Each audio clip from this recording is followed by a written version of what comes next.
Oh my gosh, finally. I have been going through some technical difficulties. Sorry guys. So I realized that I wanted to be more secure with my streams. Um, so what I did is I set up a separate profile on my computer. Um, and I've spent the last couple hours like not re-downloading everything because I still have access to all my hard drives, right? But setting up the new user profile because a lot of settings got like resetted and stuff. So it's been a mess, but I think I got it working. Um, and what this means is I can feel more comfortable about navigating my game development softwares without accidentally sharing things I don't want to share yet. If that makes any sense. Like the recent files thing on Blender, on my other profile, it would show like all the stuff I did for bshift, and I don't want to show that.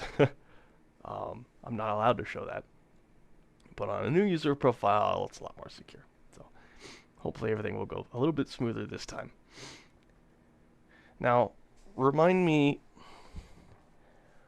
which map is the one? I think it's B, map B, where Gordon comes across the HECUC for the first time.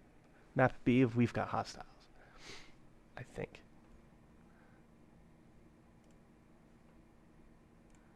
Hold on.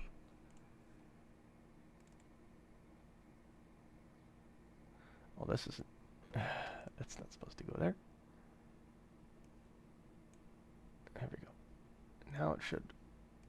There we go.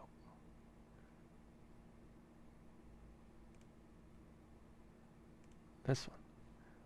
I'm gonna try just, I don't know, lights, props, static, trigger, info, logic, rope, sure, I mean, I guess, why not?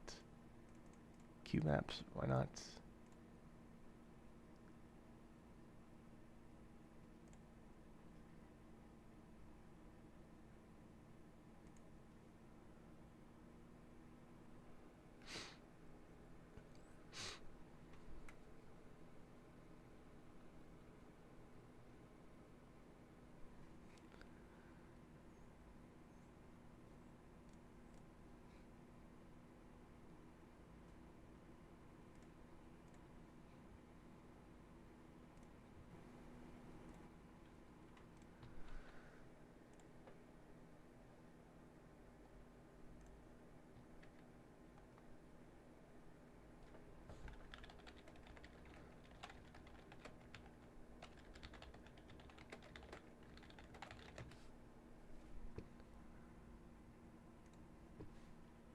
Okay.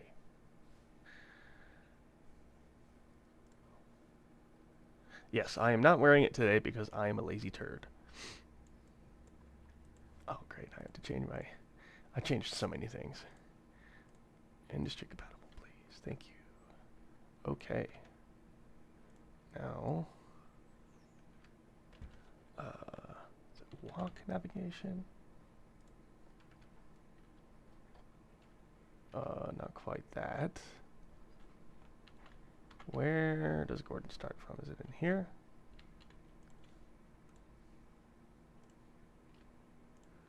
Oh, yeah, this is map B. Okay, so we've got map B here. I'm curious if the lighting will show up. Kind of. Can I turn off the helpers? They're a little annoying.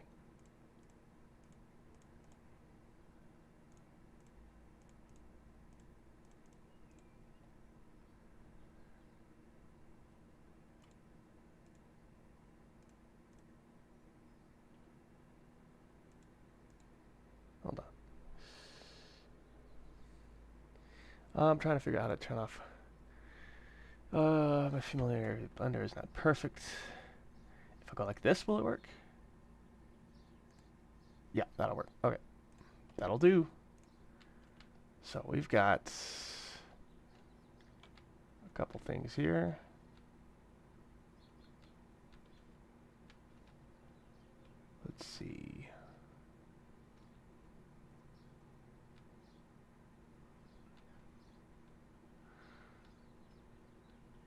Okay, I'm not going to render this in Blender. I'm just using this to get familiar with re-familiarized with uh, everything that's going on.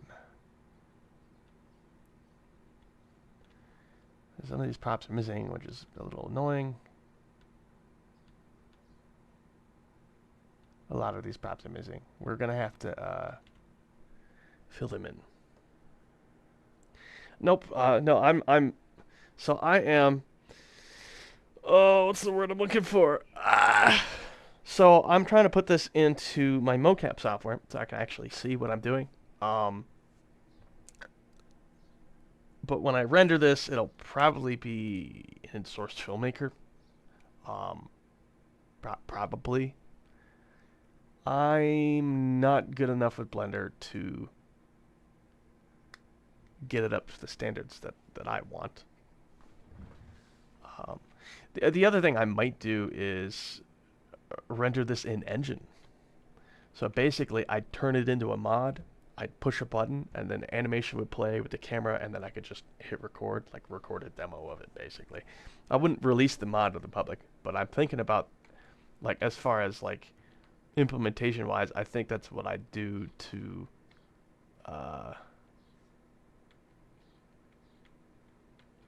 that's probably what I would do to, render it with the least amount of effort. The least amount.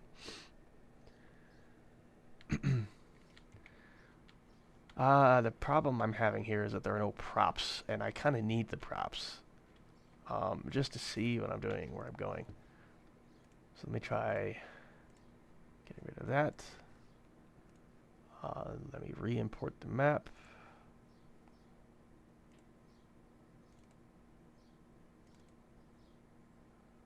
Is this one.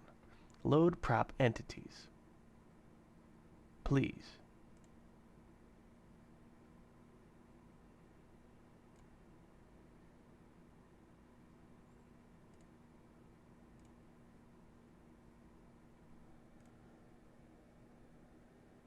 Yeah, Blender would give me so much more control. And I do kind of need to learn how to animate in Blender anyways. But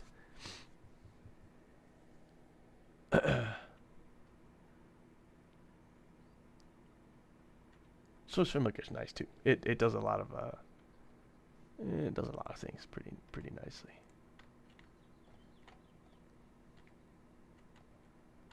Yeah, like where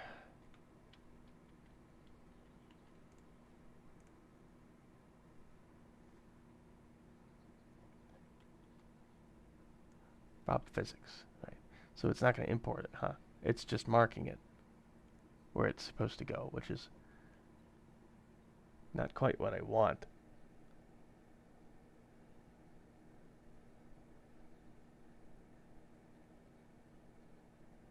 Yeah, I think I saw you talking about that Yidis. I was experimenting with that add-on too. I don't remember how successful it was though. Um,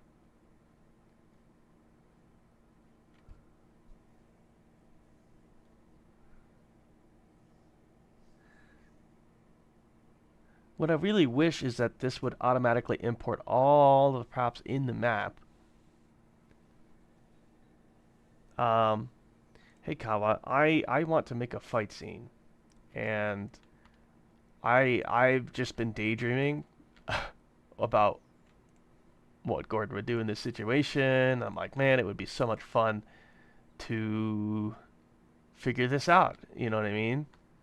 And I really like. I was so inspired by like I don't know if you guys have seen uh is it a I don't know if it counts as a web series, right? But the sort of movies that Escape from Tarkov has made, and it's like live action, extremely realistic fighting. It's so immersive, and I'm like, man, I would kill to see real life tactics used against Gordon, see what he would do, how he would get out of it, how he would respond. And my mocap software, I can basically interact with myself, right? So I can play out all of these scenes um, in real time, iterating back and forth until I get something that seems realistic. You know what I mean? Um,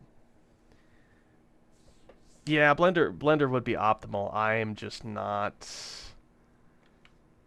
It would be. I'd have to import every entity manually and then line it up with the origins.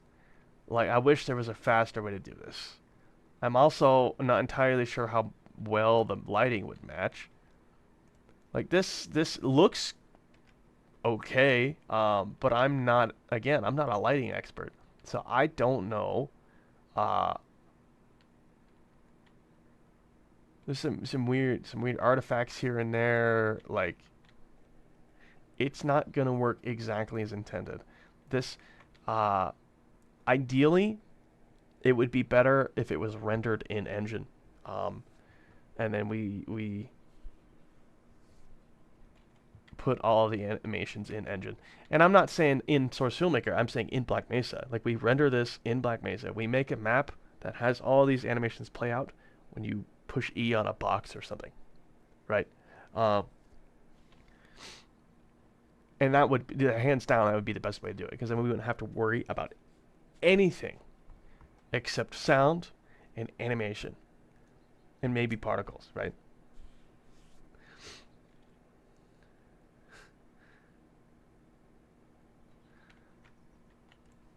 Oh, yeah. Yeah, let's try cycles. Oh, no, that's we'll see. I don't know if this is going to be any better. Let me change the GPU to compute.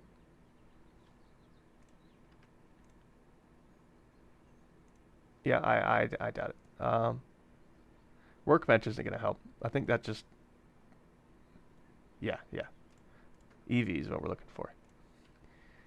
So yeah, so maybe it would look fine if I render this right now, but it's just, this is just the what's it called? The playblast view, you could say. Anyways,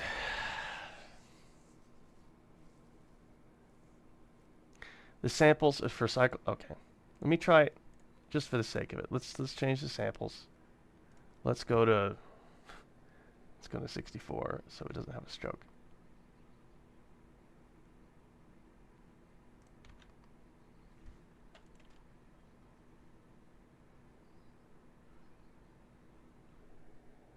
I don't know if this is worth waiting.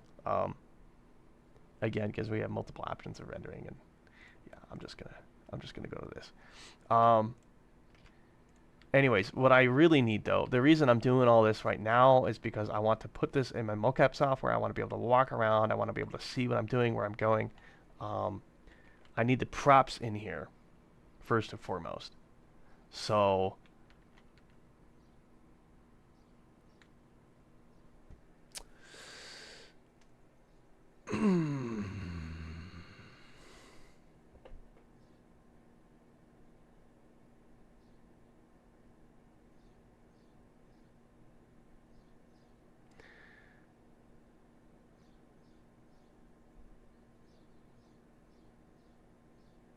you're good. There's no harm in it. Um, I think what's going to happen is, even if I do get all this geometry and all the props that I want, um, I have to put this into Unity. So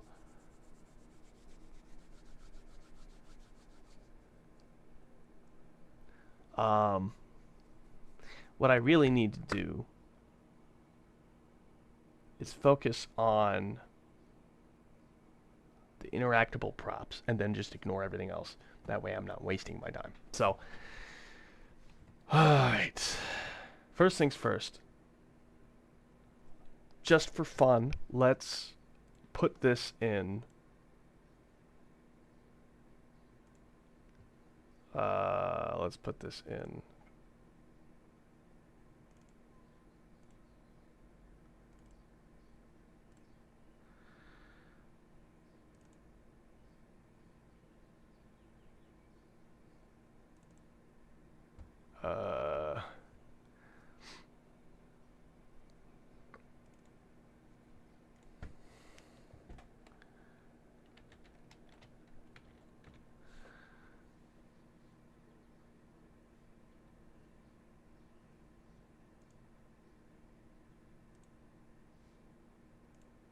Well, let me make sure it actually that it actually worked.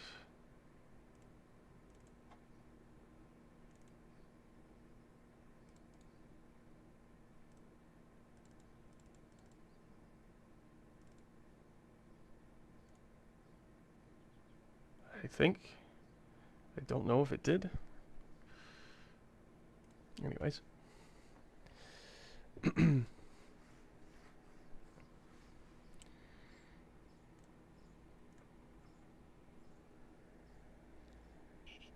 Yeah, rendering's always a nightmare. That's why I want to do it in Engine.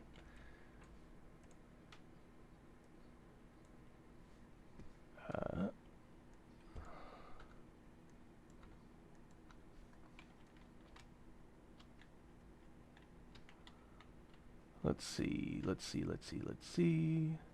I like how it got all the lights, but it doesn't know what to do with anything else.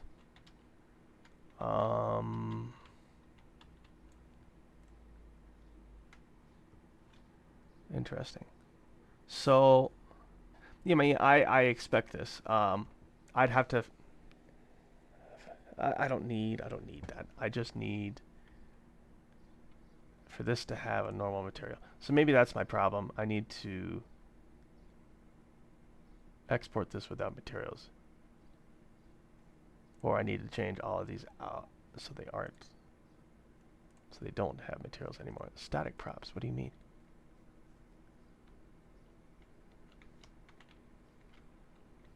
I can't see anything. Let me just... Yeah, I didn't think so.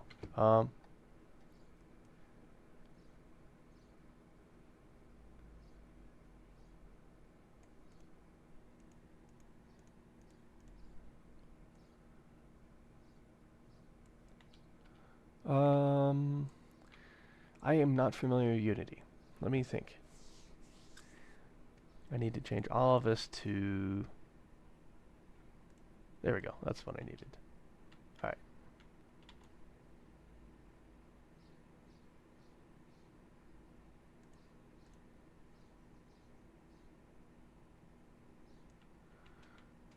I mean, it did all the lights. That's really good news.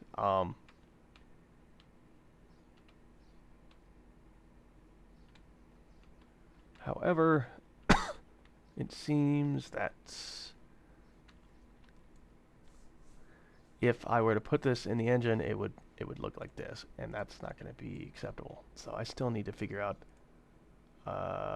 world geometry, and then I need to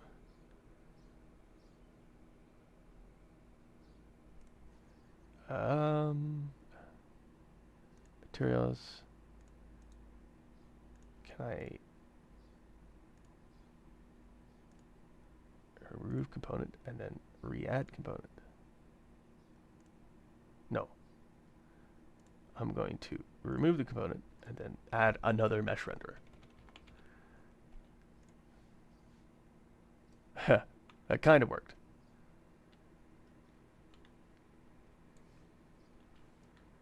Not quite what I was trying to do. This looks like funk detail. This isn't... What, 74? Yeah, there we go. How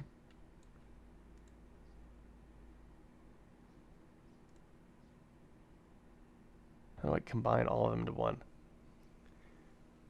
Okay, maybe I need to do this in Blender. Getting ahead of myself.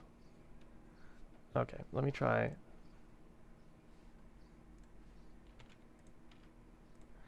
I doubt that I can get Unity to read. I mean, I can look it up.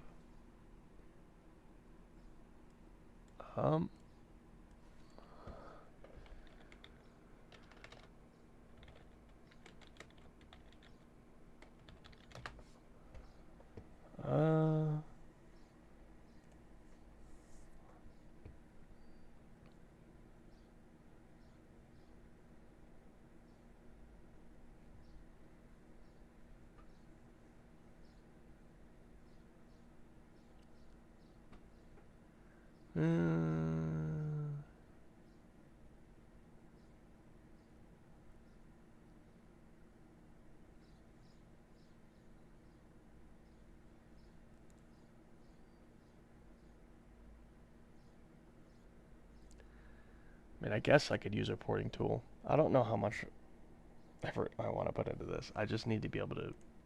I just need to be able to see what I'm doing. That's it. So, let me try it one more time. Import source map. It's still going to import the textures. No static props.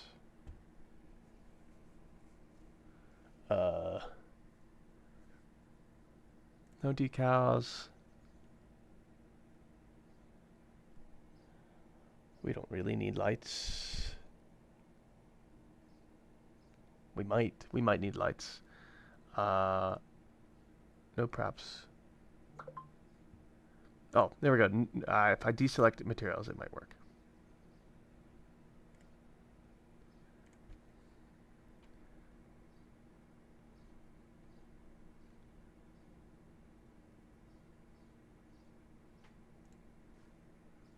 Yeah, okay.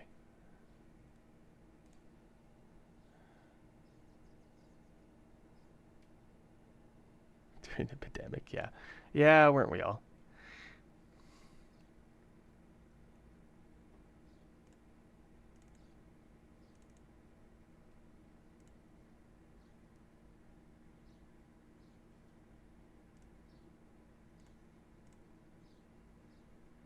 If it works now, I'm going to be confused, because it didn't work last time.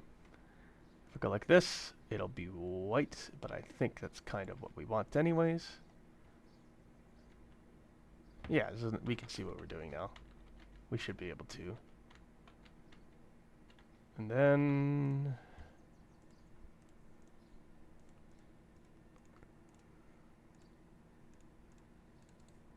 Can I collapse?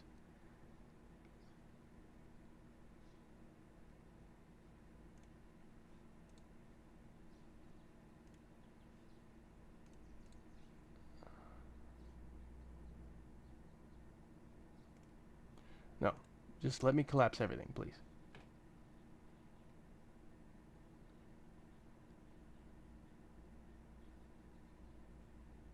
Expand or collapse all. Hello?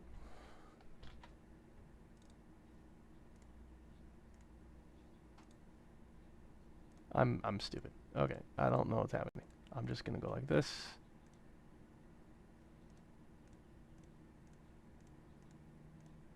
I don't need all this junk. And why does it still have 10,000?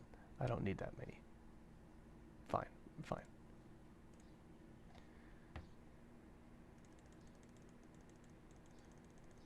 I'm going to kill all the materials. It's going to take a little bit.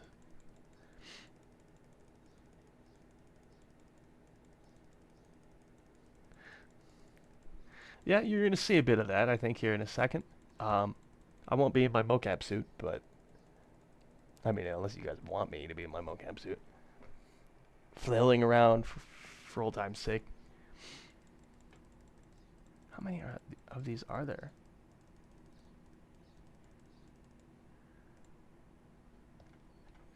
Just scroll all the way down.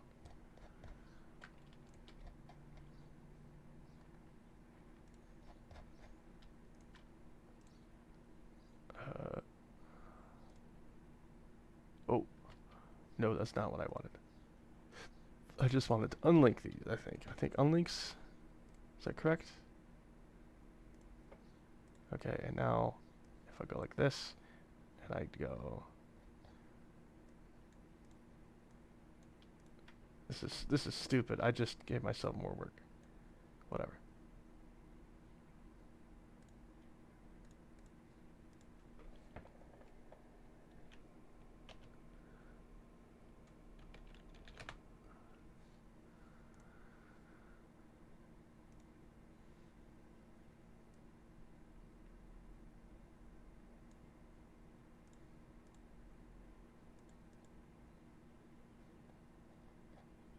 Whatever. I'm just gonna keep going.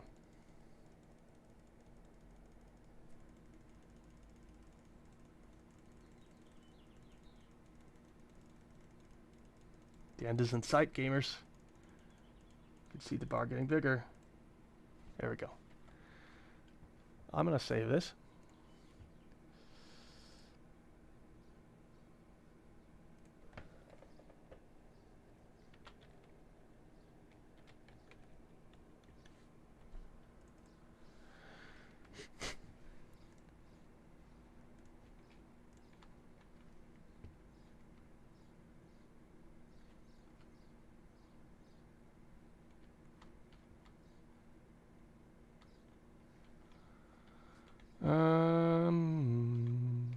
You know, I kind of want to put map A in here as well, just just end of map A, you know, but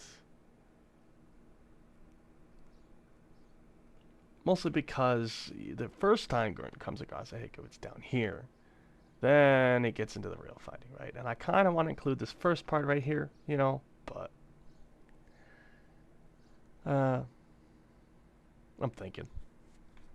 Because if we were to make a little video about this, it would start from down there. The way I had it set up in my head is that, well, you know what? Let me import it real quick.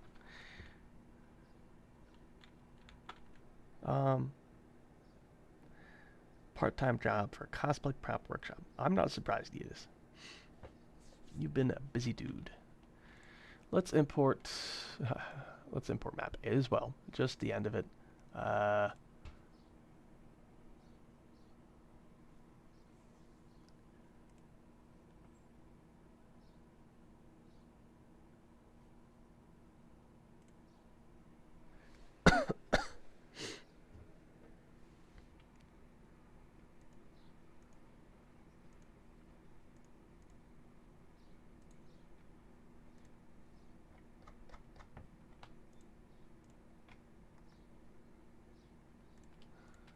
Honestly, I'm going to do the same thing with this.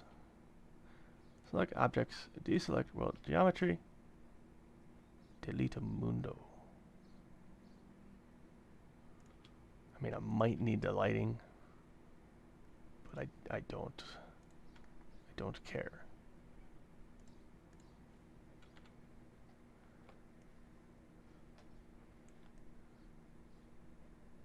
Let's see, and then we do cursor, we snap the cursor by the vertex, and then we go like this, maybe?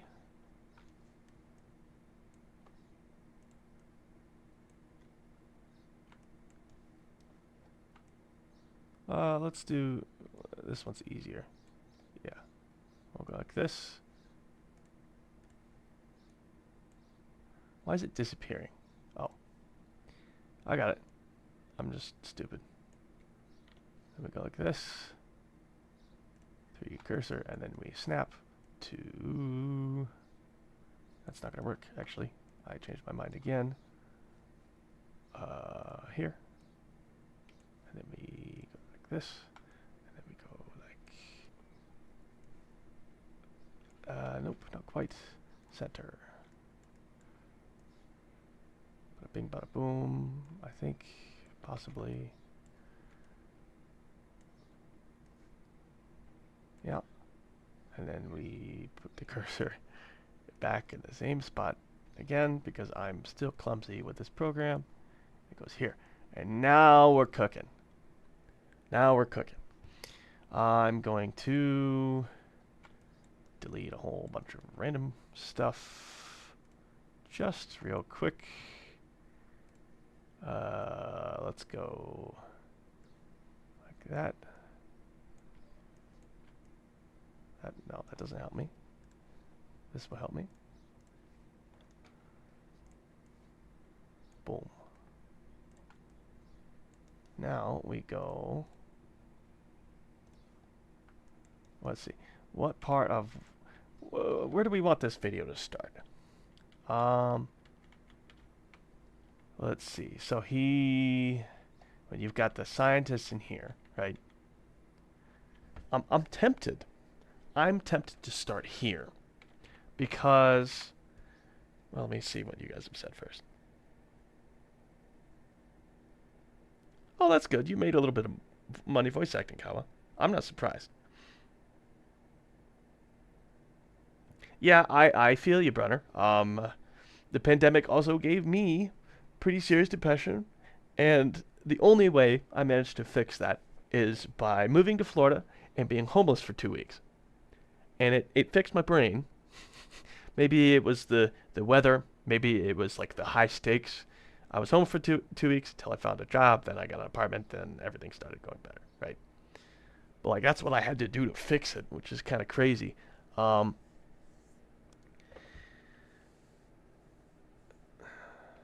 Year deep into prop making, almost 2 at 3D printing and Tata modeling. Very nice. Yeah. What kind of validation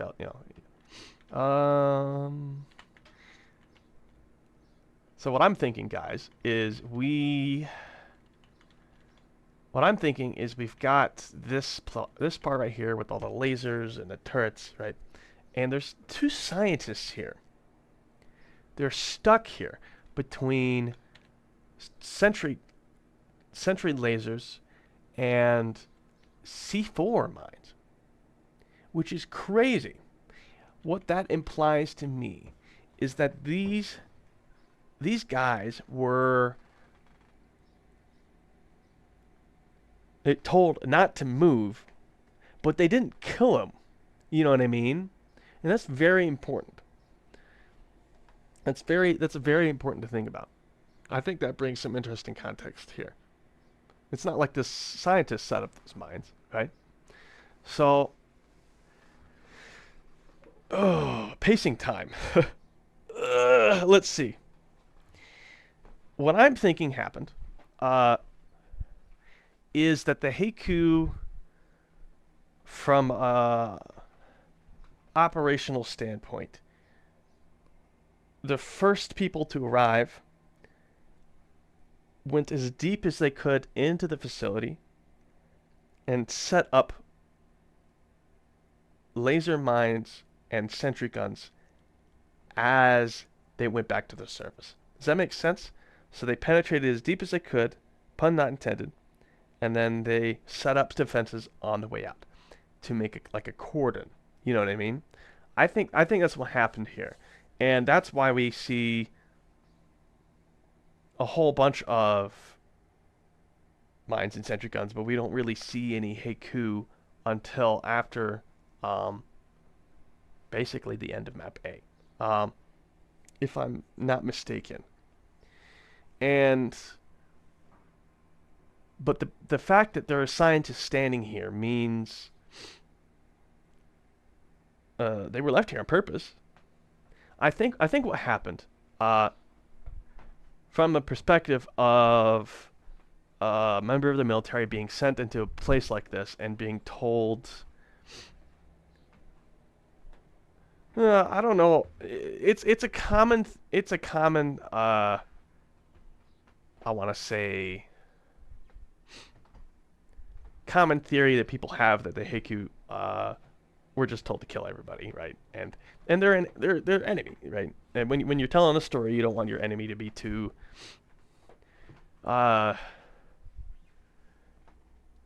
you want your characters to have some kind of conviction, right?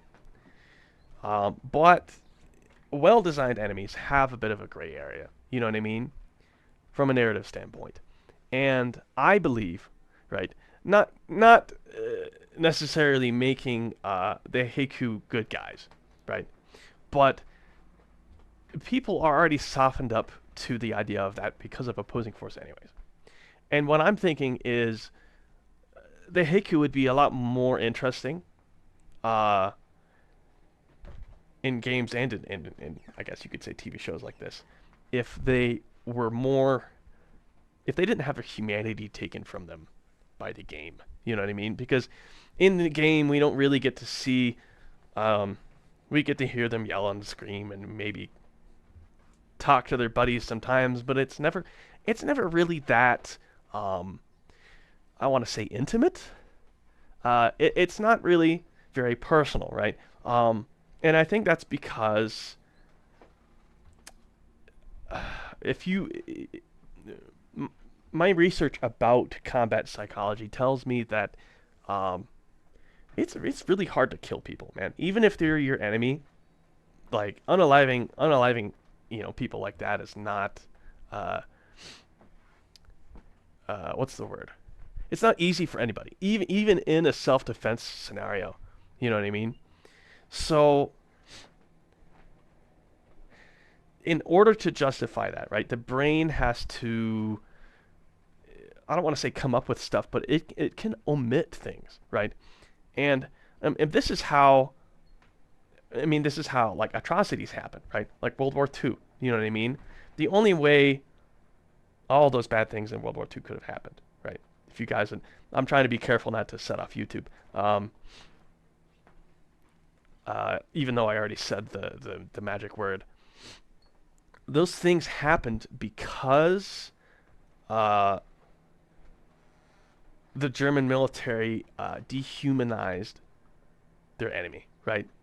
Who they thought they were their enemies, right? And once you dehumanize somebody, it's easier to commit atrocities, right? And so for these HECUC to operate, they need to dehumanize, the BMRF personnel. But it also works in Gordon's favor, right? In order for Gordon to justify himself unaliving, I don't know, what is it, 150, 170 HECUC throughout the course of Half-Life 1, he has to dehumanize them in order to mentally survive. It is a requirement, right? So what I'm thinking is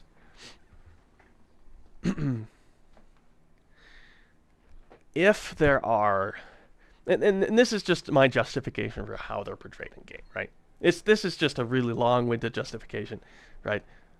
Gordon dehumanizes the HECUC by ignoring their personalities, right? And that's why they're only portrayed as bad guys, because Gordon needs to see them that way in order to mentally survive, right? And I think in half reality, and we might have a chance to just push that margin a little bit. And I think one way to do that, right? If I were a HECUC in this scenario, I don't think I would have disobeyed orders to unalive unarmed personnel, even if somebody told me they were terrorists or something, right? I wouldn't be able to do that, right? I'd be okay with being rough with them, right, while arresting them, probably relish it a little bit, but I wouldn't be like that, right? And I'm not just saying this myself. I actually asked, while I was still in the Army, I asked several combat veterans what they would do in the HECUC's shoes. And they all told me basically the same thing, right? If the HECUC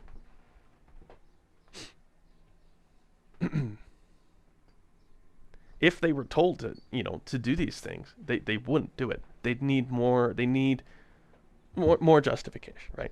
So what I'm thinking is that the HECUC were told, okay, we don't fully understand what's happening at the BMRF. So we need to establish a cordon, right? They get there, they find aliens, and it's like, okay. Well, not only that, I think Rosenberg would straight up just tell them that they're aliens, right? I think that's very fair. And I'm pretty sure the HECUC would be ready for this. The HECUC would know about not completely everything that Black Mesa is doing, but I genuinely think that the HECUC were set up as a quick reaction force, specifically for Black Mesa, in the event of stuff like the Resonance Cascade happening. I would venture to guess that a Resonance Cascade was always something that had happened, or maybe even had happened before on a much smaller scale in some way, and Black Mesa is very, very prepared. So they have help from the government in the form of a quick reaction force, but these guys aren't they don't have full access to the facility like whenever they fudge they want, right? Because the Black Mesa is privately owned, even though the government funded, right? They still want to keep certain things secret from the government. That's totally, I think that's exactly what everyone can agree on, right? So, anyways, government tells the HECUC, okay, quick reaction force time.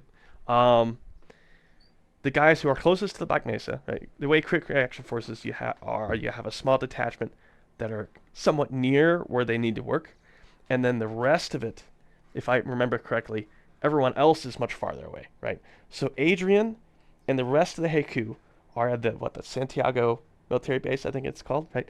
And then you've got a quick reaction force who is much closer to Black Mesa, right?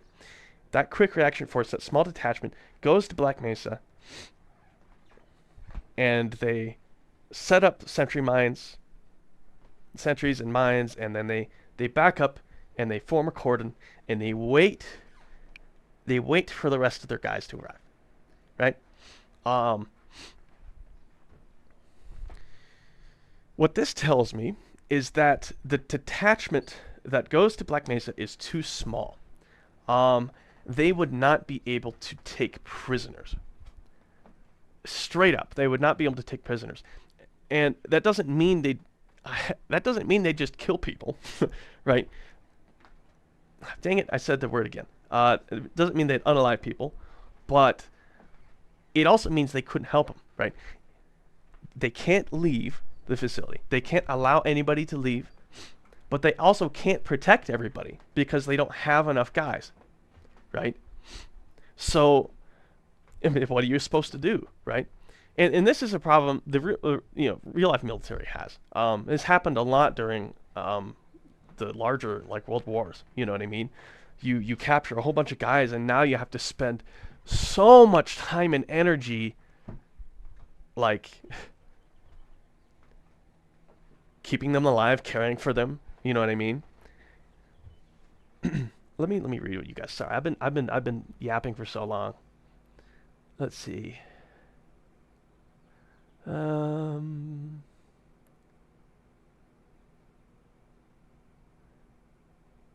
of humanization and service tension. Forget about for a minute. Yeah. They may be questioning the scientists and they've been called up on another part of the storage facility, told them to wait there and set up their minds around so they wouldn't leave.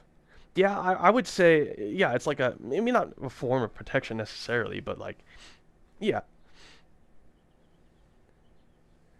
I didn't sign on for this, right? Yeah, Gordon's got plenty of excuse. Like, there's no question there. The question here is, and this is why this particular fight scene isn't just a simple like, hey, let's throw a bunch of stuff together, right? This is the most pivotal fight scene in probably the entire Half-Life series, because I don't want to say it's what sets everything off, but like, if Gordon only had to kill aliens in Half-Life 1, I think things would be different. Maybe not. Oh, maybe not. Okay, maybe not. But it's still a really big deal, right? For Half Reality, it'll be the most pivotal fight scene because Half Reality is more focused on mental health, I think, in general, and because the HECUC are the most challenging enemy in Half-Life. I think that's very fair to say.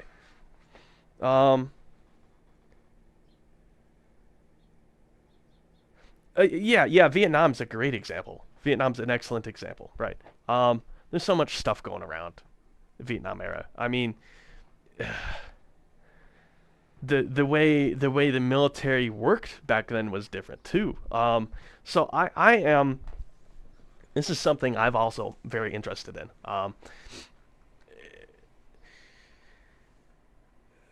There's this classical and then there's operant conditioning, right? The classical conditioning is the shoot no shoot scenarios, right? So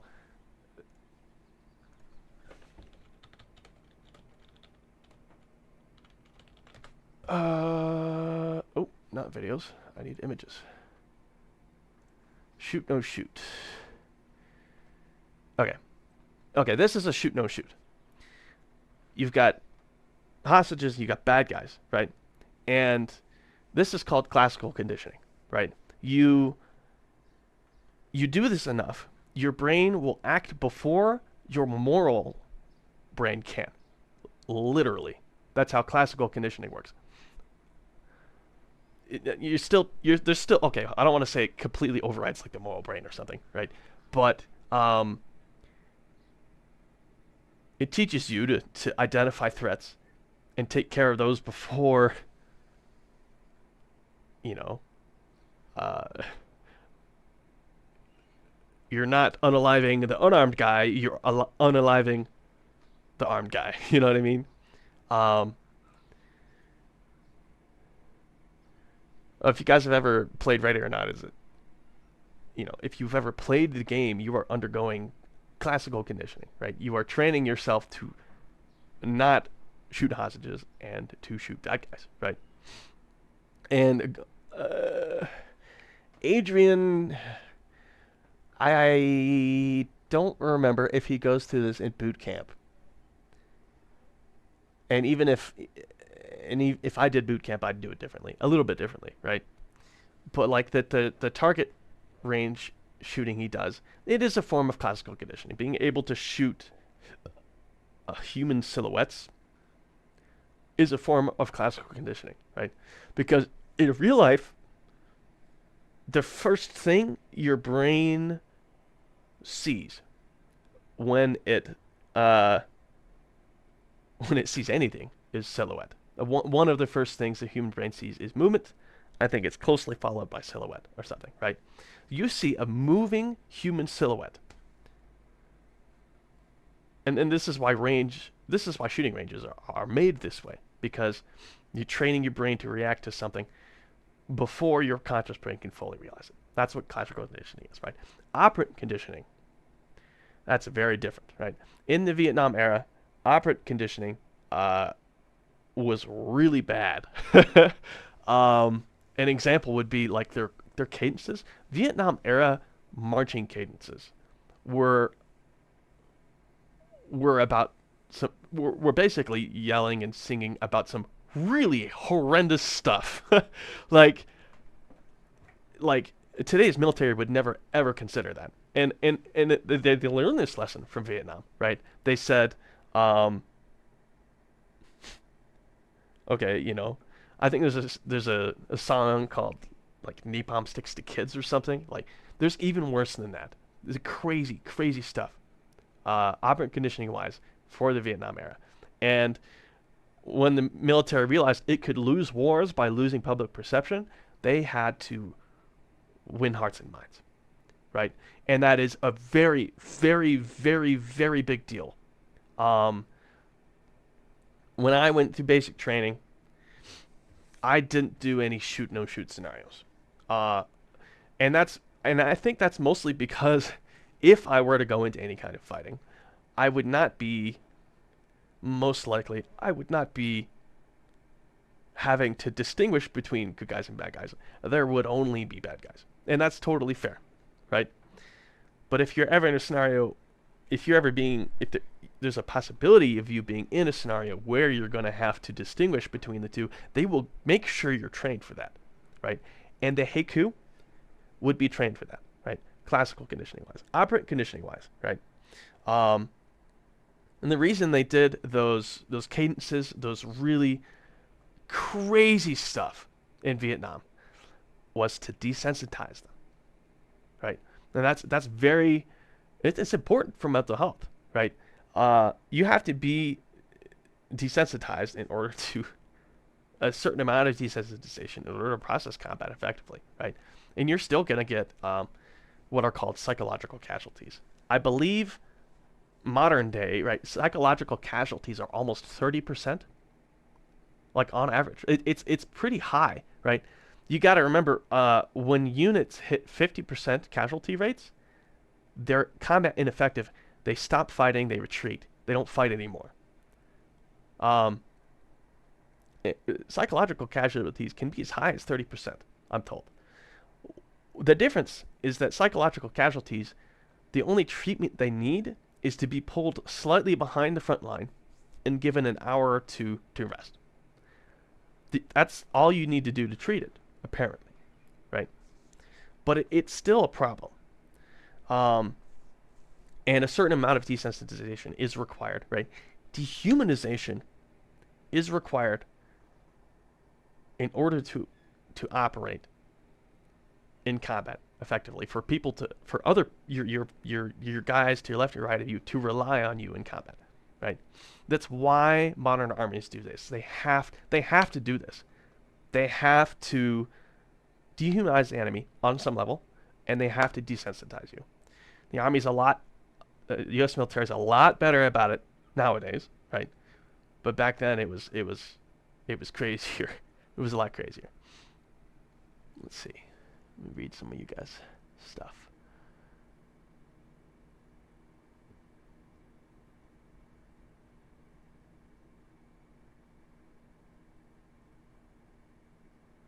Yeah. Okay. So, all this to say, right? All this to say,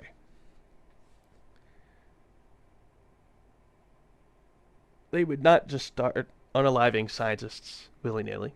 They wouldn't unalive security guards and everyone else. It would be a snowball process, I would think. All right. The way I see it, they go in, set up as they're pulling back out. They come across people. They point their weapons at them, and they say, "Stop! Don't move! Get on the ground!" etc., etc. And they leave them there while they keep setting up as they leave. And they say, and then you got some guys who say, "Take me with you! Take me with you! It's dangerous! You know, there are freaking aliens." And it's like, no, you can't follow us. Stay back, right? You got some people who are just a little bit hysterical. They rush too far forward. They make too many sudden movements. And the classical conditioning takes over. And they shoot them. That's very plausible to me. More plausible than however Half-Life does it, right? Sorry, Brunner. I'm trying to be careful. I'm not making money on YouTube, but I don't care about making money on YouTube. I don't care. That's not going to happen unless I start getting like 100 concurrent views. No. Maybe 150 concurrent views on average, and then maybe I'll start thinking about, But right now, I don't care. I already have a career path, and that's being a game developer, right? Still, I just trying to be careful. It's a good practice. So, these scientists right here, I think they cooperated with the HECUC that were retreating. And the HECUC told them, okay, don't touch these lasers and you'll be fine. We'll come back to get you. Because they probably would have been told that, right? If I were a HECUC in this situation, I imagine what would happen is, okay, I'm told to set up a cordon, right? And then I'm told, okay, you don't have enough guys right now, but eventually the National Guard will arrive, and then we'll be able to process everybody, right? But right now, nobody can leave, right? Some crazy stuff went on here. There are people who are at fault, definitely, right? Some bad guys in the facility somewhere who could have caused this, both in an armed way, maybe in an armed way. They don't know, right? They don't know. In real life SWAT, when they enter a building for whatever reason, they arrest everybody. They arrest everybody. They put cuffs on everybody, whether they're innocent or not, because they try to figure that out later. And I think that's what the HECUC do here too. That's totally reasonable, Banned from Christian Mike. Anyways, so what I kind of want to do is, okay, so this is let's see. We've got the first time we see an alive HECUC, and he shoots a scientist, is right here, right? And then that goes up here, down to here, and then right here is where those two scientists are standing, this little airlock. Sentry guns on this side, laser mines on this side, right? I'm tempted to start the video right here. But the problem is from here to the room where the rest of the action is like kind of long. I don't know if I feel like making everybody watch Gordon walk all the way up here. So I might cut it. But I'm thinking of starting it right here. Gordon's like James bonding his way through the lasers, which would be really easy to do in real life, right? Mocap wise, piece of cake, right? We just kind of climb under the lasers. Like, it's not going to be difficult for him at all. Even though the floor's a little slippery, as long as he's careful, he's fine, right? So he's stepping to, he sees the scientist. He comes around this corner. The scientists see him. They say, hello. And Gordon, stop. Give me a second, right? He puts a finger up, and then he carefully steps through the lasers and gets closer to them. And then they start talking to him, telling him what happened, right? And then Gordon's listening, but he's not really paying attention, right? He's standing in here. They're kind of talking on either side. He's listening and kind of nodding, but he's looking in this direction while he's listening. This is what I'm thinking, right? He's like, yeah, uh-huh, okay. All right, the military's here. And then he's like, okay, stop. I'm going to get him. Wait here. Draws his handgun, steps over the C4 mine, and continues. Or maybe he blows it up. I don't remember. I think there might be enough room for Gordon to encourage the scientist to hide in a corner while he blows up the mine. I don't know, right? Do something like that, right? We don't have to blow it up out of proportion too much. But I think he would care about the lives of these guys and at least try to safeguard them. So maybe he grabs the both of them gently, pushes them over into this corner, steps out, shoots the mine, and now the scientists are free to roam around a little bit more because they were kind of confined in a small space. And then we have him look up this way, and then we cut to him standing right here, looking down at the scientist. And then he goes like this. He starts walking. And then we come across this scene. I think that's how I want to do this.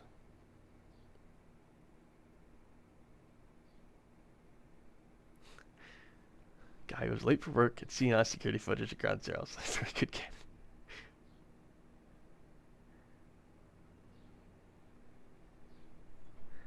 Yeah, I would think that Gordon's boots are very slip resistant. They're not smooth, yeah. Yeah, so as far as how the HECUC start unaliving people, right?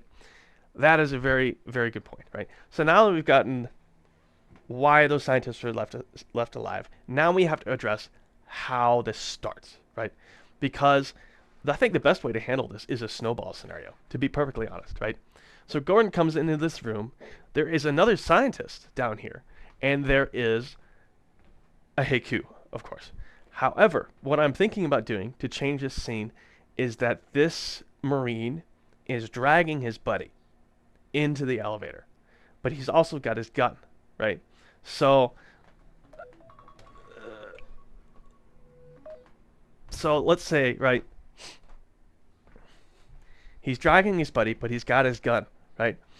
So he's got it kind of like hip fire pointed at the scientist while he's dragging, or something like that, right? I would almost say maybe he's trying to do first aid on his buddy, but he's very, very agitated. You know what I mean? He's very agitated, trying to help his buddy. There's a scientist who comes to the room that the Marine didn't notice at first.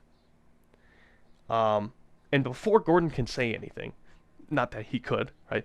Gordon, maybe he raises his hand as if he wanted to say something, but he can't get anything out, right? He goes over this lip. he's about to like wrap his hand on the railing to get the Marines' attention, right? Of course, he'd be excited to see that the military's arrived. He'd be a little concerned about what the scientists told him earlier, but he'd still want to get the guy's attention, right? He doesn't want to. He doesn't want to. He wants to announce his presence, right? And the only way he could do that is probably by making a noise. So he's about to make a noise, and then a scientist runs to the room. Oh, thank God you're here. I don't remember what the exact line is, right? And the Marine stops doing first aid, stands up, points at the guy, and tells him to stop, don't come any closer, get on the ground, your hands on your head, etc., right? And the scientist is like, he's agitated too, right? Maybe he's wounded, right? He's crying, maybe he's crying, right? From the pain or something. He's totally lost it. This scientist guy has lost it, and he's not listening, right? And this HECUC guy's telling him to stop, stop, back up, right? But he's also agitated because his buddy's on the ground, and we have to find a breaking point. And the breaking point is hard, right? We can discuss, like, on a theoretical level, this seems fine, right?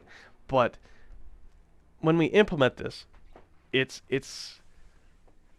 doesn't quite seem convincing enough to me, right? He'd just shoot the guy because he's stressed. Well, the real question is how do we represent that stress properly to the viewer, right? Because if the viewer doesn't feel the same amount of stress that this Marine and this scientist are feeling, then they're not going to believe what's happening. Does that make sense? Our goal here is to help the viewer believe the lie we're trying to tell them, because that's how storytelling works.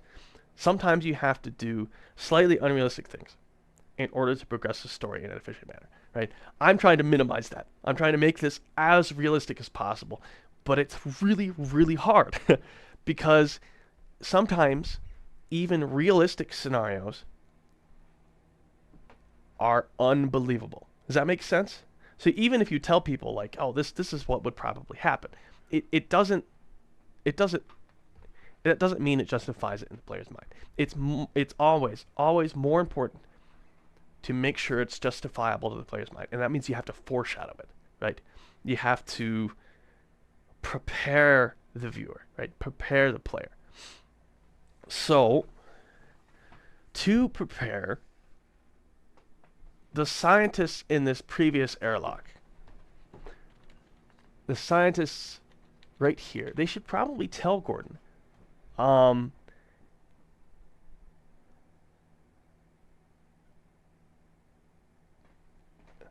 something along the lines of, 2 men told us to stay where we are and they're going to come back and get us. But we heard gunshots in the next room. And I think one of them is hurt. They sound agitated. We're lucky they didn't shoot us, right? He's like we cooperated, and he didn't do anything, but they shot Trombley or something, right? Maybe he mentions a coworker, right? It's like they shot Trombley because Trombley was giving them too much sass, or not sass, but like Trombley tried to rush them or something, or he wasn't paying. I don't know about that, but no, never mind. No. I'm not gonna imply that before this that HECUC did anything. I think that's fair, right? Because there needs to be a breaking point, and we need to show that breaking point. We don't want it to happen earlier. So what we do is we heard shooting. I think one of them is hurt. They were too busy to pay attention. and they wouldn't let us help. That's important, right? They wouldn't let us help. So if you're gonna go, and then he says maybe like something along the lines of, if you're gonna go help him, uh, let's see. Yeah, be careful. Well, we need to foreshadow it, right? I'm not the best at dialogue. I'll be honest, right? And this is why Kevin is the lead writer for Black Mesa Blue Shift. My off-the-wall ability to write dialogue is not the best. So if you guys can come up with what exactly these scientists could say, let me write down. Kevin likes to make things called go posts, right? That just kind of describe the general idea of something, so that someone else can expand on it, right? So let's do this, right?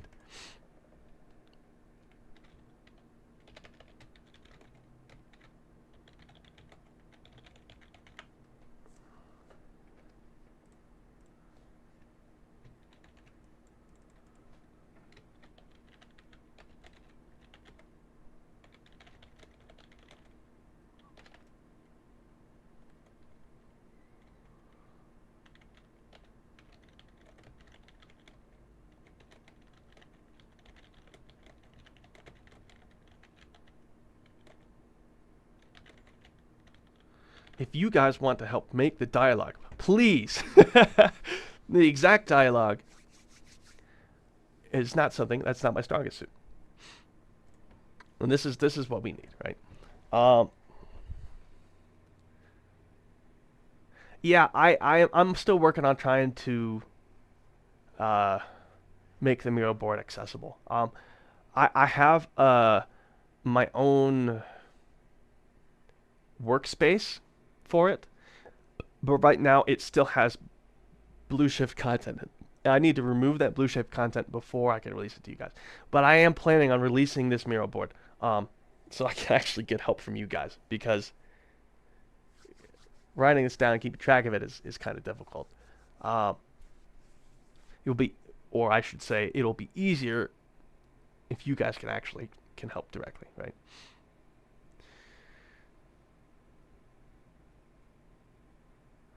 Yeah, I mean, that's the nice thing, Brunner, when you talk about Claude. AI is really good at uh, it's really good at lying, but I'm not implying that you're wrong, Brenner. What I'm trying to say is that its greatest strength is making anything seem plausible.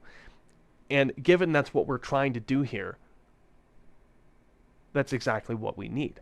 So we probably should be running these scenarios through an AI to see what it thinks, right? To see if it can come up with plausible things you can work with, right? That we can judge with our own judgment to see if they're correct or not.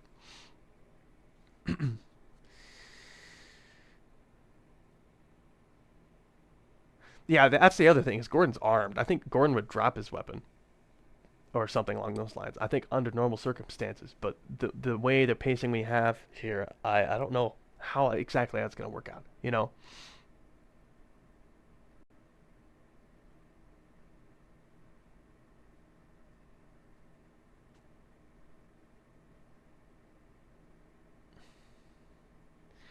Uh, Writing project based off of Berserk in a Souls game.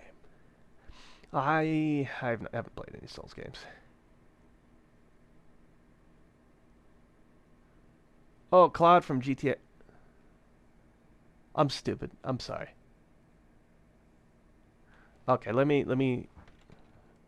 write that down.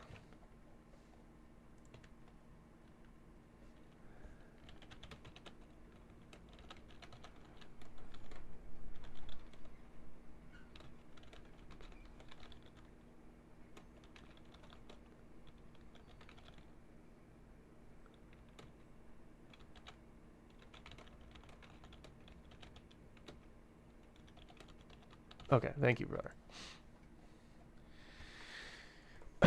So,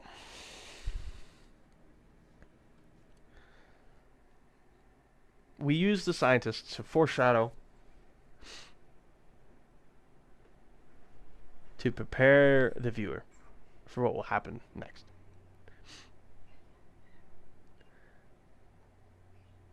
And to prepare Gordon, right? So Gordon's kind of ready, but he's being very careful, right? He holsters his weapon. He definitely holsters his weapon before he enters any rooms. Maybe he walks out with his hands in front of him. Or maybe we see the edge of his hands around the edge of his screen, kind of like this or something, right? Just to make it a little bit more obvious.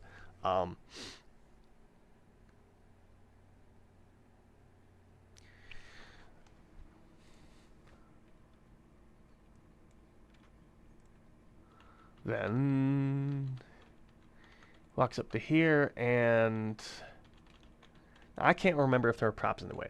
I'm pretty sure, if I remember correctly, you can only see the HECUC at this point. I think this is when it happens, is right around here, if I'm not mistaken. So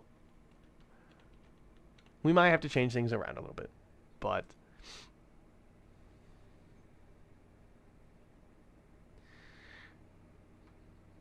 he walks in here.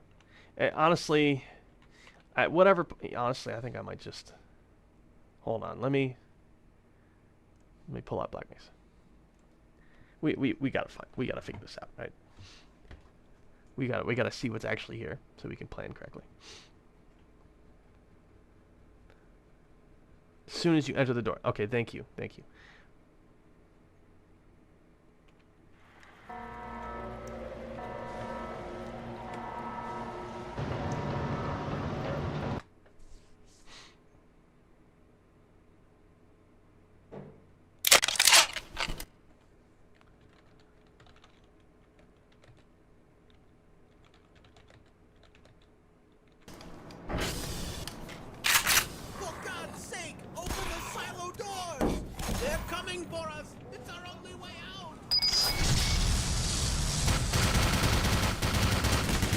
There's one dead guy here.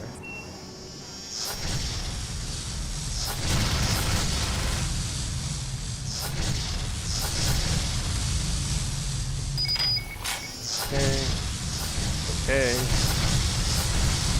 A lot happening. Watch out! Oh dear! Okay. Good God! These guys do have a place Is it to hide. safe?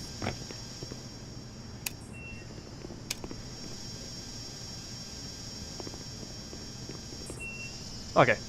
Yeah, so this is pretty easy. This actually makes sense, right? They gave the scientists a little place to hide. And they told them, okay, stay here, we'll come back to get you. These will protect you. That's totally fair, right? They wouldn't say that directly. I think they'd be a little bit more harsh and insistent about it. Possibly, you know, they're not worried about assuaging the fears of these guys at the moment. They're worried about their own problems. But this does convince these two guys to calm down enough to not get in the HECUC's way.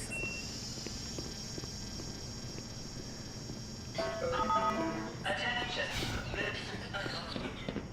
System now under military Okay, and then command.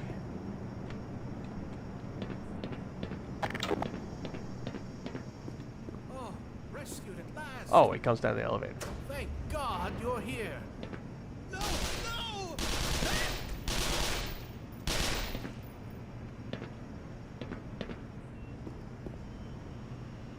Okay, so... Okay.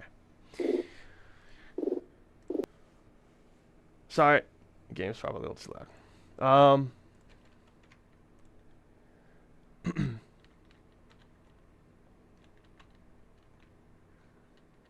So, he comes out here, he sees the scientist,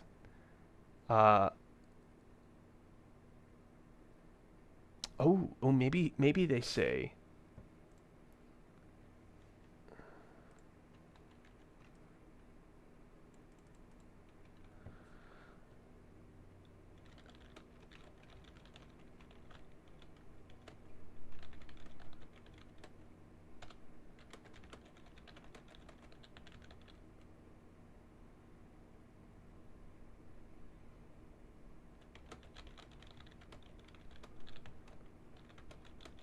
So I think it's very reasonable for one of the scientists, because I imagine they kind of gathered during the disaster, right? One of the scientists here, right? They ordered these guys to stay. Two of them were like, okay, we're safe enough. I guess we can stay. The third guy is really agitated and doesn't want to stay. But the HECUC make him stay until they manage to leave the room, right? And then the scientist says, I'm not staying. I'm going to try to follow them, even though they told me not to follow, right? So he does that. He follows them. I would say he takes Gordon's room, right? He goes around this way. He comes down here. Maybe I don't know the exact layout, but I think what easily could have happened, right, is that the HECUC took this door out of this room, and then they went through this one. So he didn't follow the Marine directly. He figured, okay, I'm going to take another route around. I'm going to go this way, so I don't piss him off too much. Maybe. So when we come out here, we see a scientist standing right here, but he's waiting. Maybe. Maybe. He's waiting, right? And then if we have Gordon staying here, we should be able to see the HECUC pulling a guy through this door. Right? And he starts pulling him through this door. The scientist, what does he do in this situation? He was told not to follow. He was told to stay put. He shows up again.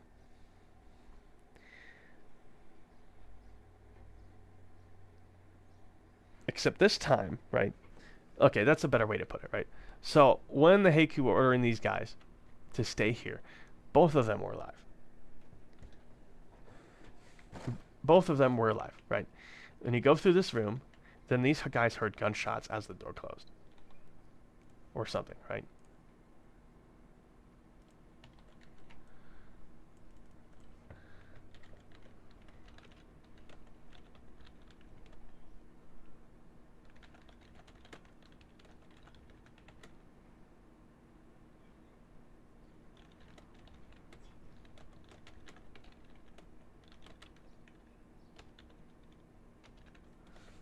Right? And then they're like, fudge, what do we do? And then the third scientist is like, if they die, nobody will know we're down here. Maybe that's a good point. He's like, okay, I volunteer to go check on them. And he can't get through this door for some reason. So maybe he takes Gordon's route. He comes over to here, and maybe he's walking in Gordon's direction. Maybe he sees Gordon first.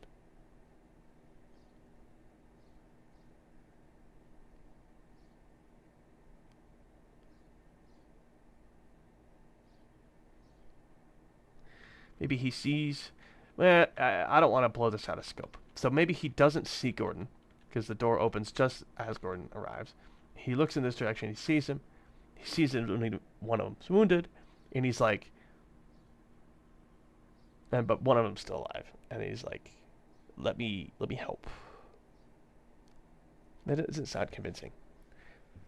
Like I said, he's got to be frantic, wounded or otherwise. And then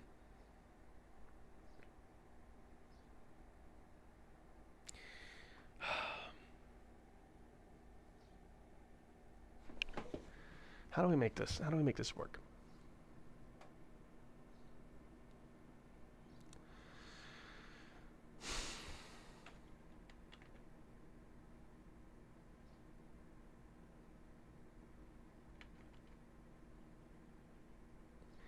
I kind of want it to be like a completely different, separate scientist, but it would be more believable if he was connected to these guys. So maybe as Gordon is walking this direction, or as he starts leaving these guys, he hears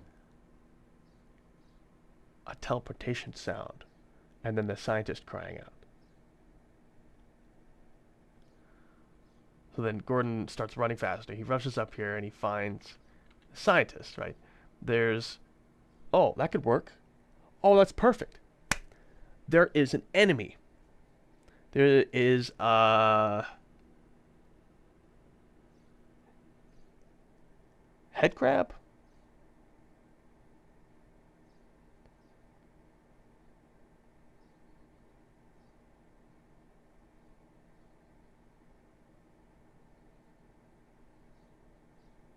Yeah. So he's stumbling, running down the stairs, and he lands against this railing, and then he keeps pushing forward. He's bleeding, and there's a head crab, not latched onto his head, but I think there's a head crab climbing up him like this, and he's got it, and he's trying to stop it from getting onto his head, and he's frantic, right? And he's basically falling down these stairs. Animating that's going to be a pain, but it does make the scene a lot more believable. You know what I mean? So he's screaming, and he's got this head crab, but he can still see, right? He sees the HECUC pulling his buddy through this door, and he practically falls down the stairs, begging for help. And the HECUC puts maybe not drops his buddy, but quickly pulls up his gun and it's like pointing at the guy, but he's not shooting, right? He's trying to get a lead on the head crab, and the scientist freaking out, and maybe the scientist manages to get the head crab off, right? The HECUC shoots the head crab, and then points at the scientist, but the scientist is still freaking out. He's completely hysterical, begging for help, wounded, bleeding. He might even have an arterial wound of some kind, something like really dire, and depending on how much work we want to put in this, right? And he runs at the Marine, right? Marine's got a dead buddy or injured guy, right? And he gets rushed, even though he tells him to stop, and he shoots him, and then he's like, honestly, so the way I would do it, right? If I were a Marine in this situation, I'm gonna voice act a little bit, because this is how do I say this? This is really important, right? If I were a Marine in this situation, an unarmed dude just rushed me, hysterical, I'm dealing with a wounded teammate, I am overwhelmed with a lot of things at the time. I'm not in a high stress moment, right? After I shoot the guy, I'm like, fuck, shit,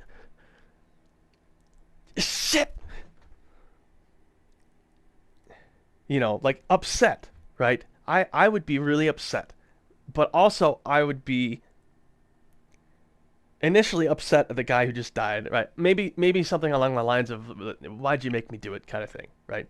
But I don't know if I'd go that far. I think I'd just focus on expletives and hesitation. And then he looks at his buddy, looks back at the scientist, kind of back and forth like this, like, damn it, right? Puts his gun down, grabs his buddy, and drags him to the elevator, right? That's how I would do it, right? And Gordon sees this, and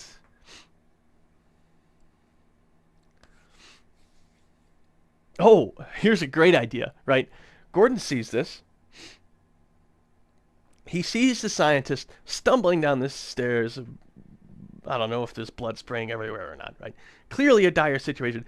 Gordon draws his weapon, and he's pointing it at the head crab, too, right? So they're both pointing, right? The scientist manages to get the head crab off.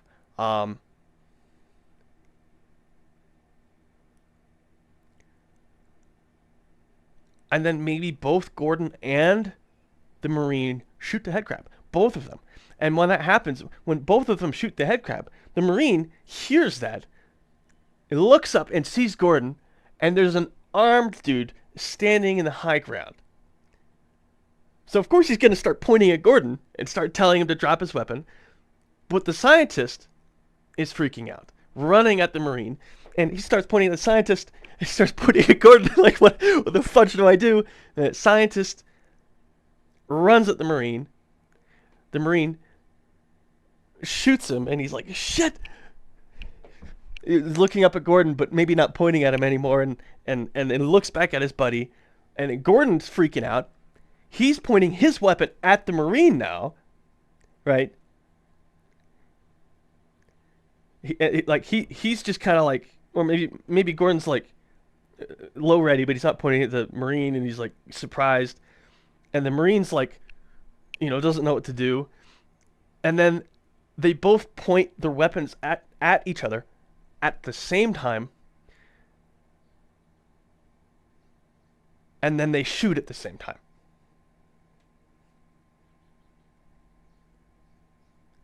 I think that's the best way to handle it. If they shoot at the same time, I think that's the best goalpost we could possibly do. Honestly. That would satisfy myself, and I think that would satisfy the Half-Life community. If they shoot at the same time. Where's my freaking cursor? There it is.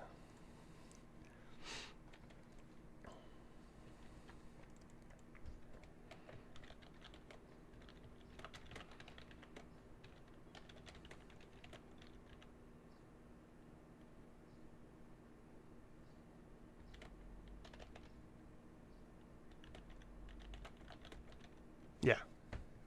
So, if it happens at the same time, I think that's the best possible way to handle it. Because it's such a high stress moment. Man, okay, so I was wanting this first part right here to just be relatively simple, so then I could focus on this part, right? When he gets up here.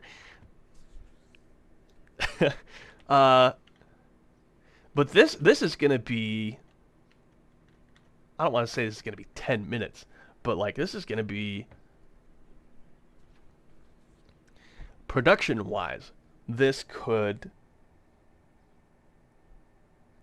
have a lot of voice acting, a reasonable amount, and we could give the Marine a mask so we don't have to worry about his voice acting, but the scientists don't have one. So he'd have to do facial animation. For the screaming guy, I mean, he'd be looking away from this guy most of the time. So really the only production effort on a facial animation part would be these two gamers. That's reasonable.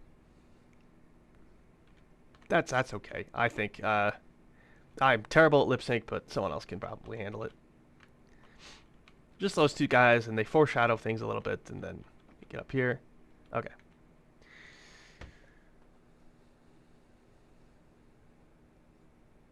So now, let's see.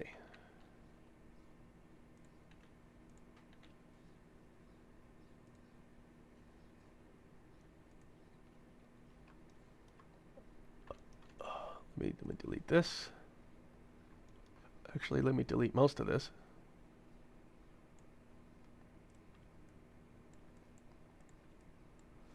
And now,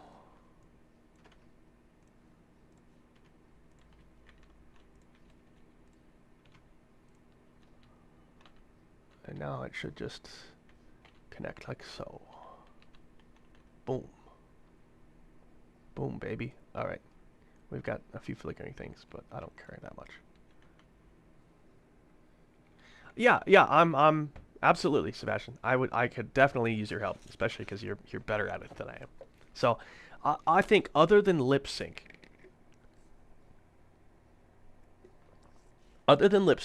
the head crab and its animation might be the only, because we'd have to hand animate that, but it probably wouldn't be very hard because we'd parent it to the skeleton of the guy who's thrashing around, and it would look good enough, right?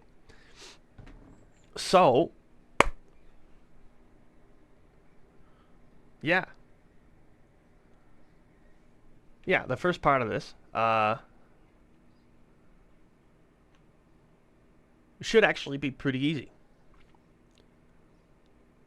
Even the buddy dragging his marine is going to be easy because my mocap software can simulate ragdolls, to some extent. So I can literally drag a ragdoll. And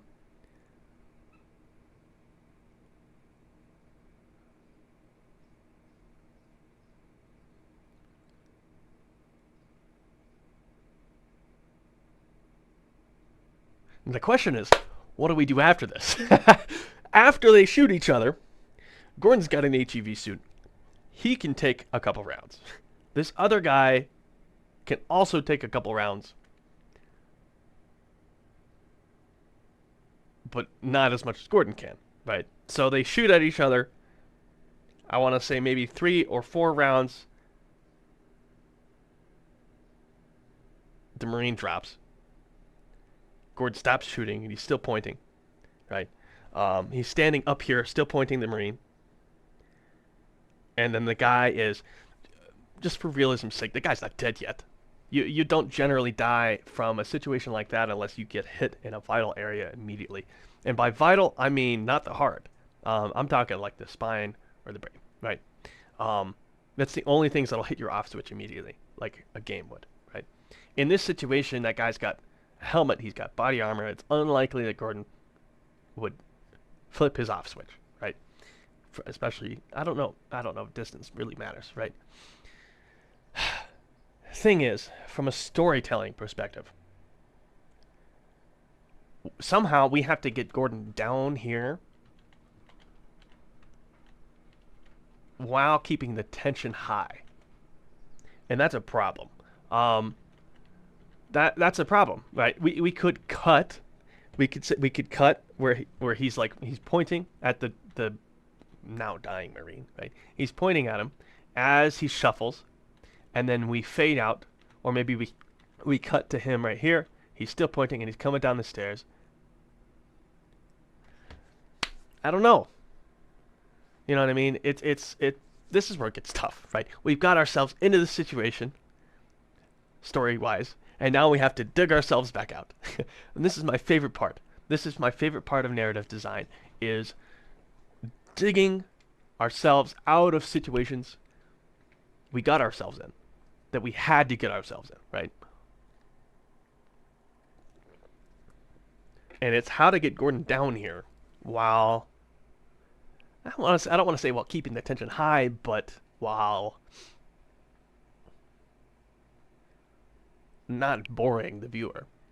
You know what I mean? In half reality, he would walk this entire duration. He would go all the way down. In old half reality, I want to say, he would walk all the way down here. Right? New half reality, I want to cut things every once in a while for the sake of pacing, to keep things interesting. Both of them are frantically drawing back from each other, but Gordon is constantly shooting at the soldier. And Gordon's scared his wits because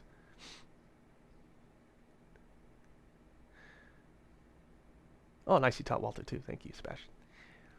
Imagine Gordon's scared his wits because this is section the first time he shot at. Yeah, absolutely. There's a great point, Yedis. Thank you for reminding me. Thank you very much. I know it seems really obvious, but I'm in the throes of storytelling right now. I'm not thinking about everything, right? I'd have to sit down and think about this for the next week in order to make sure I cover every possible scenario, right? But with your guys' help, we can kind of speed run through that process and try to account for all the things that might seem really obvious, right? This is Gordon's first firefight. And it's not, I want to say, it's not the first time he's shot a weapon. It's also not the first time he's been shot at because of Office Complex and the sentry turret. So it's not completely foreign to him, right? And getting shot at, I mean, it's a little scary. I mean, there's whizzes and snaps as the supersonic rounds go past you, right? It's a little intimidating. I've experienced it in basic combat training, but it's like, oh, well, that's pretty freaky. But it's not like this life-changing event, you know. The difference here, and this is where all of my research comes to a head. This is where it gets interesting. Yes, Brunner, like this should put Gordon on the HECUC's radar, but I think that will come after the elevator when he meets the main body, because these two guys, these first two guys in this room are, I don't think they'd be able to get the word out, if that makes any sense. But the guys in the next room, absolutely.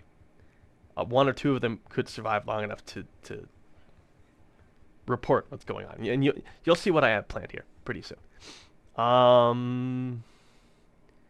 If the other Marine is injured, we can have him be alive if we want. I think that would add to the drama, honestly. But the other guy being alive, for him to be dragged, he would have to be what's called, I think the word is ambulatory. And that means he's either unconscious or he can't use his legs. So it would be more likely for the guy to be unconscious but moving.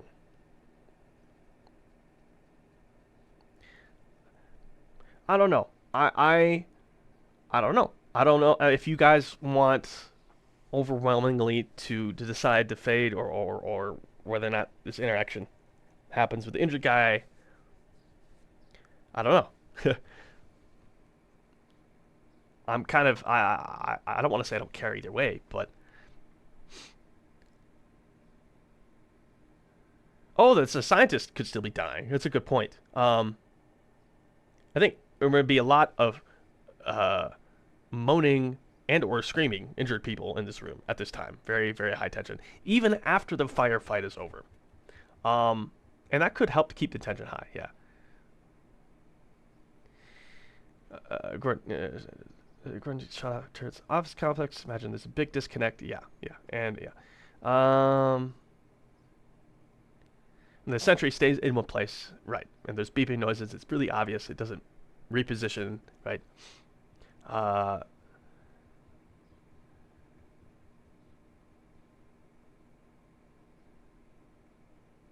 Right. That's a good point, Brenner. Yeah, about the CD scanner. So, oh man, I wish I could remember what I was gonna write here. Anyways, so Gordon and Marine exchange fire. Marine falls.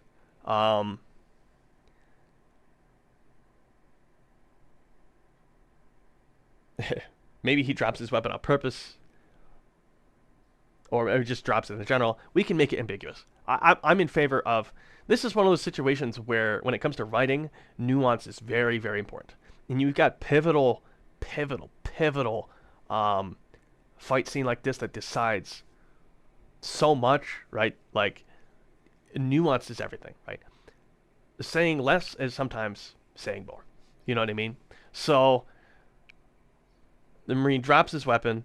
Maybe he's clutching his,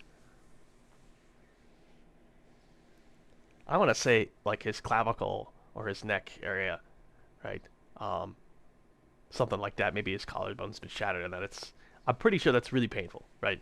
But this general area, and to the viewers who are initially seeing this, they can understand intuitively, and this is what matters more than the exact wound that this Marine gets, right? The viewers need to intuitively understand what is happening, right?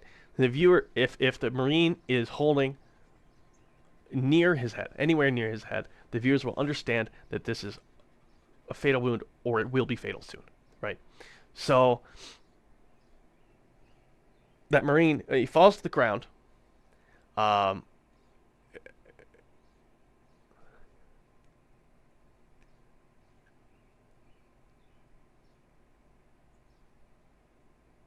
Probably drops his weapon. I think that's a smarter thing to do. There's so many things we could do if he kept his weapon or pointed at Gordon or anything. We could keep it simple, right? Drops his weapon, holding himself, falls backwards. The scientist on the floor is probably still the loudest guy, honestly. Um, we could have him really going at it, uh, screamy wise, right? Um, or we could have him, maybe he got a lung shot or something. Honestly, like, I mean, at that range, the HECUC, I think the HECUC's got a MP5, just a short burst to the center mass. Uh, that scientists, I think, even if he didn't get shot in the heart, he would still be able to. I don't want to. Gurgling is really tension building. It's you got to be careful with it, right? Because like gurgled screaming is like really crazy. Um, so we have to basically we have to see how the scene plays out before we could decide exactly how over the top this scientist's voice acting is. It has to fit. It has to fit the mood. It really does. Right? The voice acting will really sell it here. We animate the scene first, and then we have the scientist. The scientist will be kind of not rolling on the floor, but I think he would be something like this, right? Let's say he gets hit, and he's ooh, ooh. Maybe he's scared. Maybe he says he's scared, and he's just kind of. Oh, I forgot. Yeah, but when people are injured, they look at their wounds. They try to find their wounds. They try to look at him. He's looking at himself, and he's. I don't know if he's screaming, but he's in shock. People are in shock in these situations, right? He would be alive. I think he'd be alive for at least, at a minimum, 30 seconds, but probably more like a minute, right? It depends entirely on what's appropriate, right? So he's alive for a little bit, long enough for Gordon to still to amp up the tension, right? And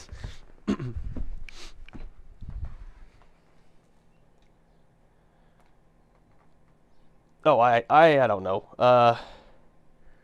Right now I'm focused on just this one area, this one fight scene, and then we'll figure out the event stuff later. Um,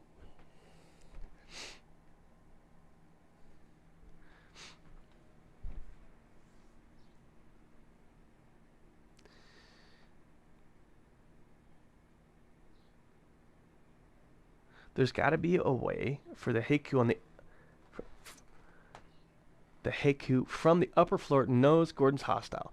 Oh yeah, well I'll get to that in a bit. I'm just trying to finish this scene first. I think I have an idea for how to make it work, right? Um, so Gordon, let's see. Scientist is writhing on the ground, still alive. So is the Marine. And the injured guy, honestly, I think at this point, he should just be completely unconscious. Maybe he's moving a little bit, but not a lot, right? And what does Gordon do? Let's see. What does Gordon do? So, exchanges fire, and then he just kind of stands there. Because everybody would be in shock, and Gordon would be in shock, right? He'd still be pointing his weapon. He'd see the guy fall. He'd probably start shaking. He'd probably be shaking before this happened. He'd probably start shaking more.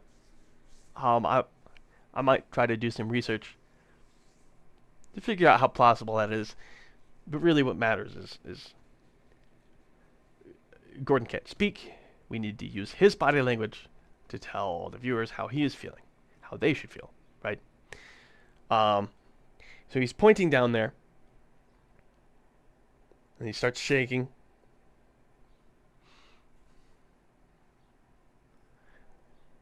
And then he raises his weapon and kind of goes like this, right?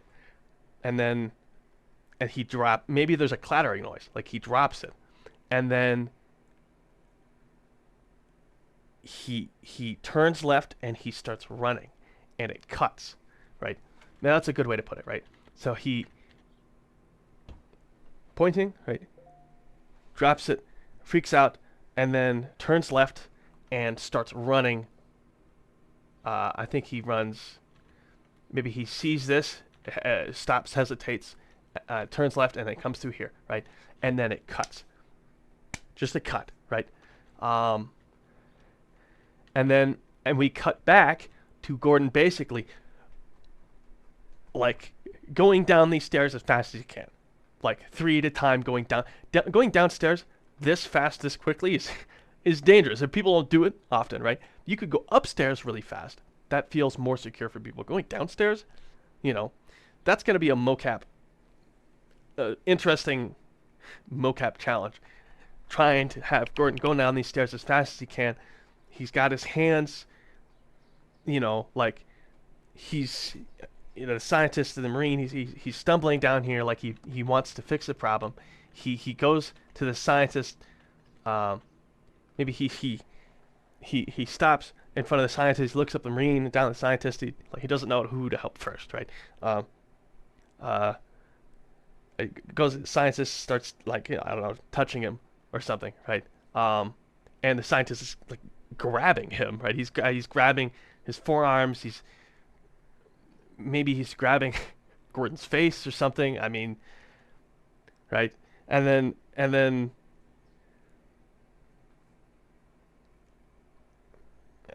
Gordon's looking up the Marine while the scientist is grabbing him, and then he goes like this, and he stands up and tries to push the scientist away as he goes to the Marine, and he checks up on the Marine, and the Marine, I mean, what would you do in that situation, right?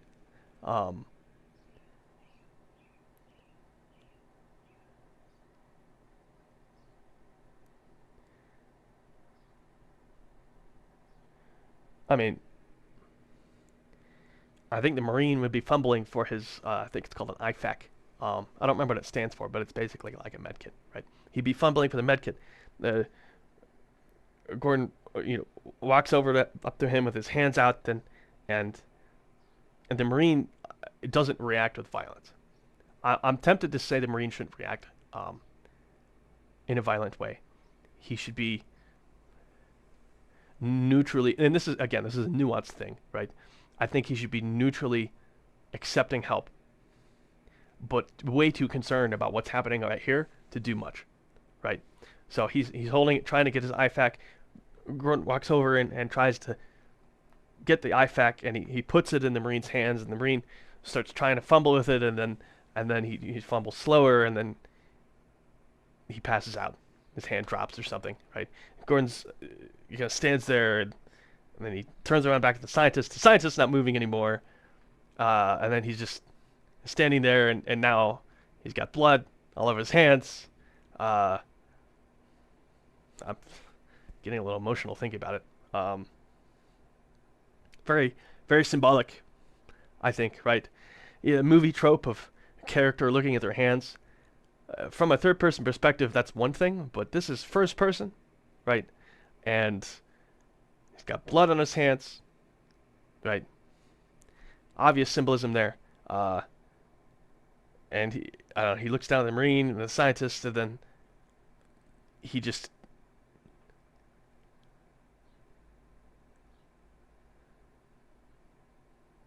freezes.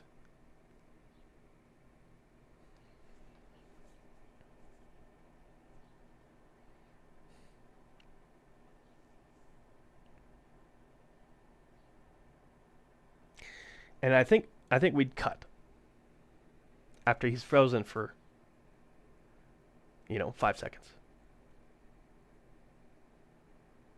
And then it's just him standing in the elevator alone, and the elevator's going up.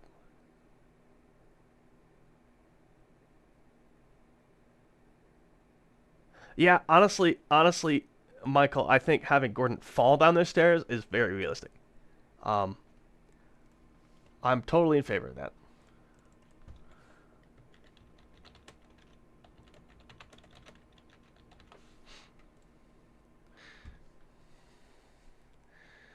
So here's the thing.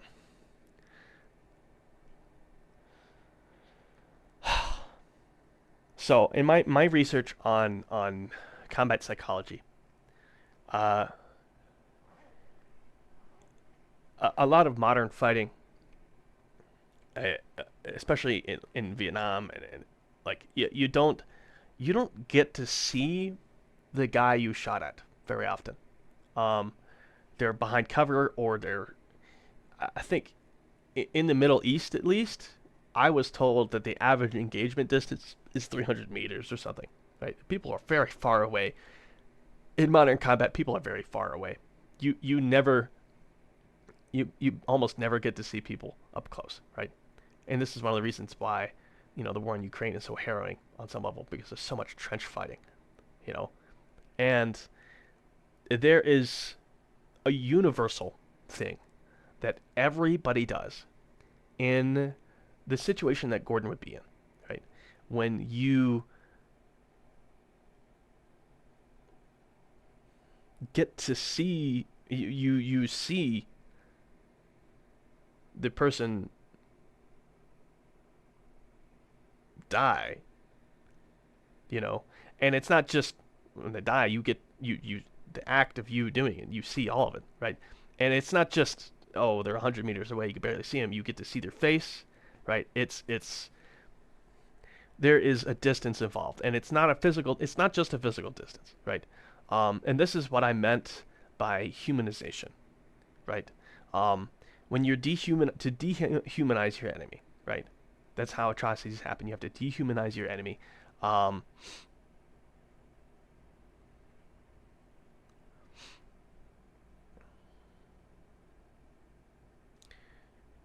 The dehumanization is a form of a psychological distancing, right?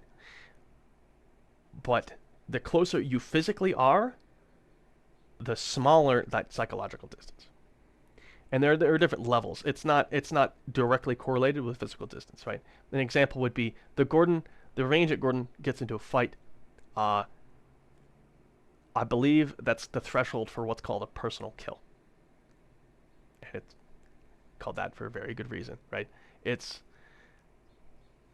extremely personal, right? But there are more personal ways for it to happen, and those have increasingly greater psychological effects, right? There's you know, spears, there's swords, there's knife range, there's the type of weapon matters too, right? It being it being bayoneted in combat was such a significant psychological fear that it could change the direction, the tide of battle. And this is why it was so prevalent in the Civil War, and why it's still used today on some level. People still put bayonets on their weapons because the fear of getting bayoneted is so much more overwhelming than just getting shot, right? And this applies to Gordon because he's conducted a personal kill, but he hasn't.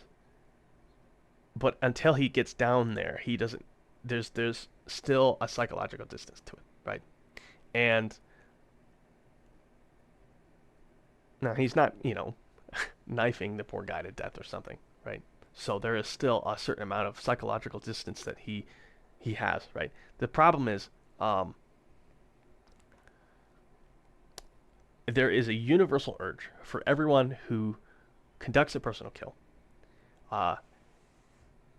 and this is reported in 95% of cases, or so I'm told, of people interviewed, right? That there is an incredible urge to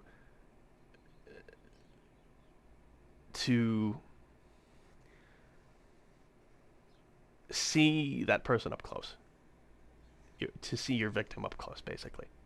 And it's gotten people in danger, even killed sometimes, right? Like, like in combat, you know, when you get a guy and everything's still crazy, and I don't know if, you know, step out of the trench and put yourself in danger to see him, but like it is distracting. It's very distracting, right? And it is a universal urge to look at the victim's face, or just view them up close in general. And that is partially what I would overcome Gordon in this scene, right? It's not just him helping the guy; he wants to see him, right? This is a universal thing, um, and it's a little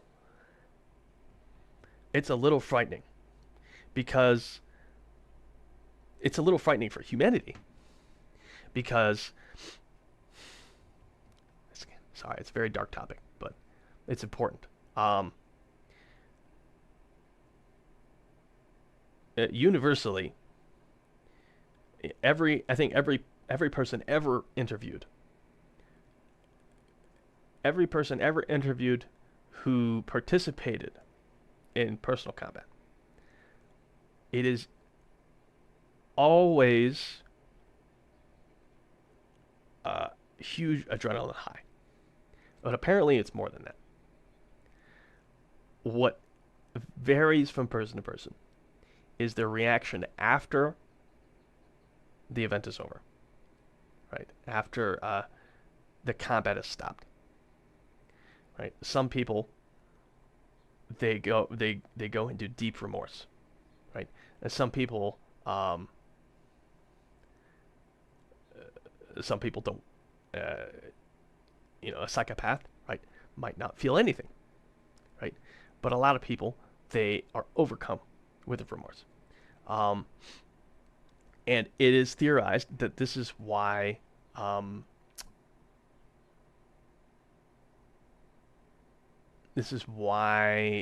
mass shooters unalive themselves after a spree, because they're looking for that high. They get there first. They have to keep looking for that high, and if their high ever subsides, if the interval between the firing becomes too long, they run out of victims, the remorse sets in. You know, and that's the theory behind why it happens. That even people who commit those acts, a good portion of them still get overcome by that feeling of remorse. Right? But universally, common across every person ever interviewed, it is always like a drug. And Gordon would get addicted to this. And not necessarily, unaliving people, but being in combat in general. And this would affect his ability to rest in between combat. So the implications for how Gordon actually deals with everything he goes through is not something that I don't think anybody really pays attention to. And there's a lot of there's a lot of potential to teach people, hey, these aren't just characters in a story dying for the sake of pushing the plot. These are real people, right? We and this is a theme I kind of want to push, right? A very, very major theme. Very, very, very major theme. That we as gamers, that we as viewers of TV, of media, are desensitized to violence. And I know this, right? Like, because my grandma, we made her watch A Christmas Story once, and it was almost traumatic for her, because Christmas Story isn't that violent, but it has a lot of violent implications, right? A lot of injury to these guys, right?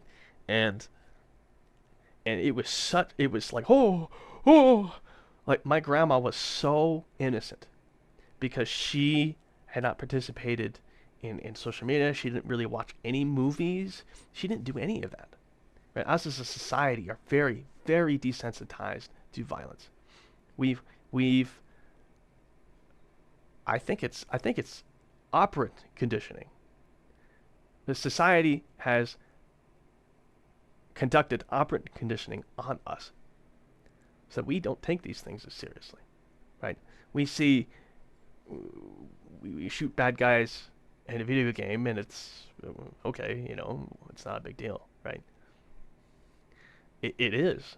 It is a big deal. If we were not desensitized, everything that would happen in Half-Life would be a traumatic, a traumatic event, even to see on a screen, even if we weren't experiencing it ourselves.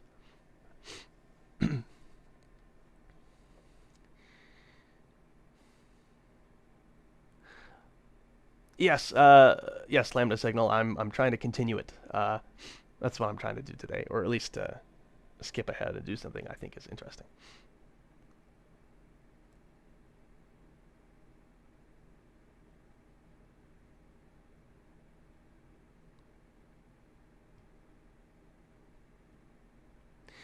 All right, let me write this down.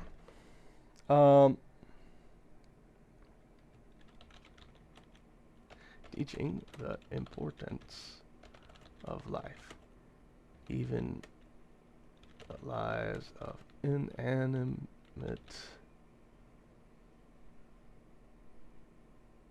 Is inanimate the right word? No.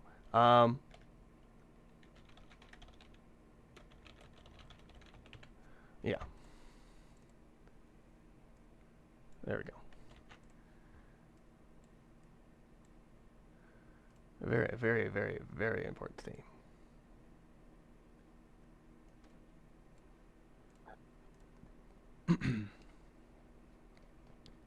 So, Gordon freezes, and this would be the start of what I like to think is his transition into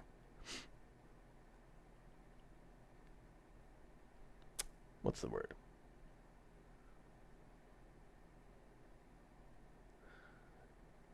Gordon's brain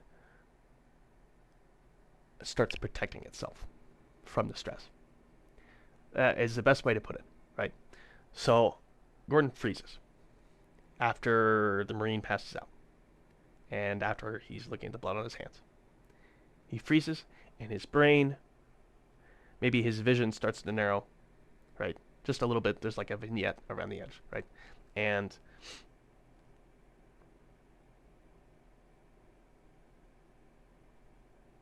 he's shaking, but like body language, that's the only indication that anything's wrong. And then to cut out the awkwardness of trying to transition, we just cut to him being in the elevator and the elevator going up. So we don't even have him push the button. We just cut to him in the elevator and the elevator's rising, right?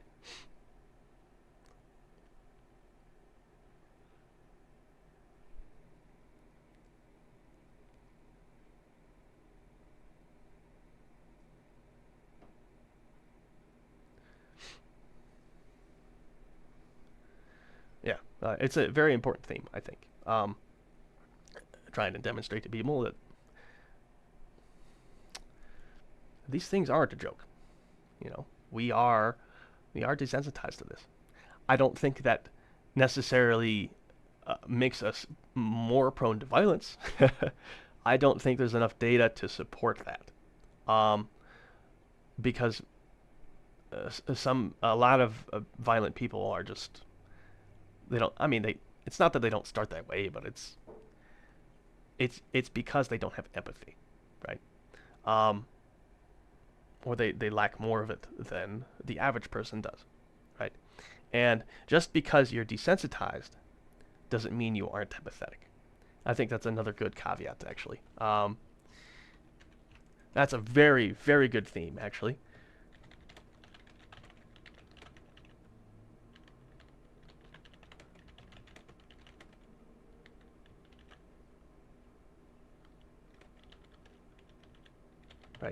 right? We as gamers, right? We're not killers. We're not more prone to violence than the average person. I'm pretty sure data supports that, right? If anything, we're probably less prone. But I wouldn't know, right? But the point is, right, and I hope to demonstrate this, right? Even if your brain is, or like even in Gordon's case, right? Even though Gordon's brain is trying to protect him from this point on, it doesn't mean he stops caring about everything, right? I don't. I have to do some more research. Uh,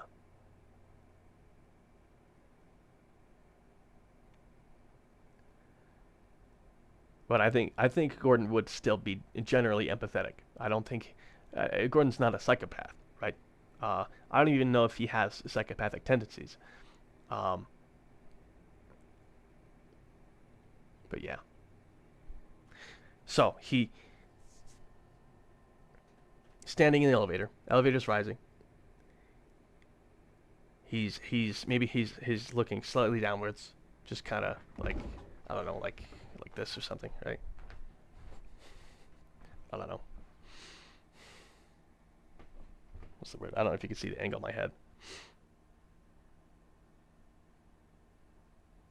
And the elevator rises, and it comes to the top. Let me open up Black Mesa again and see exactly what the room looks like during the transition.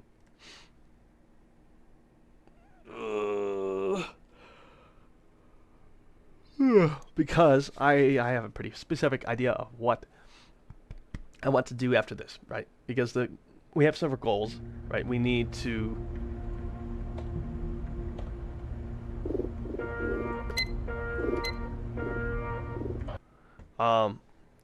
we need to get Gordon into a fight with these guys. Number one, and number two, some of them need to live long enough to get the word out, right? To make Gordon a threat. Oh, rescued at last.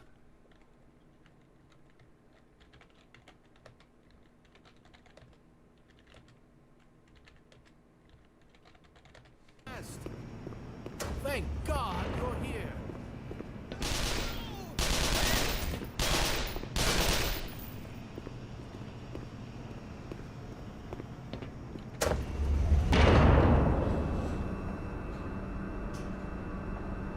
It's like this, right? He's just going up the elevator. Maybe we do it right after this transition right here. Don't shoot! We're with the science team.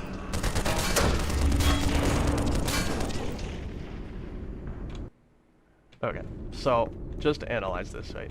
You get to see into the center of the room.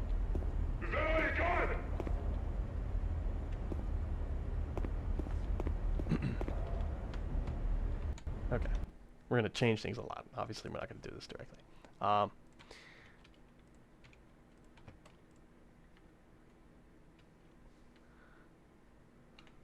We come out here, and then what I'm thinking about doing is there will be a Marine standing right here, right on the other side of this door. He hears the elevator coming up, and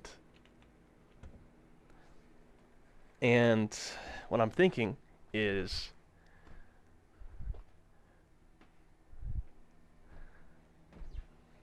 let me see the angle. Hold on.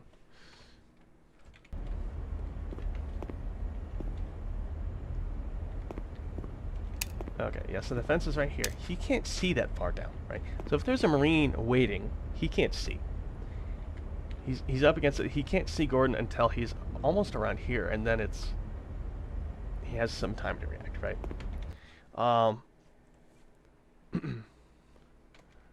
So standing right about here, and given the amount of time there is to react, I mean, honestly, right? So Gordon's head comes into view, and his body follows quickly after. The elevator's going reasonably fast, and I think that's fine, right? As the elevator approaches, the Marine at the top says, what does he do?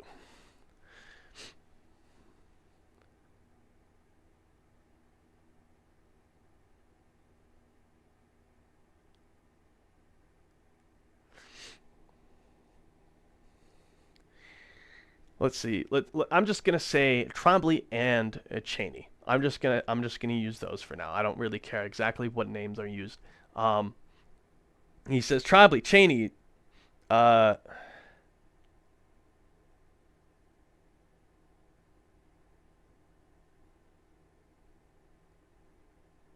something along the lines of he's expecting the Marines to come up with the elevator, right? And Gordon appears instead. So he's completely surprised. Um,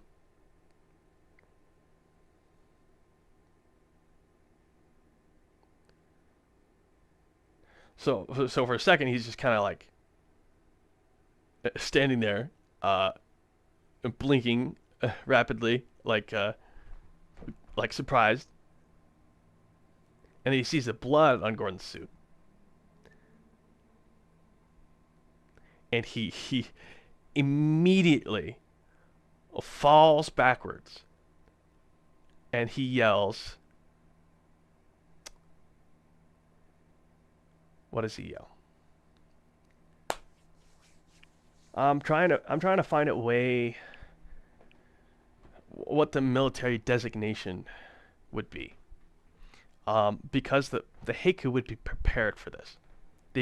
I want to say they almost be specifically trained for it, right? Um, he sees Gordon appear.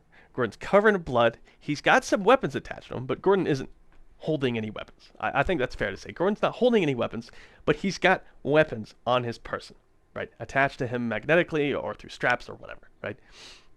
He comes up. Orange popsicle man, got some blood on him. He hesitates. He either falls backward or he starts running as fast as he can, and he yells, "HEV, HEV!" And that wakes everybody up, right?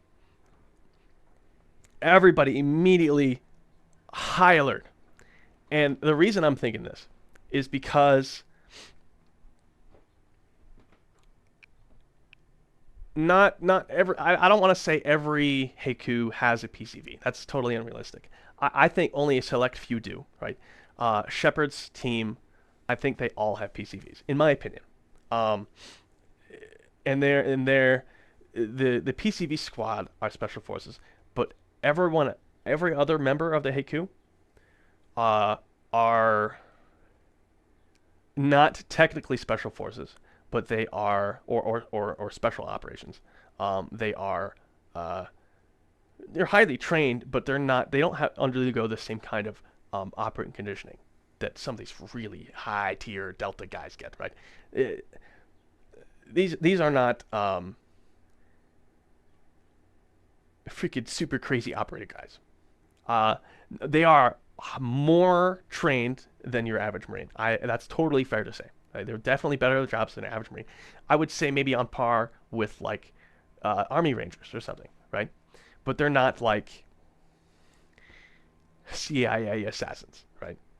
And so Gordon comes up, and immediately the HECUC recognizes who this guy, not who Gordon is. They don't know who Gordon is, but they recognize what Gordon's wearing, because the Marines, they have a PCV program. I believe that Shepard's team is an HEV kill squad, and they were sent into that part of the facility to go and get Gordon, because they know Gordon's in the general area of Lambda, and that's why you pretty quickly come across Gordon in opposing force, reasonably quickly, right? It's implied you were dropped fairly close to him. In my opinion, I think Shepard and his squad are an HEV kill squad, but not everybody's equipped to kill HEV users, right? So an HEV user appears, and these guys are totally caught off guard. They know they've trained with PCV users. They never won them themselves, but they've trained with PCV users. They know how absolutely tanky these guys are. They know what it means, right? And it's a big deal, right? But they haven't necessarily been ordered to kill HEV users or anything like that. But it's a really big deal, right? So immediately, everybody is at attention, right? Not the pose. I'm saying like they're ready, right? Or they stop what they're doing, right? And there are, and Gordon finishes coming up the elevator, right? And he sees into the center of the room there are several more scientists who are zip tied in a kneeling position, but they're not dead. They're in the middle of the room, right? And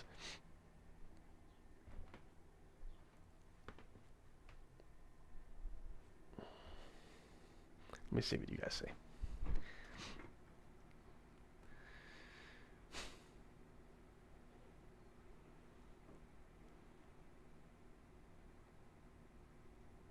They would hear the shots echo up the shaft.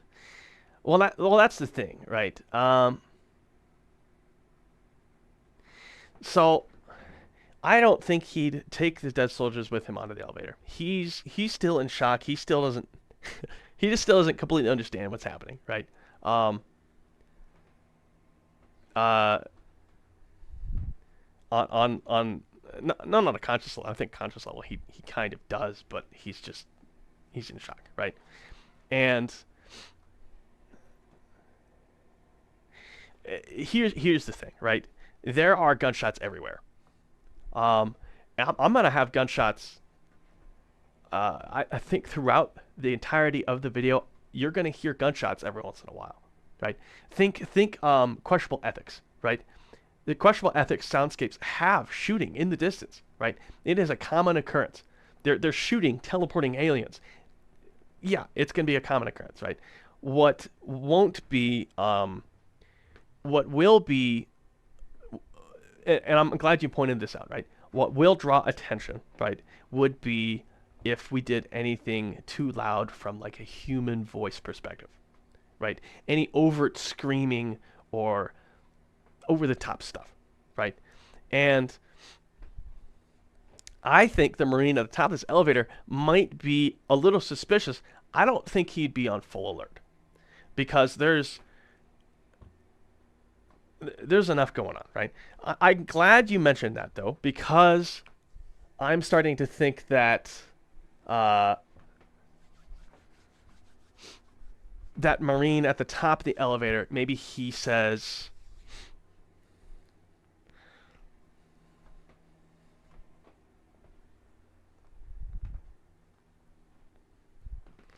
oh, there's a couple different ways we could handle this. The first thing I'd like to say is that there's it's called a, oh man, I can't remember. A catchphrase system. Yeah, you can hear gunshots in the distance in questionable ethics. It's a common occurrence. And in the facility in general, you'd expect combat to be pretty regular because they're shooting head crabs. You know what I mean? Like, it's not really super crazy, right? There are Vortigaunts at that point, and those Vortigaunts are a bigger threat. So maybe they are a higher alert than normal, but still, like,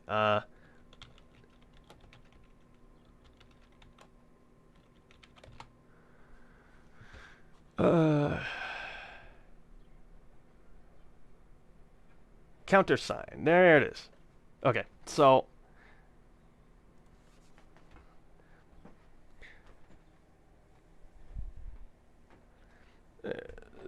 what people in the military do, whenever you got a sentry, or you've got basically you assign somebody to guard a specific direction, right? And the guy hears or sees someone coming that he can't positively identify. He basically says the equivalent of question. The other guy says answer, and then the guard says accepted, right? Now they don't say those words exactly. That's just a generalization, right? An example, right? Especially on the wiki page here, right? The challenge was flash, and the answer was thunder. If the person coming up the elevator, in this case Gordon, doesn't say thunder, right? The Marine says flash. And he says flash again. Hello, you stupid flash. Gordon doesn't say anything. but because he doesn't respond, that guard is well within his rights to shoot whoever's coming up that elevator. But also, there might be some room for, what's it called? Some nuance here. The problem with using a system like this is that if we implemented a countersign into this scene, it would be realistic, but the viewers wouldn't understand it. And that's a problem. So I think it would be better if the Marine at the top of the elevator is just expecting his two buddies to arrive here pretty soon. And he assumes it's them, and he isn't on top of his game, right? He's not expecting any sort of intelligent combat. Everything he's fought so far has been basically animals. You know what I mean?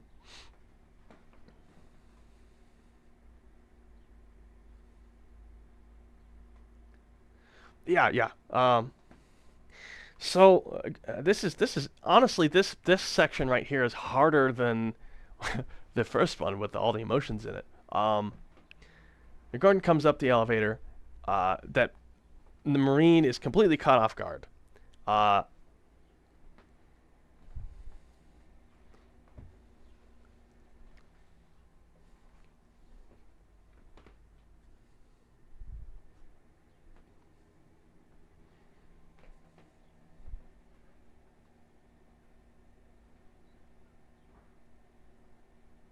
Actually, you know what would be better?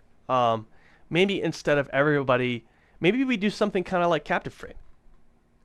You know, the end of duty call is a beginning of Captive Freight, where the Marines are kind of they are not hostile at first, right? I think we could do that.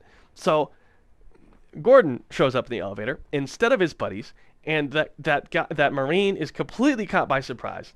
And he raises his voice, right? And he says, HEV, I've got an HEV, right? But he doesn't, he's tense. He's really tense, but he doesn't raise his weapon. Maybe he puts his hand out in front of him, but he's got his weapon down here, and he puts his hand in front of him, and he's like, hold on, man.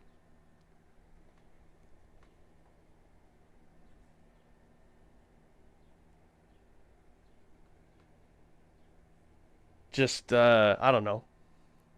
What do we say? What do we have him say? Right? Like, give me that. What weapons does Gordon have? I think Gordon only has a.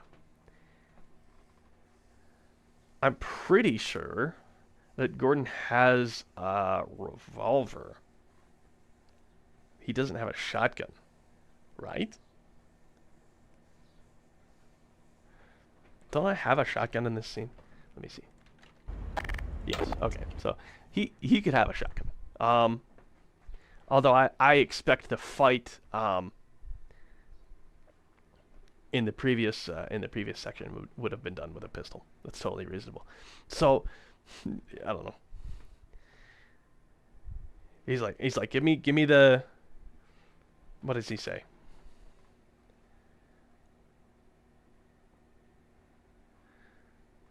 Oh, yeah, because this is where Gordon would get his first MP5. That's a really good point. So here's the thing. Given the emotional nature of the previous scene, I don't think Gordon would have bothered to think about getting that guy's MP5. But I do think he'd be carrying a shotgun. He'd still have his shotgun. So I was going to have Gordon not carry a weapon up this elevator, but now I'm starting to think he should. He should have a weapon.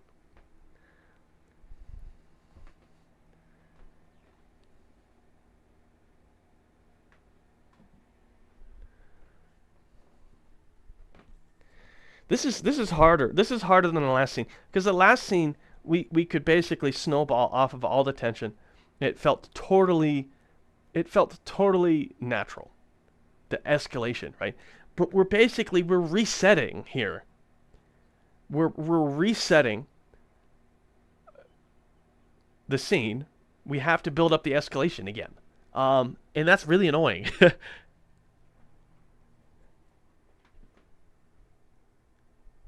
that's really annoying. Now I'm not so sure.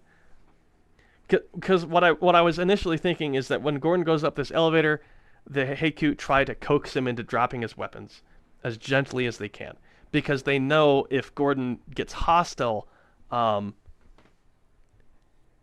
they can't kill him easily. Right? He could take a few of them with him. That's what they think. Right? So they're trying to coax him into dropping his weapons. That's what I was initially thinking, and I was really really attached to that idea. But now I'm not so sure. Now I'm thinking that, like, as Gordon comes at the top of this elevator, he's holding a shotgun. And he's got it down like this. As he comes up, he covered in blood, holding a shotgun. That Marine is completely surprised. And honestly, even more than HEV, maybe he should say, honestly, the best thing to say would just be gun. Right? Maybe he says it a few times, like gun, gun, gun. Right? It gets everybody's attention. Right? And he's got his weapon pointed at Gordon, and he's backing up. He's like, drop it, right? The same spiel they gave the rest of the rest of the science team. We could probably even reuse the voice lines, right?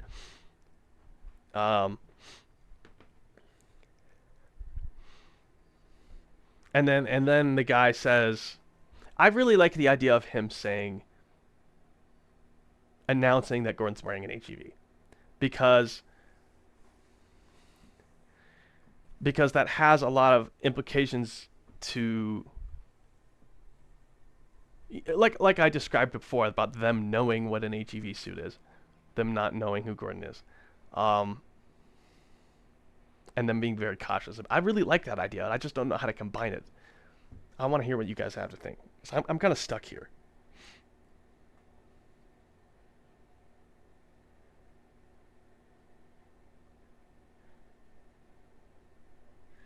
Yeah, and a crowbar. I don't think they'd care about the crowbar. Yeah, this is really tough, because the HECUC need to fight Gordon. Honestly, no. Honestly, okay. Here's an idea, right? So they yell gun, they don't yell HEV, right? There's a bit of a standoff, and then one of the Marines gets trigger happy and shoots Gordon, and then Gordon starts shooting back, and then the fight starts, right? But it isn't towards the end of the fight that, or maybe halfway through the fight actually might be better, that one of them starts to yell, he's got an HEV, or something, right? And then some of them start running away or something, right? They recognize the threat, but they recognize it too late, right? They jumped the gun too quickly with Gordon. He completely surprised them, and that would I feel like that would help the fight scene feel more at first chaotic, because they think they can kill him easily, and then the second half of the fight is more coordinated, or maybe the last 2/3 of the fight are more coordinated, because they know, not necessarily that they know how to fight HEV users, but they know what they're up against, and they're trying to be more. They're trying to be a little bit more relying on their training, right? Instead of just shoot the guy, right? because for all intents and purposes, right? Let me put it this way, right? For all intents and purposes, Gordon is Gordon's a tank, right? Or at least an armored vehicle.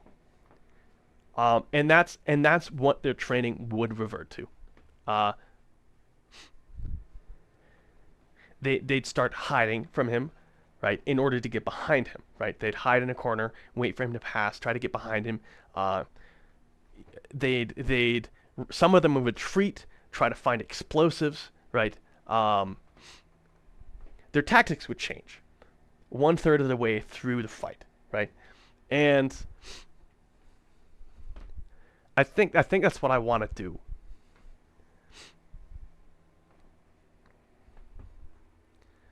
Because I think that's a better transition. The problem I'm still hung up on is when Gordon gets to the top of this elevator. That's very much oh,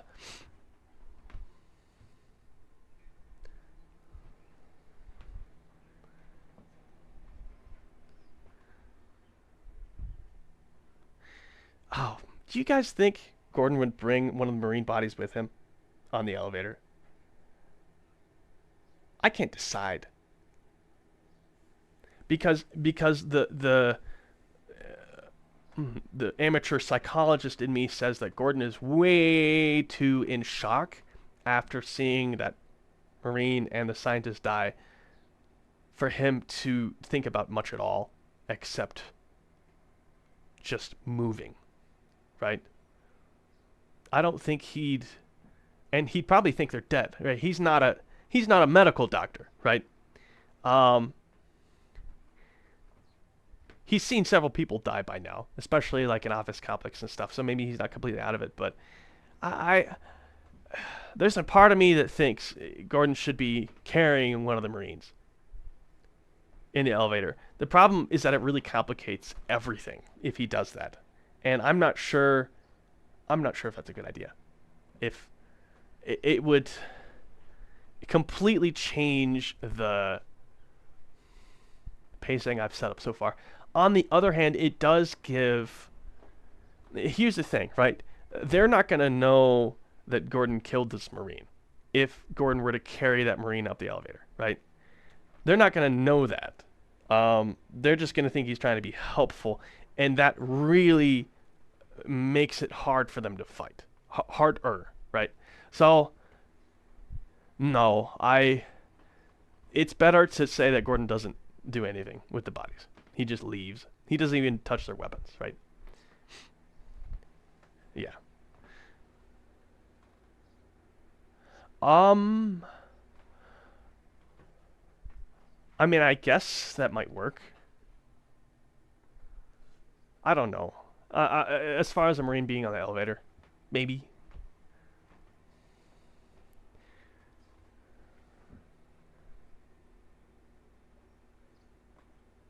Already dead. Yeah, maybe the Marine gets into the elevator. Okay, so let me think about it. Here's the thing, right? This doesn't change. This does it. This could help. You're right. This could help. If the Marines are already dead and they're in the elevator, and Gordon's just kind of, he pushes the button and it just kind of stands there looking at him, maybe, like the entire elevator ride. Or maybe he looks away, or, I mean, I don't know what I would do in that situation.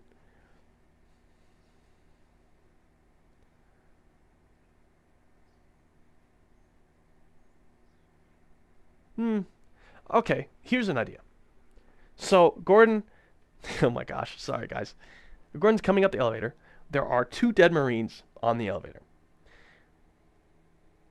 And he's just staring at them. Right? He's looking at them, right? But Gordon doesn't call the elevator. The Marine at the top calls the elevator. So after he's frozen there for 5 seconds, like we discussed before, he's frozen, the elevator starts moving. And he just kind of doesn't react. He just keeps standing there staring. Right? We do a cut. Maybe we do a cut. And then as Gordon gets to the top of the elevator, Gordon doesn't even look. He's not even looking at the opening, right? That's coming up. He's still looking, right? And you hear, and this is great because we don't have to animate it, right? We hear the Marine say, "Gun, gun," right?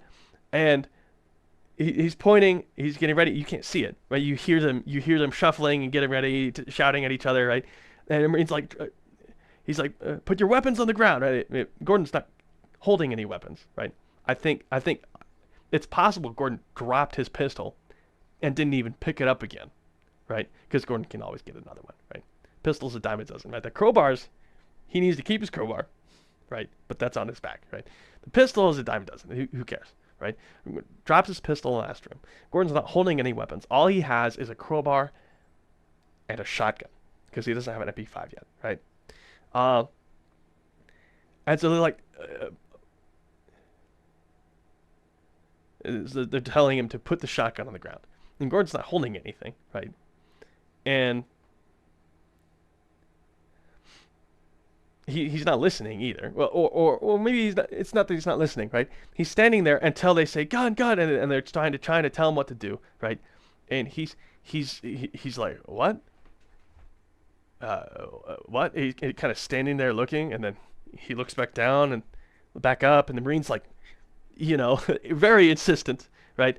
But also the Marine's getting more and more agitated because he's looking at the Marines next to Gordon, the dead ones, right? I think this is how this could work. I don't know if you see where I'm getting here, right? He's looking at the Marines, he's looking at Gordon, who is covered in blood, right?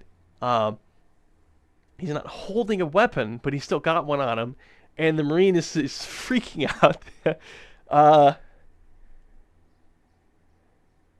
He's telling Gordon to you know, put your weapons on the ground, and Gordon's confused, right? Still in shock, and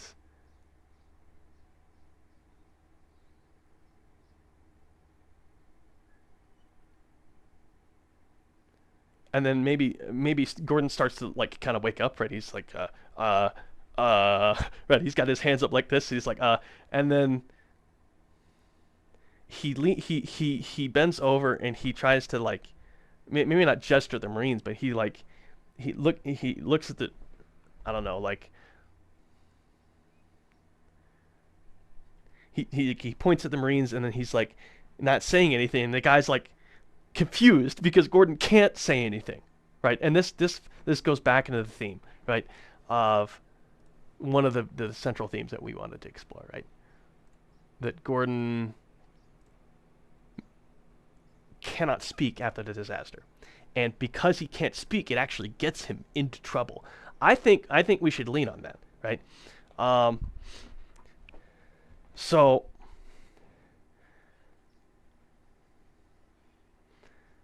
you know, he's telling Gordon to drop the weapon, and Gordon's kind of confused, and then he maybe he takes his shotgun and then like puts it on the ground, right? And he's still got his hands up, and the Marine hasn't relaxed even after Gordon dropped his weapon. And now that is not typical behavior, but it can be explained because the Marine knows Gordon's wearing an HEV suit, and that the Marine can't stop Gordon if Gordon picks up that weapon, right? So Gordon is still very dangerous, even without weapons. So of course the Marine is still freaking out, right? So we could even have Gordon put the weapon on the ground. So he puts it on the ground, and then now the Marine's really agitated. He sees the Marines, is like, "Did you do this?" or I don't know if "did you do this" is appropriate. Again, I don't write dialogue. I'm not the best at this, but like,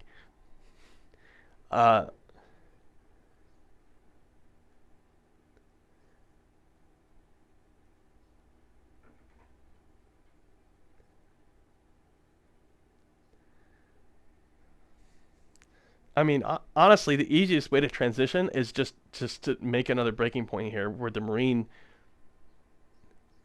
I don't know, starts shooting at him or something, because this is a really, really hard.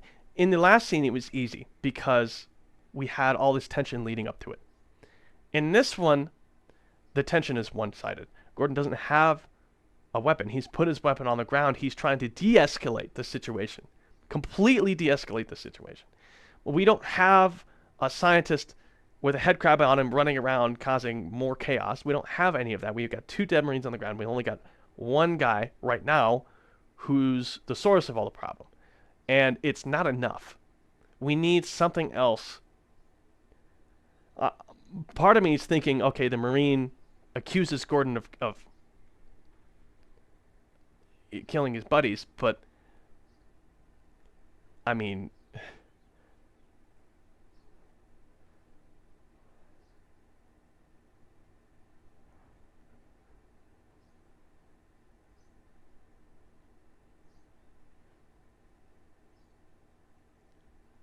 let me see what you guys say.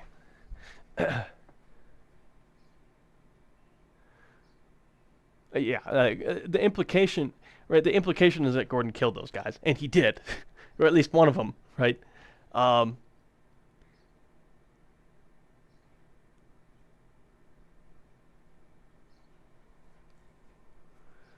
if you were you wouldn't even engage with the bodies. Gordon looks at the button, but his eyes drift into the closest corner next to the buttons. Yeah, yeah, he'd be disassociating pretty hard until he's in danger again, and then he would be back in focus. Definitely. Directly at the bodies. Not pointed. Maybe that could work. But let's say, right, like they Gordon finally manages to snap out of his funk, and he puts his shotgun on the ground. How do we continue making Gordon a danger? And what I'm thinking is 2 more Marines run up. They see Gordon covered in blood in an HEV suit, and the first Marine at the top of the area says gun. The 2 Marines that come up and support him, one of them says HEV or something, right? We need a code word for it. You know what I mean? We need a code word for HEV users that's really recognizable, right? Because I think straight up saying HEV is not. I don't know. If you guys have another nickname for HEV users that's very identifiable, I would appreciate it. Especially if it sounds somewhat formal, right? Anyways, right, one of them says HEV, and then as he's walking up, right, and they're pointing at Gordon, right, the other 2 that come up, one says HEV, they're pointing at Gordon, but they're looking back and forth to the bodies, right, and then while the 3rd guy is pointing at Gordon, the other 2, they go up to the Marines and they try to drag the Marines out of the elevator, or they start doing first aid, right? And then several more come in, right? And they're all pointing at Gordon, right? Now there's like what? There's 2 Marines near the there's 3 Marines near the elevator, right? The first one, then there's the 2 that are dragging the bodies out of the elevator, right? And then maybe like 3 more show up. Now everybody's here, and they're like, okay, they dropped his weapon, and one of them kind of like walks up and grabs the shotgun, right? But very, very slowly. And then there's another one, maybe the sergeant. He's got like a beret on, right? Even though that's not realistic, I don't care. And he's like, all right, let's get you out of that suit or something. That's the only thing I can think of, is that he says, let's get you out of that suit, and then Gordon just punches him or something. I don't know. It doesn't feel right to me, but I don't know how else to escalate the situation other than to have Gordon initiate it, because he thinks he's in danger. Because these Marines, yes, Gordon's going to be, honestly, maybe a better idea would be they're telling him to comply, and he's backing into the corner and shaking his head no. The problem is, you don't just shoot someone because they're not complying.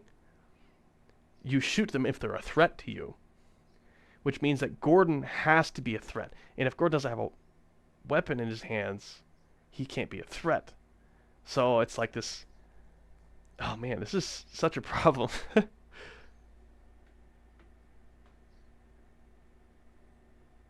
X-ray for Xenians, right.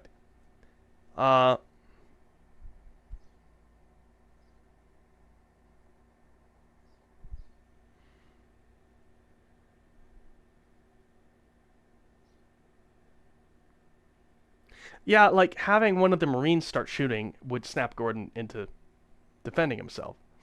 Um,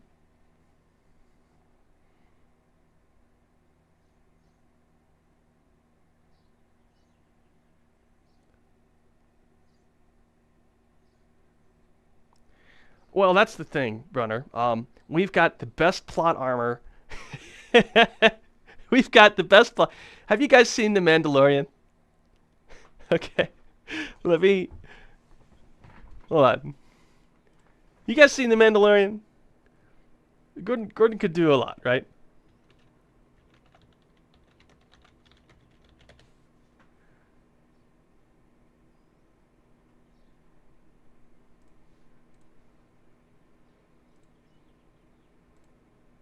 Here's an excellent example.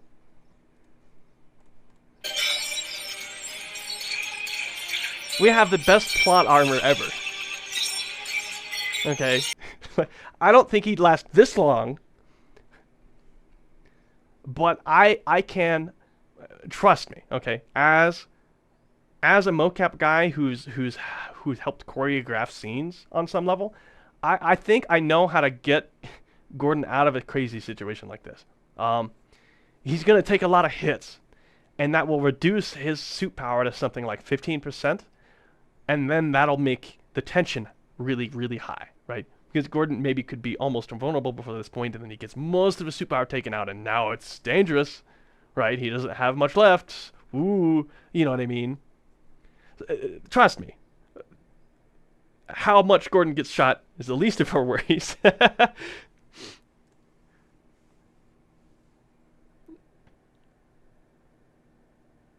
Right. There's right.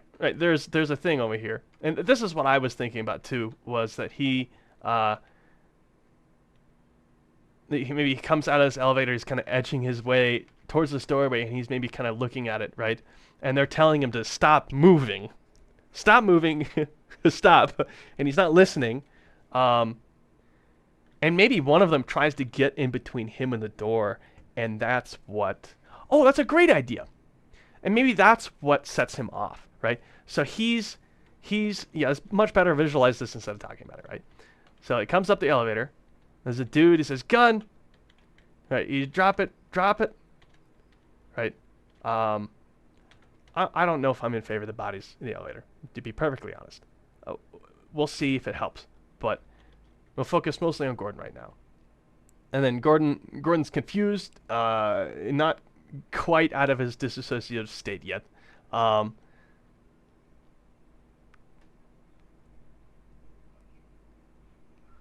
Right, and the Marine gets close as if to like, what's the word? When people aren't complying, and they're holding a weapon, and they're not dropping it, you're I think authorized to hit them, I think, right? So the Marine's about to hit him, and then it finally clicks in his head that this guy's wearing an HEV suit, and he decides not to hit Gordon, maybe, right? And there's still guys running over, right? Because there is a sort of corridor right here. You know what I mean? What's going on? I don't know, man.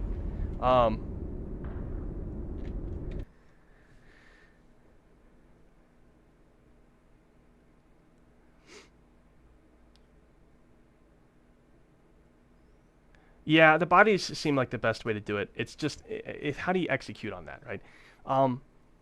What's the best way to put this, right? There's the theory behind how we can use narrative tools, right? Narrative tool being the bodies come up the elevator with Gordon. But executing on that is very difficult. How do we get the Marines to escalate based on the bodies? And I think you kind of answered that question for me by helping me think about it. So thank you.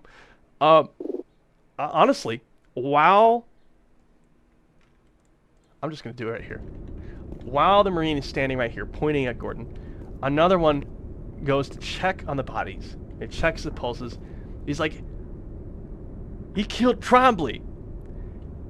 And and then he stands up and he pushes Gordon. Did you kill Trombley? Did you let him die? Did you? Right, and he pushes Gordon, and Gordon, it becomes an instinct thing, right? Roger. And then we can have fun by having Gordon punch the dude in the vest, right? And the thing about body armor, right? I've worn full, I don't want to say plate armor, Are right? we good to go? But I've worn what these guys are wearing. I've worn. So it's implied they have a front and a back plate, right? I've worn body armor that had. Where am I going? Oh, sorry, my W key got stuck. I've worn body armor that had plates on the side too, and the crotch plate as well, right?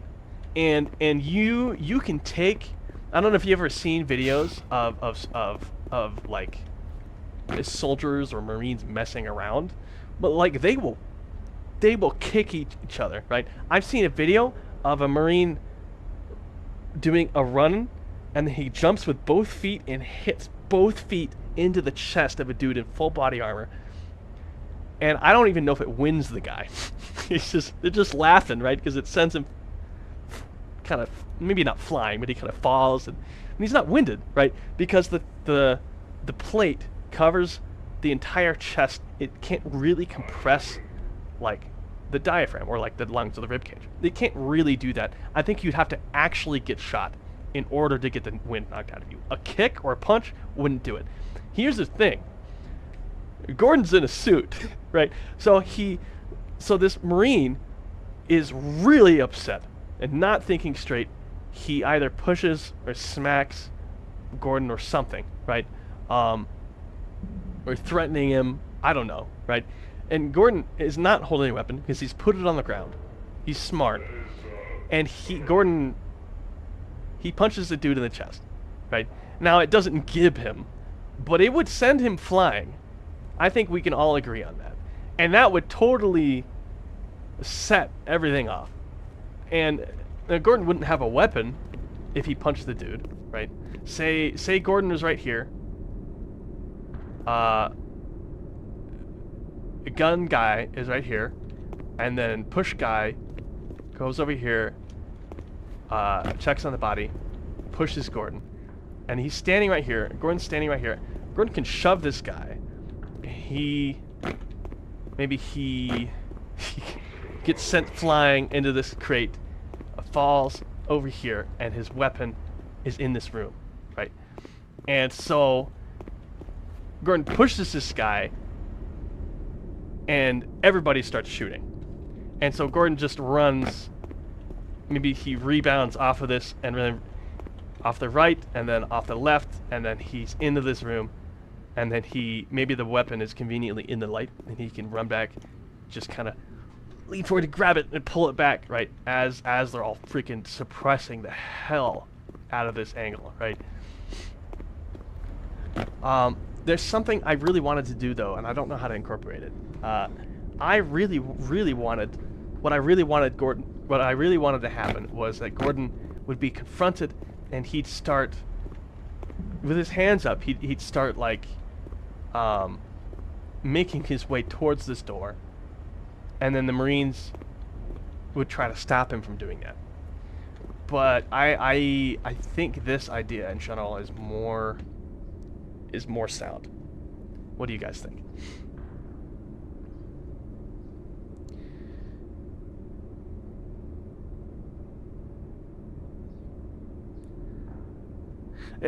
Well, I mean, Gordon knows he can do it, because by this point in the story, Gordon is familiar enough with his armor that he trusts it.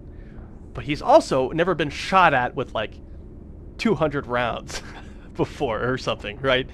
He's taken lightning blasts from Vortigaunts. And he might have gotten hit by a zombie once, but that's it. He's confident in the short-term capabilities of his armor, but not really the full firefight. He'd still be scared as heck, and we can reflect that in his suit power going way down, right? Right. If we had Gordon take cover over here, he's gonna get cornered. Gordon can't get cornered, or he can get cornered, but then he has to break out of it, right?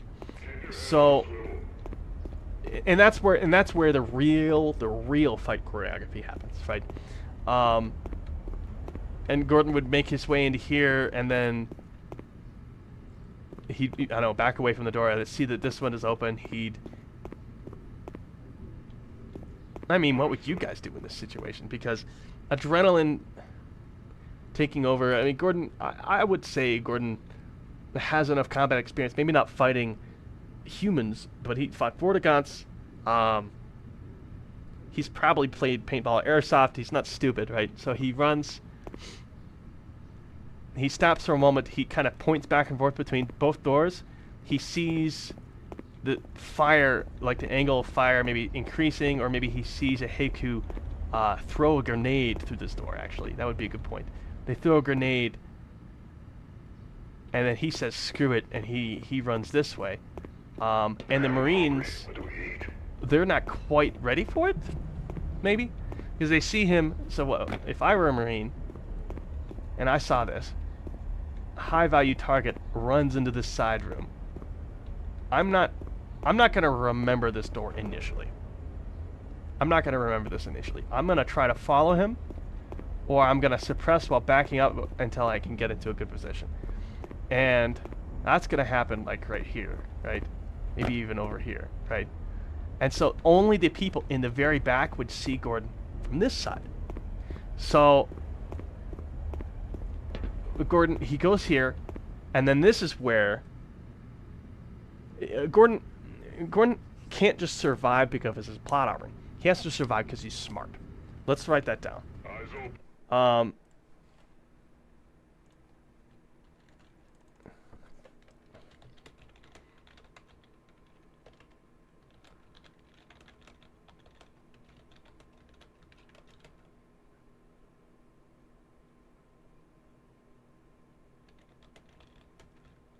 He has to run, think, shoot, live. Of course. Okay. But specifically, I'm talking about thinking, right? Gordon has to be smart. He has to be really, really smart. So he stops right here, and then he gets down. Yeah, I understand. He gets ready to break out, basically. He doesn't even peek, but he knows he has to get through here, right? He knows he can do it, too, because he's just been shot a few times, and his suit just told him the suit power, how much it went down. He has an intuitive understanding of how many more hits he can take, right? So he gets ready, and then he breaks out. He starts running as fast as he can. The thing is, ATVs are fast, right? This is, I don't know if you guys realize, right? But this is, I think this is faster than an Olympic athlete. Just barely. I would almost want to make Gordon even faster than this, right? So Gordon breaks out, and that only gives him, what, 2 seconds? If I were HECUC right here, getting ready, and I see Gordon on a corner of my eye, there's this phrase in the military we like to use. It's called, I'm up, they see me, I'm down. And it's as fast as you can say it, right? I'm up, they see me, I'm down. I'm up, they see me, I'm down. Messed up, man. And Gordon can't reach the end of this gap before they say that, right? I'm up, they see me, I'm down. It refers to how much crawling there is in modern combat, right? You're crawling, you wait until the enemy's shooting at somebody else, you get up, you run, and then you fall again, right? I'm up, he sees me, and then you get down before he can turn to shoot at you. That's how long it takes, right? So I'm like this. I'm up, he sees me, I'm down. He could be here. Watch out. I'm up, he sees me, I'm down. So something like, let's see, right? I'm up, he sees me, I'm down. So yeah, right where I shot this crate. And it wouldn't be, what's the word I'm looking for? It wouldn't be well aimed. He'd be swinging like this, right? So he wouldn't even be able to hit Gordon because Gordon's moving fast enough. He'd get 2/3 of the way across this gap before that happens. And then he can start shooting them from behind. Right? And now I don't think everybody would be here. There'd be some people up on the catwalk. So he runs this way, and then he slams into this wall. He shoots. Because he's a scientist, right? Or maybe he even blind fires around the corner, right? And that gets their heads down. Their heads down. They don't know how trained Gordon is, right? For all they know, right? And so they're scrambling. Now they're running this direction, or they're confused, like standing here. Some of them run this direction. This one probably just like, well, huh? And then it goes like this, right? If there's one standing here, he gets kind of confused and just kind of stands here, right? One or two might actually go and hide back here more, right? The idea is that you split the HECUC in half here, right? But this actually increases tension because now Gordon can get flanked, and not just from one direction anymore. He could in here, presumably, but he's trying to stop himself from getting flanked. He's not stupid, right? So he runs out here, suppresses them to keep their heads down and to shake them up, then starts running this way, and by then a Marine has definitely seen him, maybe standing here, right? I mean, sees him, but can't shoot him because this catwalk gets in him, right? So then he runs this way and starts aiming right here. So when Gordon pops his head up, there's a dude ready, right? Shoots, starts running this way, gets hit a few times, and maybe falls right here, right? Gets up, blind fires some more, and then he kind of starts panic looking around because there's so many things to keep track of, right? And then, I mean, from here, going all the way out here to where there's less cover is really hard. So I think Gordon would have to basically play around these columns, honestly, until he can get enough breathing room. I don't even think Gordon should go on the catwalk until the room is clear, because there's just so much stuff going on, right?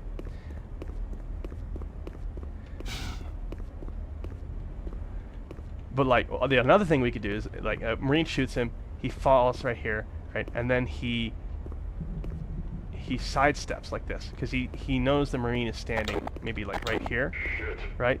I gotta piss. He gets shot from here, but the column still covers him, so he can actually get closer to this Marine now, right?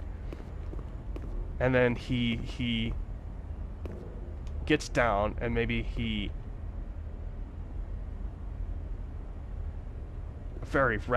could probably very rapidly crawl like this, get an angle on this guy and shoot him, then turn around and shoot the people who are trying to flank him from behind, and basically switch back and forth as he keeps what's the word, repositioning. The only way to survive in a scenario like this, even though he has plot armor, is to just keep repositioning, keep them guessing, right? Don't let them pin him down with grenades. And a lot of them will still be over here, because generally the tendency is to keep your cone of fire small, right? So once Gordon gets behind, they're going to stay back here and just suppress him. They're not going to rush him if they can help it, because you wouldn't do that in real life. You could just stand back here and shoot at the guy while your friend goes around and maybe tries to get an angle on Gordon from here or something, right? Or from here. You know what I mean? This is a lot of ways. Once the actual battle starts, I'm going to start relying on my intuition, my mocap intuition. I'm just going to play this out as I see it.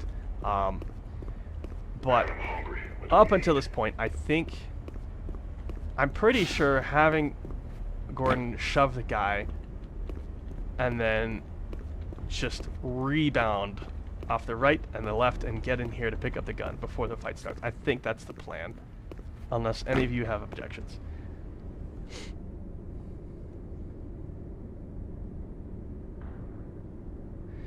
If you punch the guy, but maybe as soon as the Marine touches him, he snaps out of it, pushes the guy away, and turns to the door and runs away. Honestly, yeah, maybe just running away would make more sense. Yeah, that's fair. Running, yeah, I like that more. That paints Gordon in slightly less of a antagonistic light. Even though I kind of in favor of that, I'm still okay with. Yeah, maybe he just shoves the guy out of the way and tries to run. That's totally fair.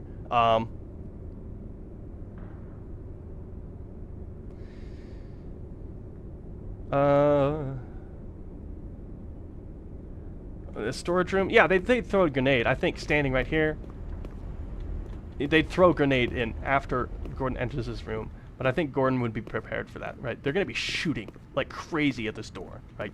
So he's gonna be backing up. He'll throw a grenade in.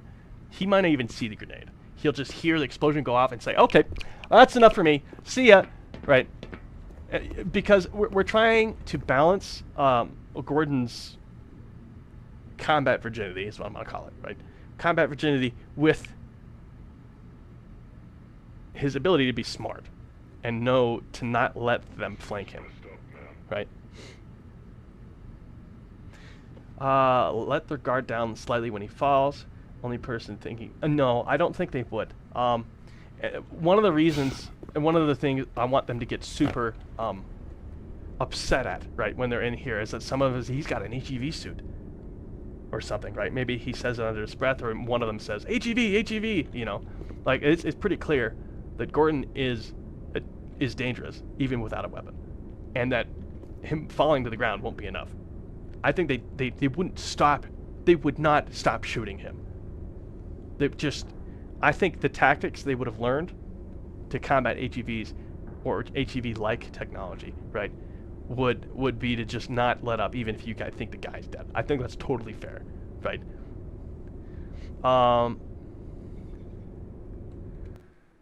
HEV make a lot of noise when he walks, runs. I mean, it would probably be telling him all kinds of fun things, like ballistic projectiles detected or something, right?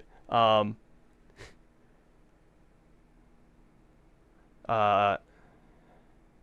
think Gordon's HEV would get upset at ballistic projectiles because, oh man, you're fighting people?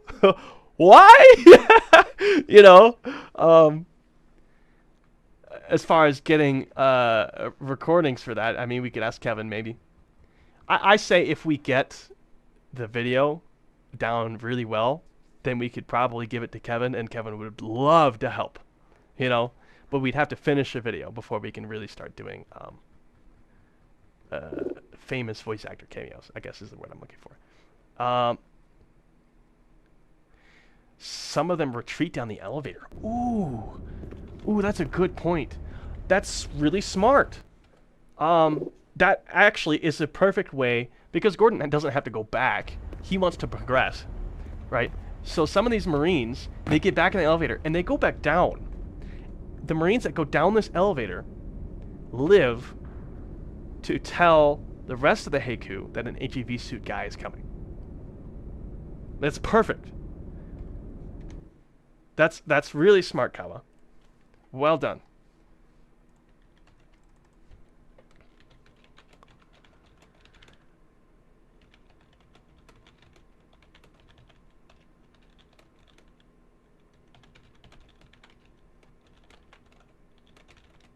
That's really smart. Not let your guard down. Well, you'd be surprised. It's a complacency thing, man. Like, even in a combat zone, yeah, you're not gonna let your guard down. But when you've got teleporting aliens, there you have to relax in between fights. You have to find somewhere to relax in between fights. And if it's hard to relax in between fights because you never know when a headcrab's going to teleport on top of your head, then your mindset is going to start changing, right? We got a lot of complacency training in the military, and a lot of that comes down to knowing when to take breaks, right? And if these guys can't take breaks, they're going to start their brain is going to start making them take breaks, right? They're going to start, whenever there's even a slight lull in the combat, not in the fight with Gordon, obviously. I'm just saying in general when they're cleaning out Xenians from rooms, right? Um, they'll take turns. Like one of them will go security, and the other one will like I'm just gonna not zone out for a bit, but I just need a breather or something, right? Um, so it really depends. You have to let your guard down sometimes. You have to take breaks. Yeah, like they get wounded or something. I think that's a good idea. You know, like a wounded one gets into the elevator.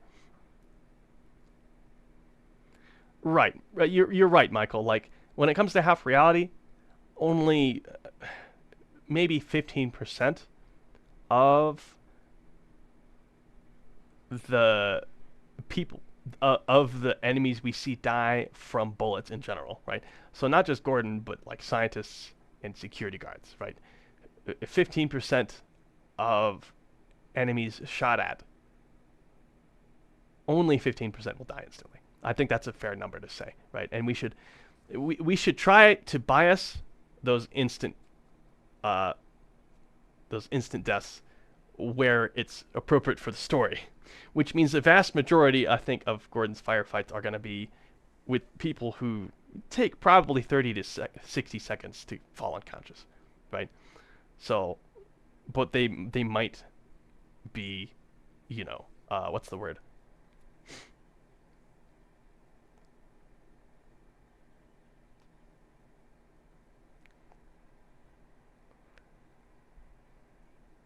Ah, this is my train of thought.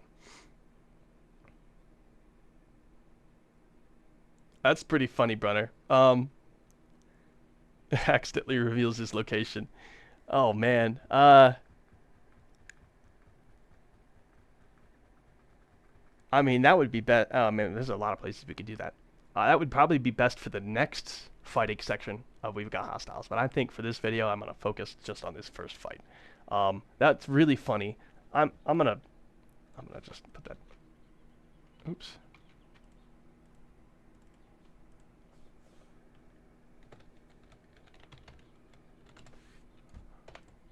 Okay. Knocked back down and getting up like nothing happened. It would help reinforce it. I agree, Amphibian.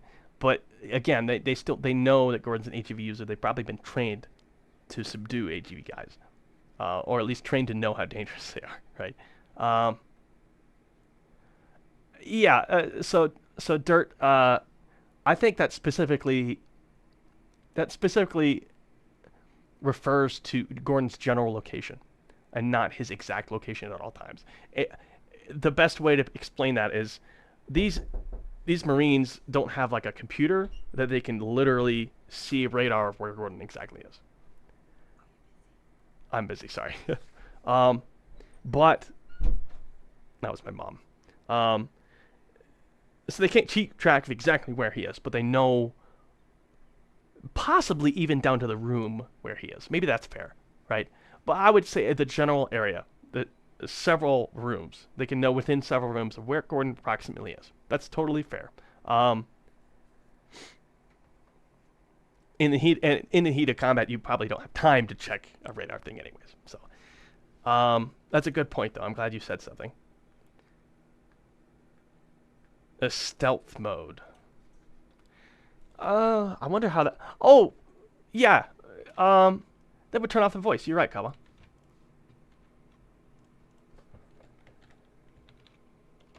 That's really smart. I didn't know. I mean, it makes sense that Darth Vader can turn off his breathing. That is pretty cool. Okay, so now that we know what we're doing, let's do it instead of just talking.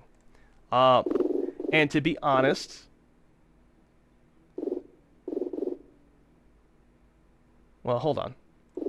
The problem I have here is I need to make objects approximately where these crates are, so I know where to walk. So give me a second while I figure this out. Well, let me get this in Unity first.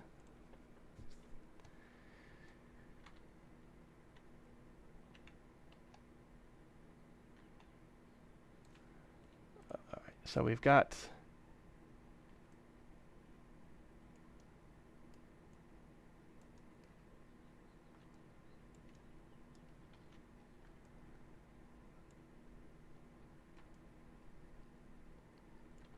let's see. This we'll export this as FBX. We'll put it in here.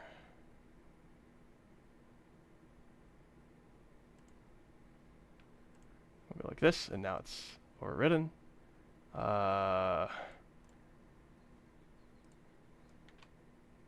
got this one too.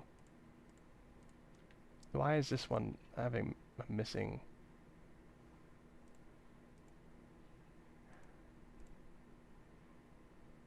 Okay.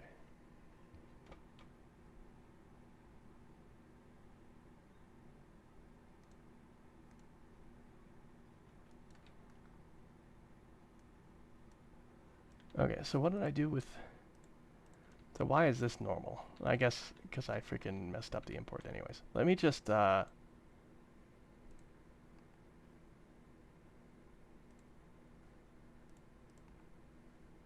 me...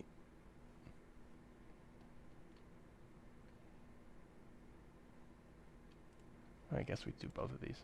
That's fine. I'm actually really excited to do this now. So... let's do it. No, not a blend. I need an FBX. Please.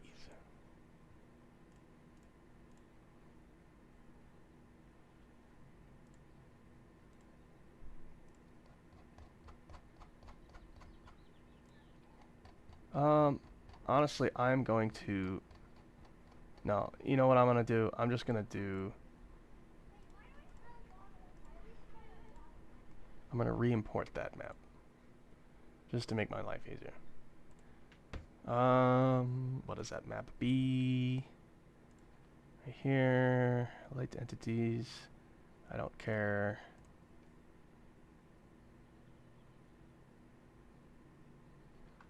Perfect. And then we select objects, and then we deselect this, and we kill everything.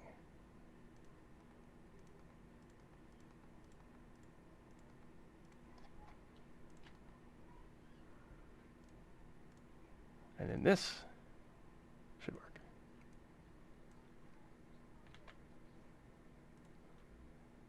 FBX. Yes.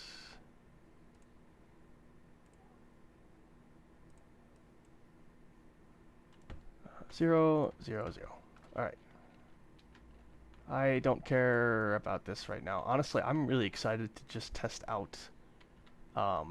We can focus on this. This is all cinematic stuff that we can worry about later. I want to do fight scene stuff because fight scenes are fun.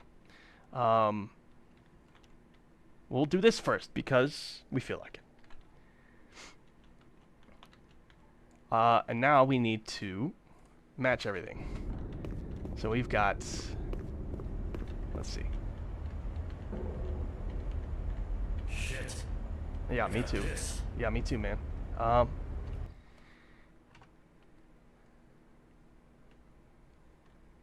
right. We start adding stuff.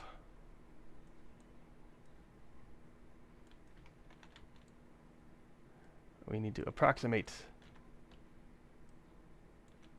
the size of all these things.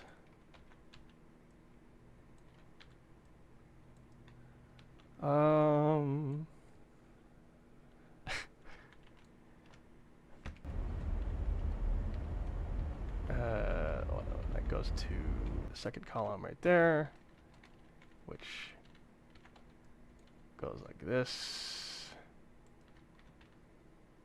Okay, and now what's next? What are the most notable objects here? We've got this crate, that's important. And that only comes out to half the size of that.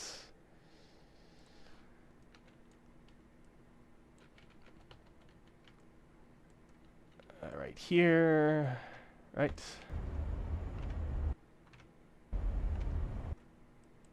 Right, and we go like this, we go like this, we go a little bit like this, we go like that.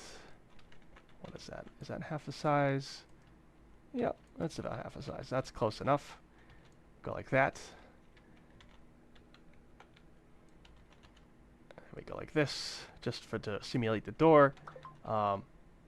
And then we, let's see, we go in here, and this comes out to almost exactly that from here. Like so.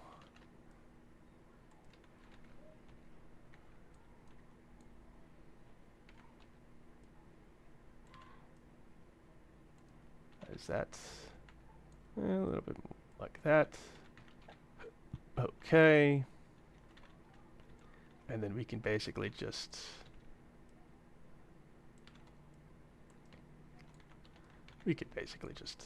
go like this. Just because I know Gordon's not going. I'm not going to have Gordon go in between these shelves. So I'm just going to go like this. Force myself to remember that nothing happens until this section, which is right here. Perfect. Another shelf right there. Okay. And then these don't matter. These columns do. These boxes Keep your eyes peeled, guys. So let's do.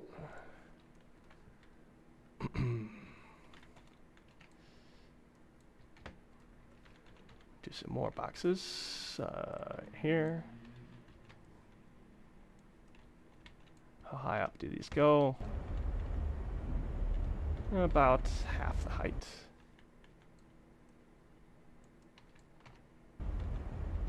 I hear you.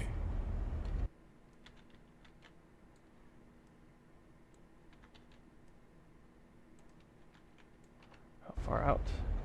Maybe like a little less than half the column.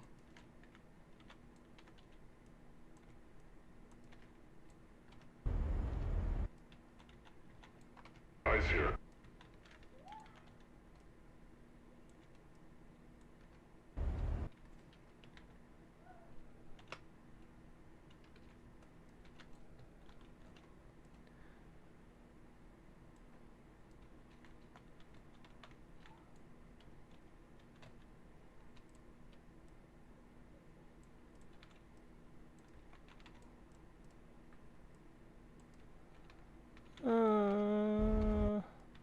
Make it like this. Ooh, there's one right there. Okay, that's fun.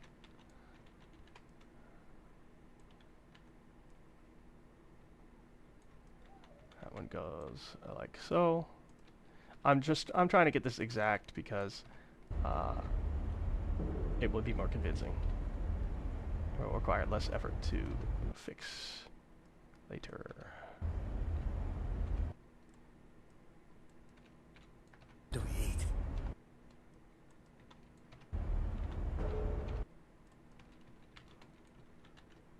Like so. Alright. Because I know that the cover around this is going to be tight. It's funny because when I'm standing, yeah, my eye level's right here. That makes sense. Whoa. Stop.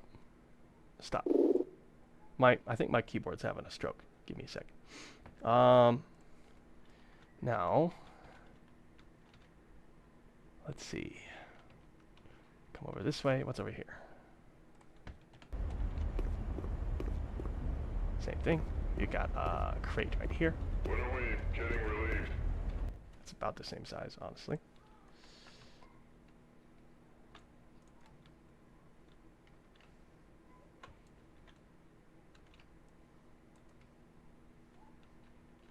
We'll put that bad boy right here. Slightly shrunk.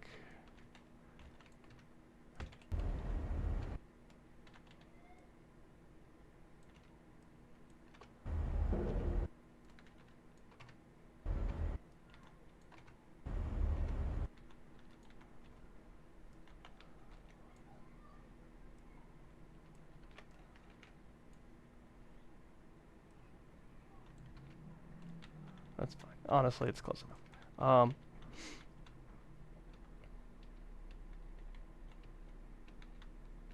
Now, what else? Like I said before, I wanted Gordon to play around these things. Oh, we got this. This will be handy. This will be really handy. We'll put that over here.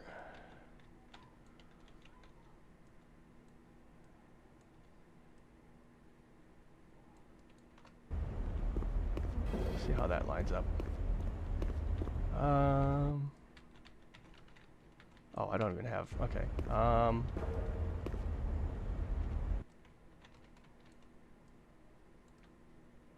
It's too big. It's way too big. We go like this. Shit.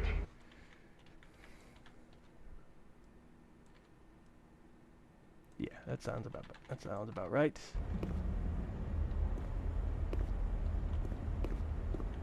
How does this line up with? Oh, that's perfect. Okay, so now we have a frame of reference. Yeah, right about there. Yeah.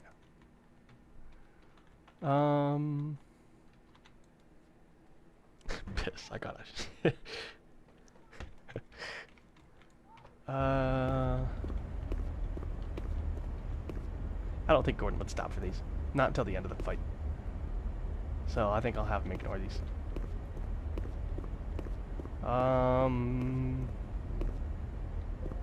And we also need to do this. Yeah.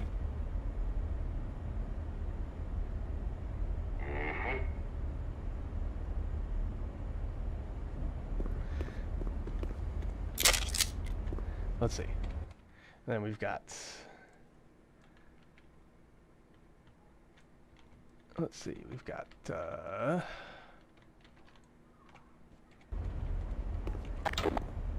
First of all, we gotta get this bad boy over here. Right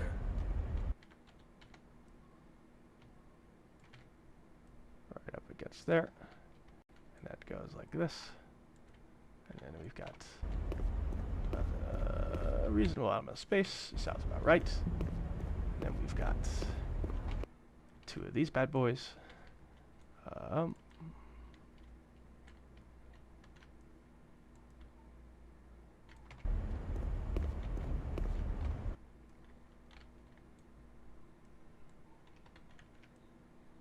Like that or something, right?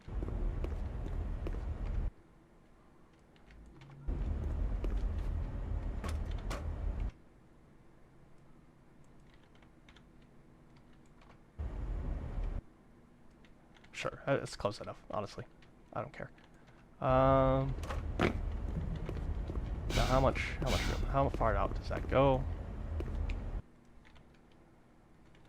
Oh, yeah, that's way too far. Let's see. Go like this. And then we go like this, I think.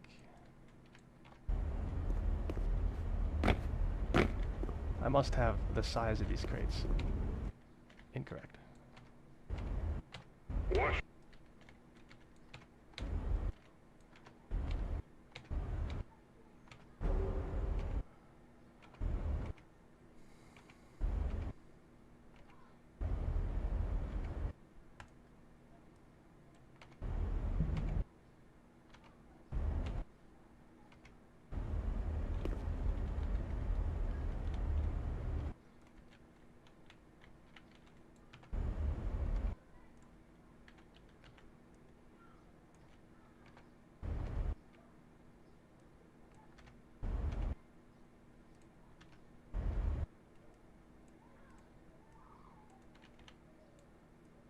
Pretty good. I think that's close enough.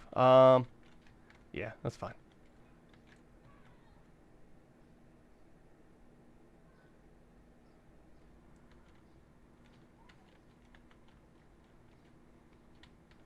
It is surprising that they say that. It would be cool if they got that out, but oh well. Oh, also, I need to put a block right here. Well, let's put this like this.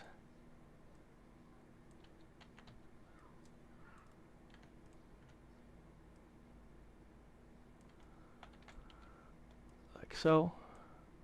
Like so. And then it goes down like this. That's fine. And then I don't care about the very... Well, I'll just do it real quick. Because I can. Okay. Now we've got almost everything we need. What about... Oh, yeah. We need... Let's see. What is this? Height of the first box. Right here. Like so.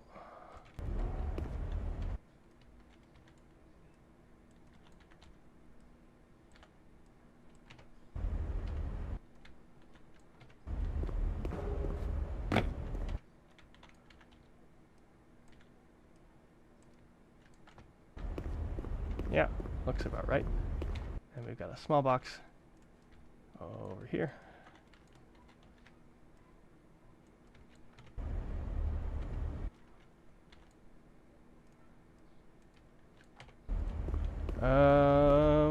And that's about it. I mean, there's this too, but I don't think Gordon would core himself like this. He would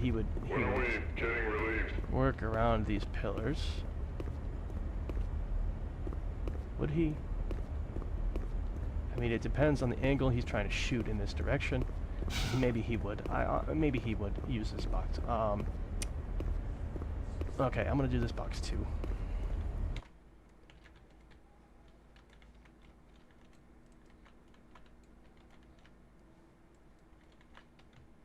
And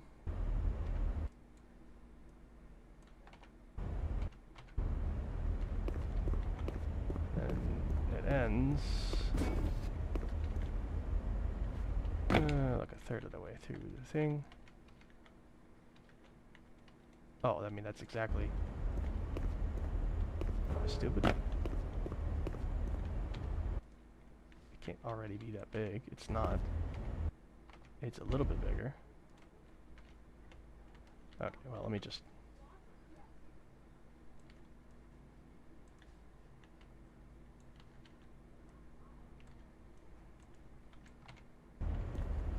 Yeah, sure. Yeah, and you can hide back here and kind of shoot in this general direction, which is what I was hoping for. There is a gap.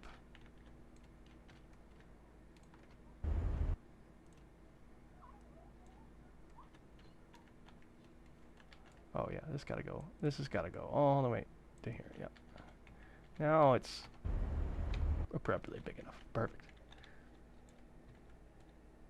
Okay.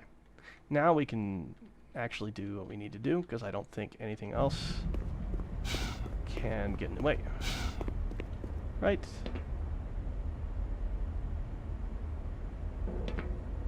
There's a crate right here.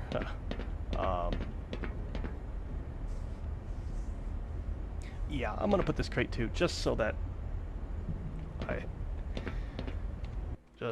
something kind of works in that. That Gordon's bullets can ricochet properly. Man, you know, if I had the railings, I need to think about doing the railings too. What I might do is, if I finish the animations of the scene, I'll put the railings in, and then the bullets from the simulated scene should bounce off of these railings. I feel like we need more guys So here. I don't need to do that now, but it does need to happen.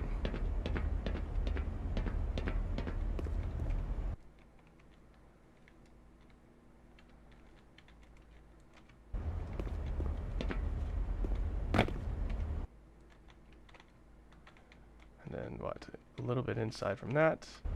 And how much inside from this side? Fair amount. 1/3 off of that, so we go like this.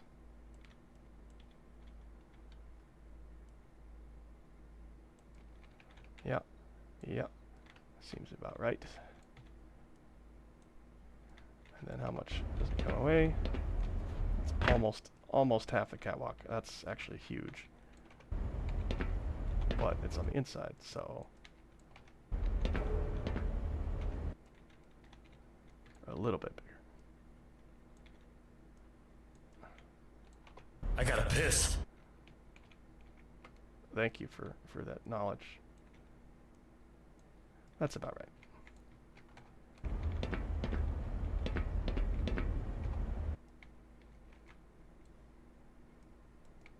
Yeah, okay.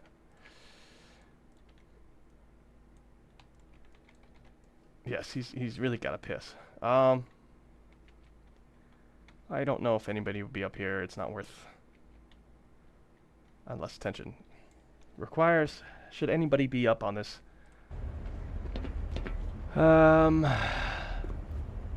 It's a dead-end catwalk. Nobody would be up here. Let's not even worry about it. We can have Gordon point up here at one point, but only because he's going crazy. He doesn't know which way to look out for enemies. Yeah, nobody's gonna be up there. Alright, let's do this. Do I have... I need a certain kind of box collider. Are these all box colliders? We're good. And then I need this to have mesh collider.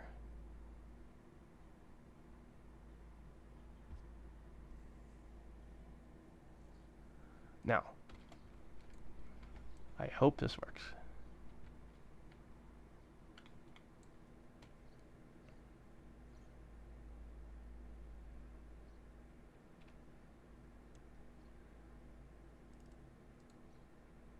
Can I, oh, save scene as, scenes, yeah.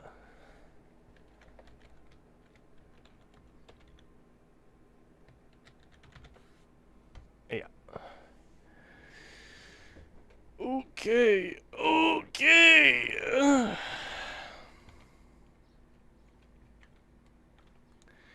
Now, let's see if I can get it to work.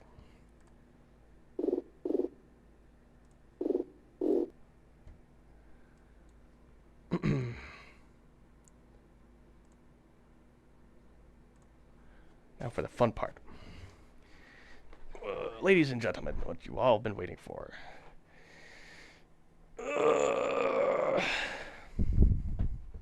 Make a little bit more room. So, you know, I've been really hyping up what I'm about to do for a while now, but to be honest, I've only learned this mocap software enough to replace Ipisoft, but I haven't learned all the extra tools it can do, if that makes any sense. So you're gonna see me kind of stumble my way through this, and it's very possible you may not see me actually figure it out. Like you're probably gonna get bored before I end up figuring it out in the most efficient way possible. But I think I know enough that it'll be interesting at the very least, and you'll see what I mean here in a bit. Let's see.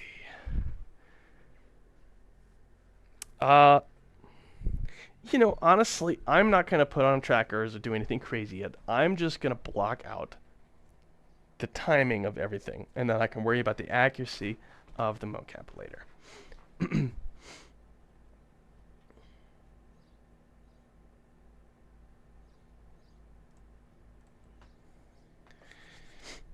Yes, mocap man.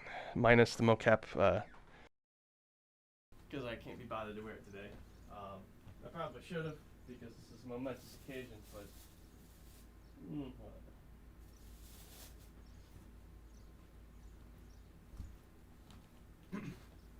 Let's switch my devices.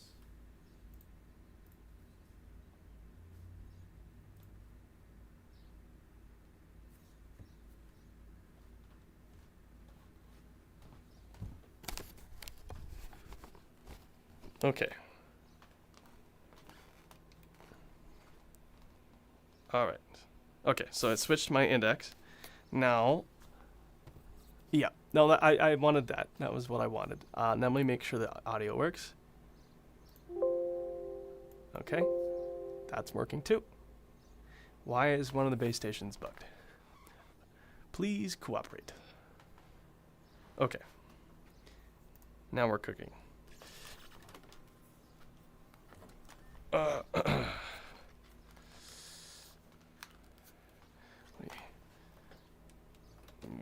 Move this out a bit, because why not?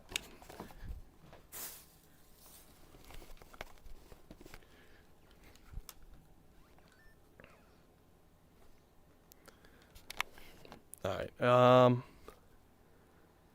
it's gonna lag for a little bit, but I think it'll catch up. And I think that's because I'm streaming.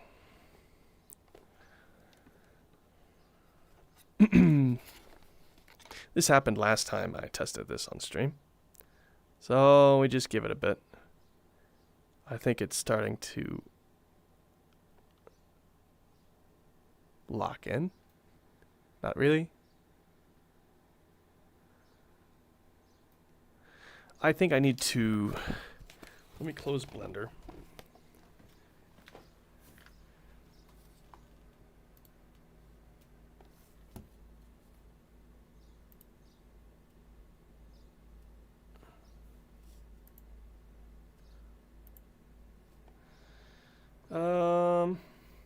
And then I'm gonna leave the Unity thing. Is it internet? I don't think it's internet. I don't think. Oh, okay. Okay, well, we're good. So yeah, it just does that. I don't know why. I apologize.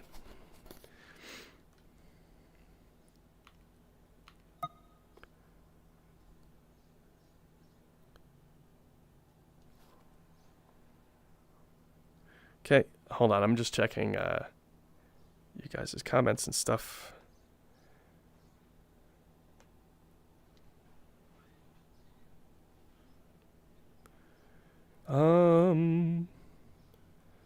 Okay. It's still a little laggy. That's unfortunate.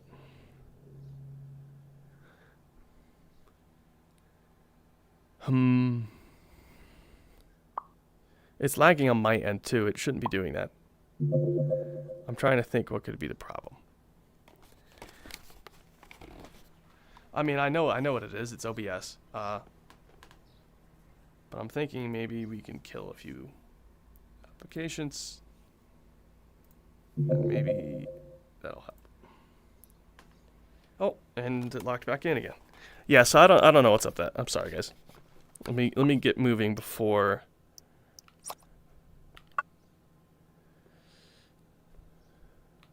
So I need to figure out how to just do, how to put the scene I just made in Unity in here.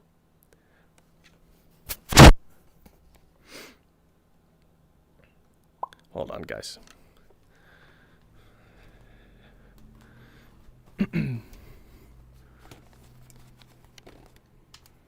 All right. So now, actions.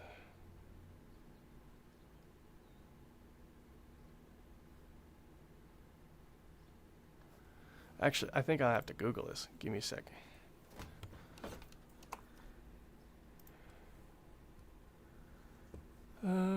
Tutorials, adding props or physics. I needed scene. Door physics, state machines, wind physics, voice converter, room optimization.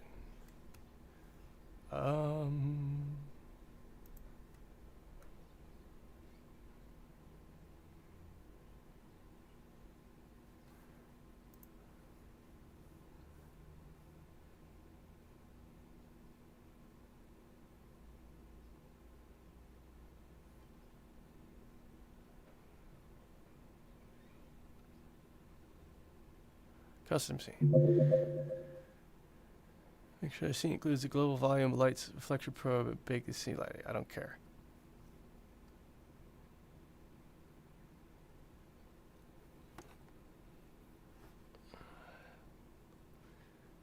Okay, so there's a scene asset files. Scene asset builder from APS window scene asset builder. Window scene asset builder. Yes. Yes. Build currency.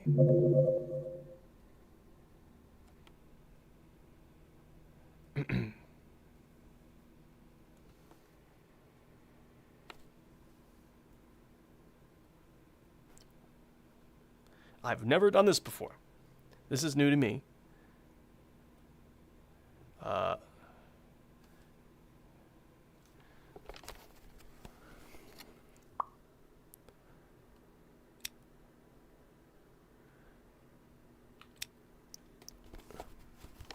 There we go.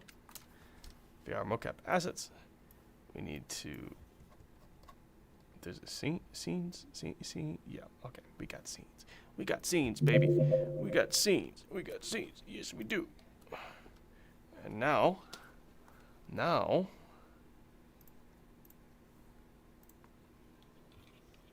Drum roll, please. Drum roll, please. Ooh.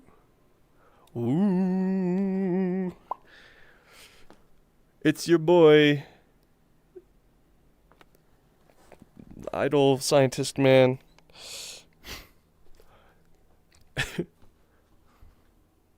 What's up? How you doing?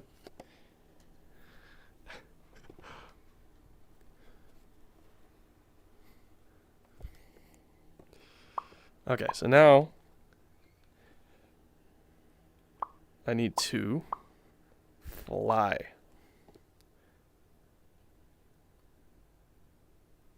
I want to go in this direction. No. This direction. Yes. Okay. Now, drum roll, please. I don't know if this will work. Oh. My stuff is wigging out. Give me a sec. I might need to get new controllers for this. It's been a hot minute.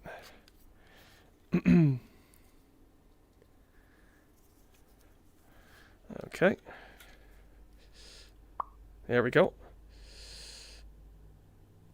Oh, there goes my... Oh, now it's back. Come on, base station. Don't fail me now. Stop. Stop drifting. Okay, I'm using my left hand. Stop.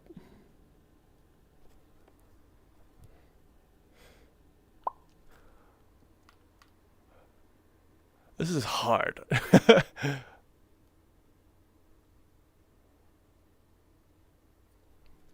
I need to make the spawn point here next time or something. My right hand is completely gone. Come on, wake up. Wake up. Come on. Oh, look at that. You can see my shadow on the ground. How busted. Come on, wake up. Yes. Yes. Oh, no. Okay, so I still got to figure out the collision mesh. Okay, I got to redo the collision mesh.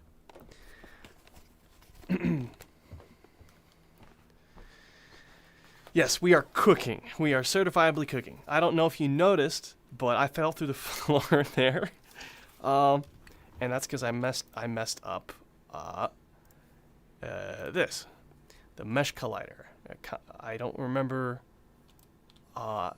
exactly how to make it work. So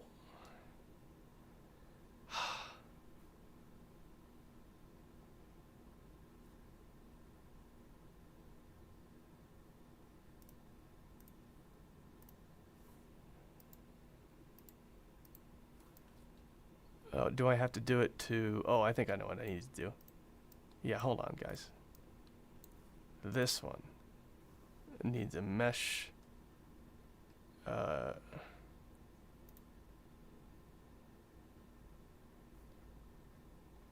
grief, that's huge. I just go all the way down for some reason.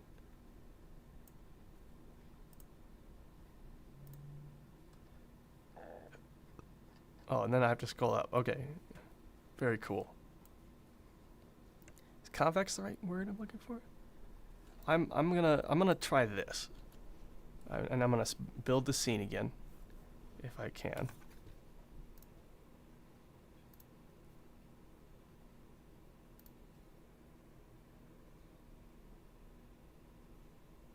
Okay, 151. We open up this one. We put it here. We replace the file. And now we try again and see if it works.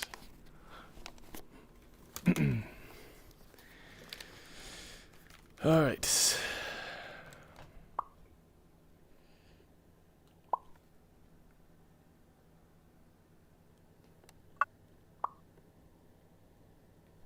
Nope. Oh, I have to reload the scene. Right. Okay, well first I probably have to switch to something else. And then switch back.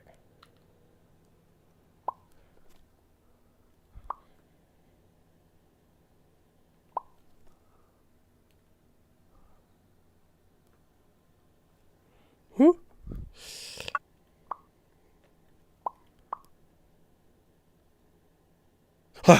Yes! Yes! Yes! Okay. Okay, we're cooking. We're cooking, gamers.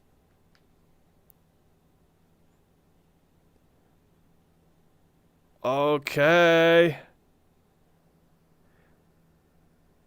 That's a little strange. Isn't that supposed to be at eye level? I swear it was. But this seems like the right height. You know what? I don't care. Never mind. We're good.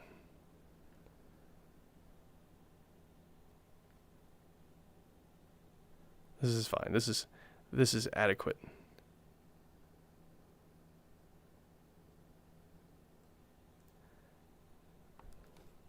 Okay. Yeah, compared to these doors, I'm the right size, definitely. I think I may have misplaced the exact size of these crates. But on a scale of 1 to no, I do not care right now because I want to play with my new toy. Can I walk up these stairs?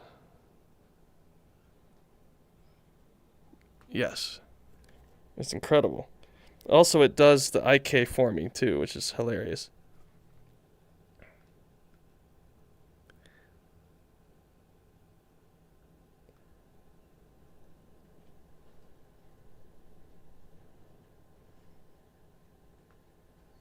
Yeah, I don't know if the IK is that good. I wonder if I can adjust the locomotion.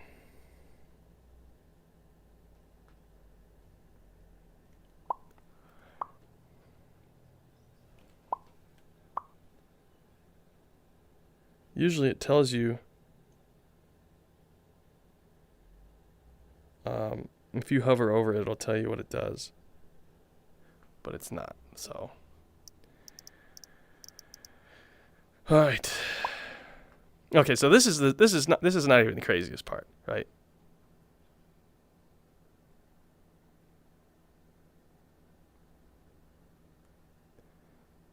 Well, we'll compare my head height to what's going on with these doors, right? Is this like I'm comparing right now? I'm looking at my door in my cabin, and I'm comparing it to the size of this door, and they're the same size. I think this is correct. Now I can't. I haven't finished. I only have a scientist right now. So what you're gonna see is a bunch of scientists fighting each other, but at some point I can port the other models. It doesn't really matter because they all use the same skeletons, and I can just transfer the animations over, right? So from our perspective, it'll look like a bunch of scientists fighting, but it's actually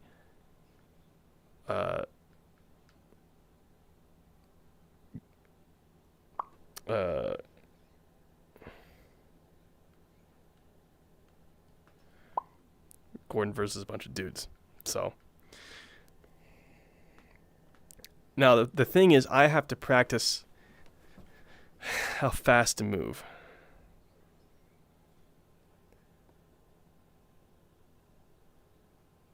This locomotion is not smooth. I don't like it. Now here's a funny thing. What I'd like to do, I really hope they add this as a feature at some point, is you can plan out your path in advance, and then you just push play and it'll move the character for you. And it would be like, it would kind of do motion sickness, but that's kind of just a thing, right? And then it wouldn't be this jerky locomotion, right? So for right now, the locomotion's going to be pretty jerky. But it's all we really have. So this won't even be this definitely not even close to final animation. This is just to help plan out what's going to happen, right?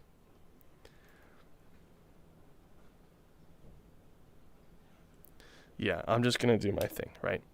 Let me put my straps back on.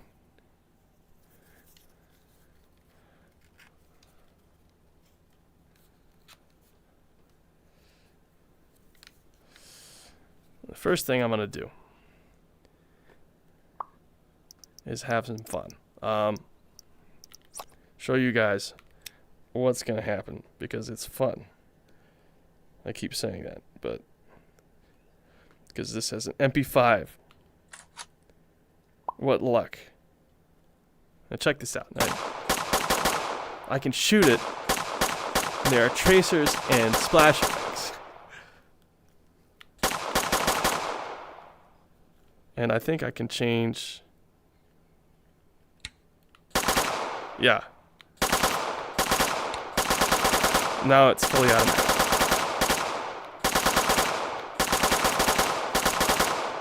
So not only do I have like I don't know what the FPS is of a actual MP5 is. I hope this is accurate. You guys might have to Google this for me. But we can change the firing rate and the damage. I can damage avatars of myself. Watch this, right?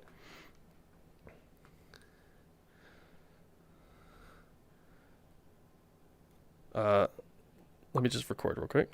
5, 4, 3, 2, 1, start.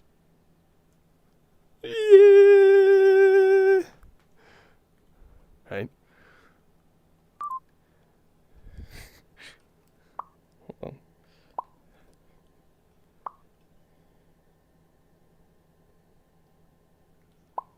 I can't move. Is it because I'm stuck inside him? Possibly.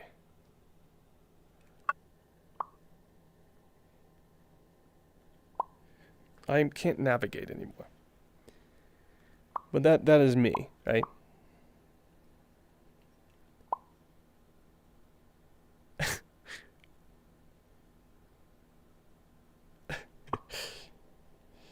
Hold on. Oh, I need to do, I think it's this one. There we go. Now I'm fixed. So now, here, watch this, right?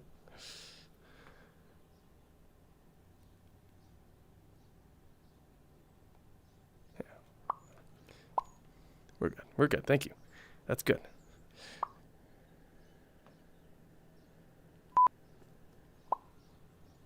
Now, watch this. 5, 4, 3, 2, 1, start. Oh, it lagged. And now he's dead. Look at that. It does a ragdoll for me. How cool is that? Now I just have to adjust the damage values to be more in line with what we want.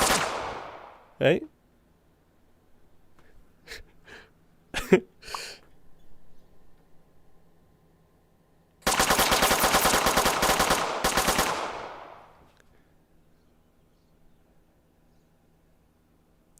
Oh. Okay, now. Isn't that great? Hold on, it's restarting. Give it one more time. It's freaking amazing. And this does a lot. This honestly does. Alright, what happens if I revive him? Does that do anything? I'm curious.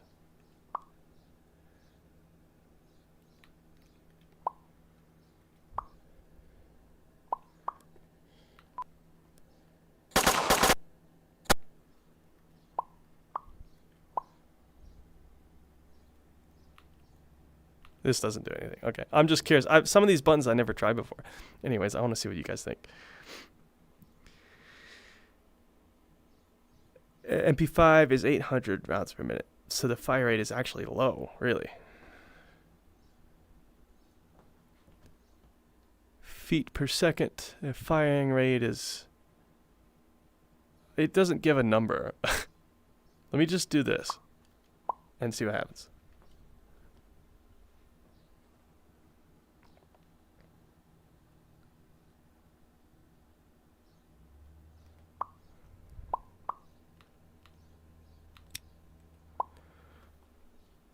It won't give it back to me because the other character's holding it. So, I'll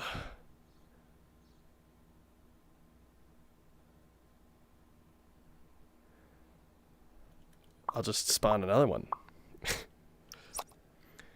Yeah, this is a learning curve for me. Actually, I'm just gonna delete this.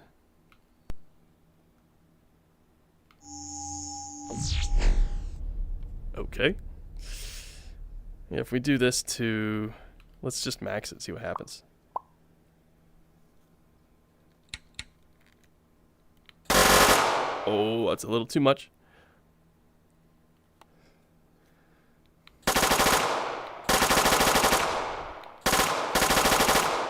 That sounds about right. Okay, so it's 2 ticks from the right side. We'll try to remember that. 2 ticks on the right side. Let's increase the damage to something pretty big. Can I... Ooh, snap to hand. How does that work? I mean, I guess that does work really well, actually. Yeah.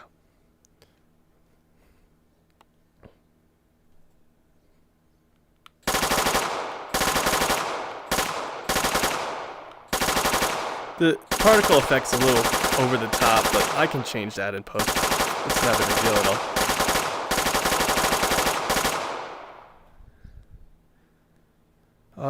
Dual hand grab, enable physics. Does that mean I can throw it now? Okay.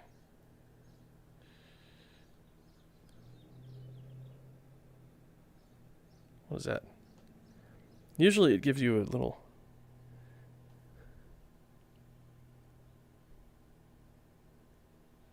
That's spelled wrong. That's really funny. I think this is still in development.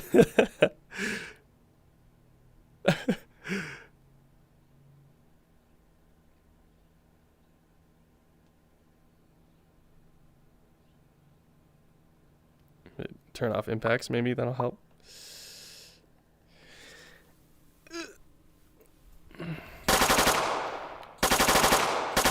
The impacts are actually kind of useful.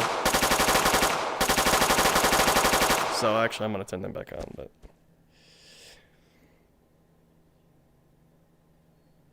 Cool stuff, though. You know.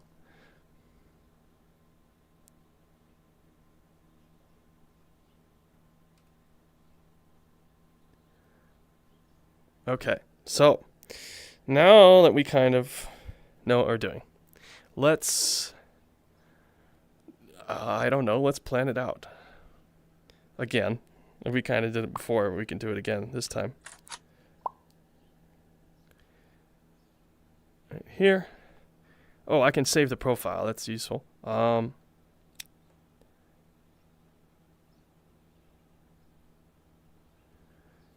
Anything else I should do? Damage should be like half, I'm gonna say. And we'll go like this. Is there a laser? What does that do? I don't know. Anyways. I'm gonna put this bad boy right here. And that'll be the weapon that Gordon picks up. And then I'm going to... What I'm going to do is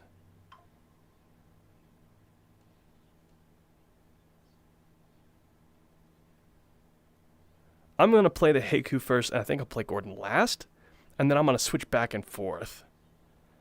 Because there's no way to really do this unless I had 2 actors at once. And I think you can do that. In this with this software, I'm pretty sure like at some point it might be nice to get with some of you guys. Well, it's like $100, so I don't know. There is a free version of this. But, oh man, one of these days I gotta test it to see if you can get multiple people in a single session like this. Because then having multiple actors would be so much easier. At the very least, 1 person for Gordon and then 1 person for everyone else. Not everyone else, but because it's hard to keep track of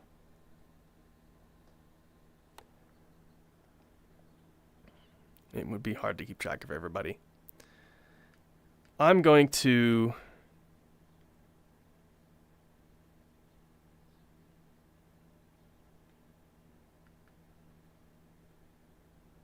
so the nice thing is I can affect the ragdolls by shooting them. So I don't ever need to play dead. I need to keep that in mind.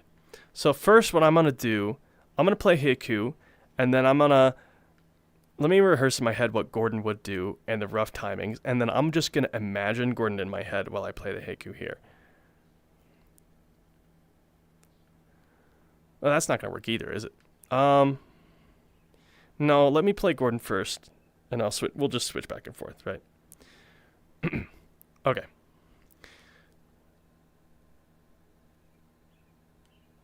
All right.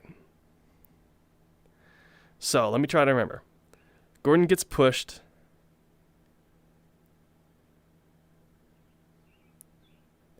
Honestly, he probably should be right here when it happens, right? Well, here's the thing, right? You got the bodies of the Marines. My initial idea was that Gordon just decks the dude and he goes flying in that direction. I don't know if that's too over the top. But I don't know how else to get that weapon right there. Because the guy needs to drop it. You know what I mean?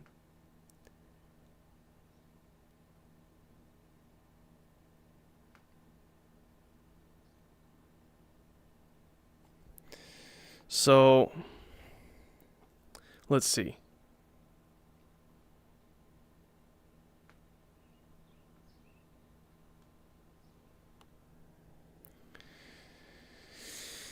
Comes up the elevator. Tell him to drop the weapon. He snaps out of it and he's like, all right.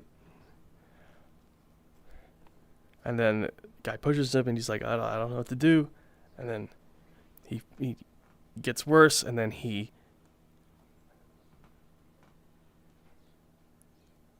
just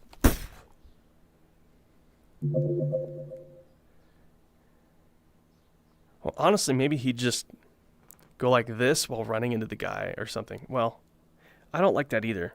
It's the dimensions and the timing of everything going on here, right? The guy needs to hit this, and then the gun needs to fall here.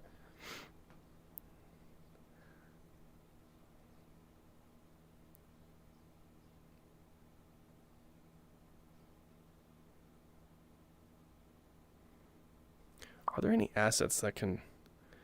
other props that can one-hit kill people if I want them to? There's a sword. I might be able to do that. A cattle prod. That might work too, actually. So, maybe I'll start with the cattle prod in my hand. I'll zap the guy, and maybe it'll send him flying.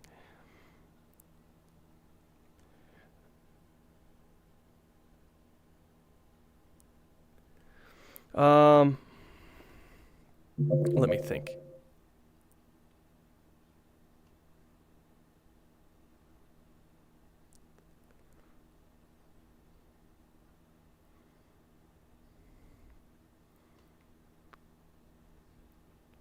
Sorry, I have to get into an acting mindset, right? I am not much of a voice actor, but I am an okay Mocap actor. But usually I method act, right? On some level, I do a little bit of method acting, and I need to get into the same mindset. And it's hard to do that without characters around me to really act that out. So I am going to do a little bit of the HECUC at first. I am just going to do 1 or 2 of the HECUC. So I know what I'm looking at.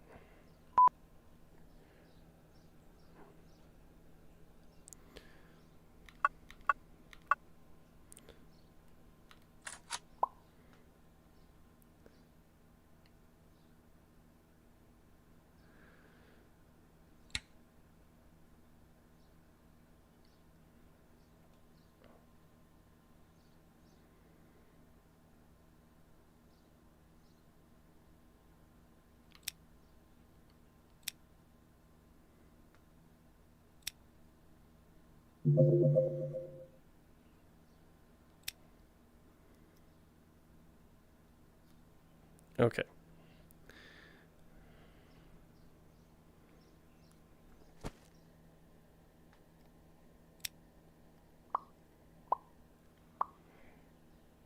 Five, 4, 3, 2, 1, start.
Okay, that was interesting.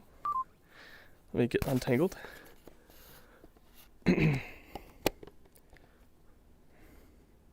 Hold on, guys.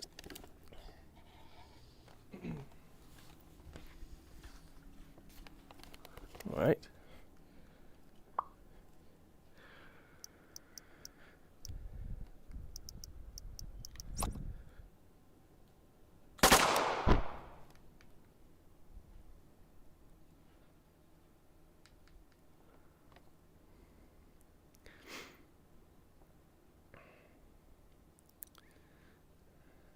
I'm going to do another guy, maybe back here.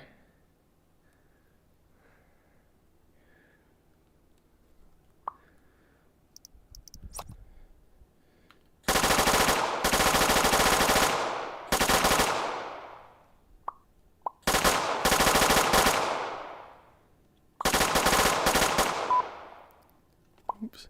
Every time I do that, it sends me flying, which is hilarious. 5, 4, 3, 2, 1, start.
It's so silly to watch. It's silly to watch, but it fits. Okay.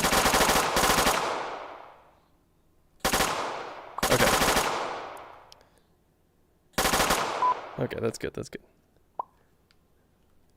Go back to the starting frame.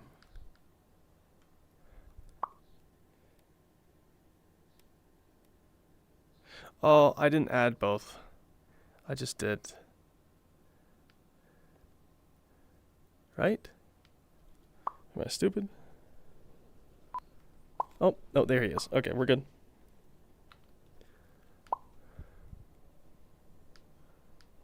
Okay. I'm going to do it again. And this time I'm going to be a dude right here.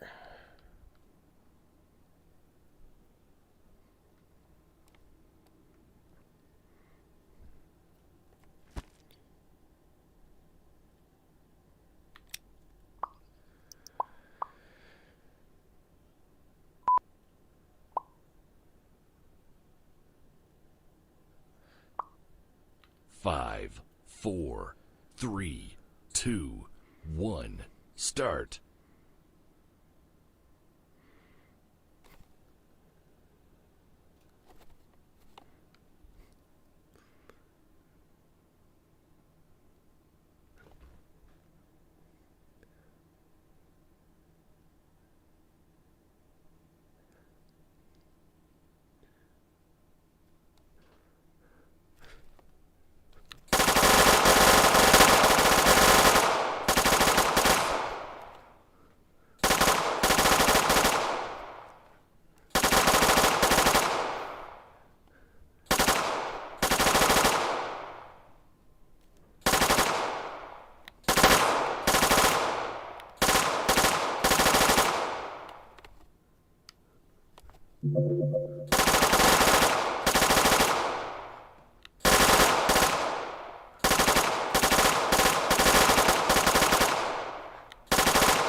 Okay, that was interesting.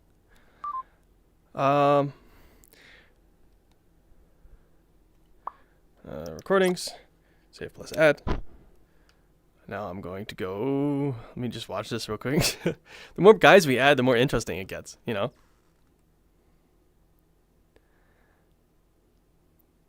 This is an example of how we could do this, right? Once I get more, I have other trackers, like I can put on my belly and on my feet. And there's different types of locomotion I can use to make it to make it more realistic. The funny thing I didn't consider is that this guy can't do much because he's standing right there and he doesn't want to shoot his buddy. So this is really unprofessional. I would redo this. I'm gonna keep it right now because I can't be bothered to.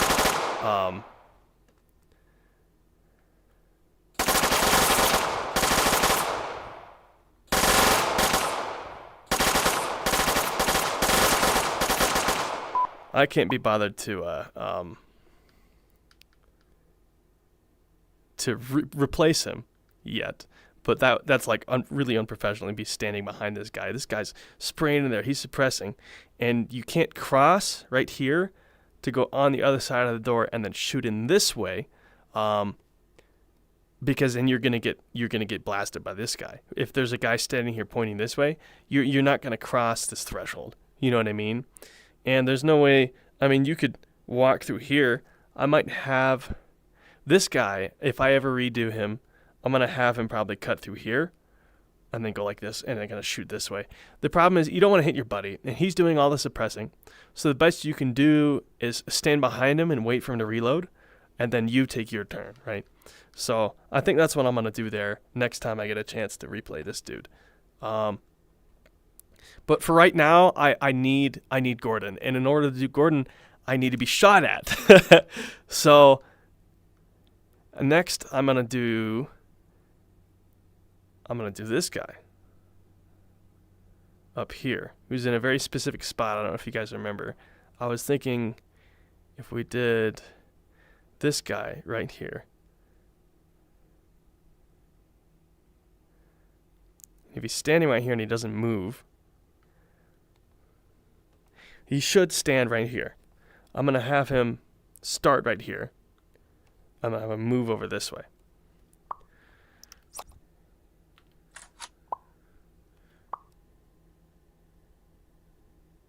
Five, 4, 3, 2, 1, start.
Okay. This guy's going to die fairly quick, so I'm not going to do too much more of him. Add him to the scene. Now we do... What's another guy we should do? I think we should have a guy right here, maybe? Right? Maybe a guy right here. And Gordon... This is one of the first guys Gordon shoots.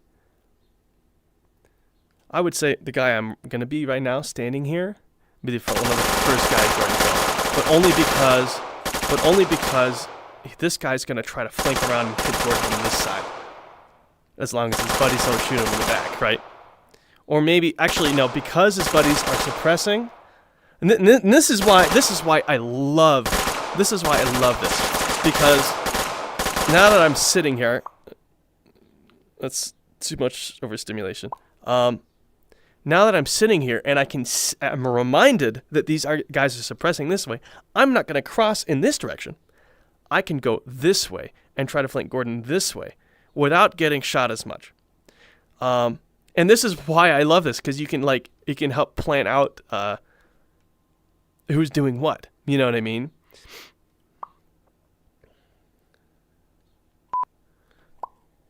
This is so much fun. I want to see what you guys say. Yeah, and he flags his buddy. Yeah, it's a problem. Like this is gonna be like a crazy amount of like rehearsing, you know. It would be so cool if we had a whole bunch of people in VR that could do this. It would be awesome, honestly. Repositioned near the elevator.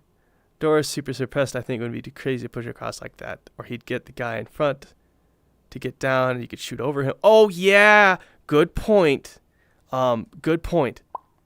Yeah, crouching on and you could shoot over him. Yeah. Oh, man. There's so many good ideas. This is going to be so much fun. All right. 5, 4, 3, 2, 1, start.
This is so cool.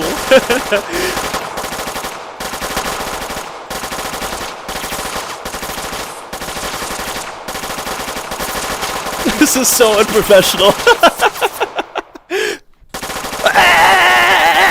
Okay, that's enough. This is so cool. Honestly, and there was like a little story where he walks over here and he's like, hey, cover me. I'm going to cover this door. Then Gordon bursts out past him and he's not ready for it or something, you know? Like, there's so many ways. There's so many cool things we can do with this, honestly. Oh my gosh. I have to see this now. Let me go over here. From like right here, we can see all the guys.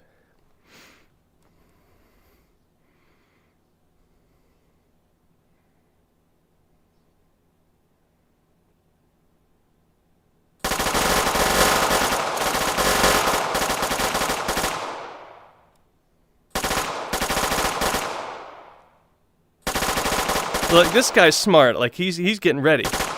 He's trying to get this guy's attention, right? And now they're both pointing. And then Gordon runs past. He's not ready, and he's like, "Oh fudge! I'm out the open."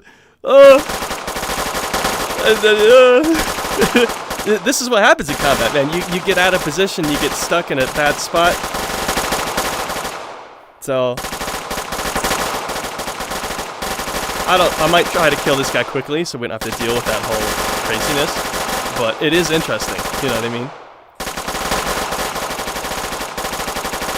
This is so cool. Oh my gosh. This is so cool.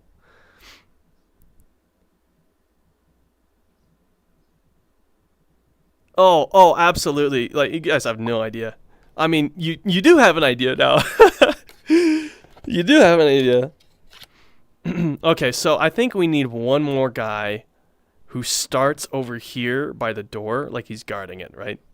And then after all the action goes down, he kind of pokes his head through the slats of the stairs. He sees shooting, and then he starts running up this way. He runs up this way, and then he sees this guy's pointing at this door. So he's like, he runs up this way. He sees that this guy walks up to the door is pointing this way. And then what I kind of want to do is have him go right here and point this way. He sees the reposition. He moves this way and goes like this. When Gordon runs out, he tries to shoot, but then this column stops him. And so, but then he makes the mistake of aiming here. And then Gordon comes out this way and nails the guy before he can turn to shoot him, right? And so this guy is probably the first one that dies, I guess. Why not? You know, the other option of what would also be cool is if this guy runs over, wants to fighting starts, he runs over here, or maybe I'll have him come this way, right? He starts walking this direction to see what's going on. He sees Gordon running there. This guy repositions this way. He's like, okay. What I'm trying to do is, if I have him stop right here, then this guy, when he motions to this guy to reposition, me right now doesn't see it because he's standing right here. So he's still looking this way when Gordon comes out. And that's how he's gotten. So I have two frames of thought. Either I have him pointing this way instead of this way, or I have him pointing this way instead of this way. But that can only really work. Okay, if he's on the column and he's going like this, he can't see Gordon coming and flanking him.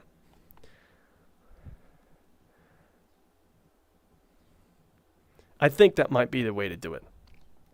I'm trying to think. Because this guy would be yelling. He'd be yelling to get this guy's attention. This guy would eventually... You saw how long it took for this guy to see him. In my opinion, I was able to see...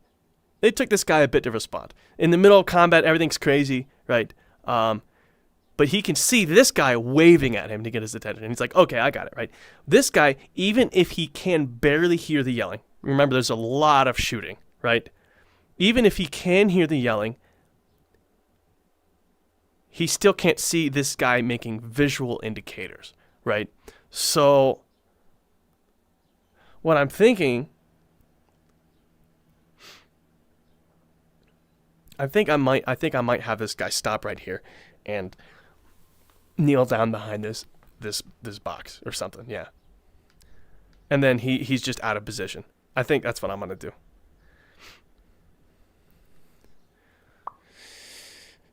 What fun. What fun.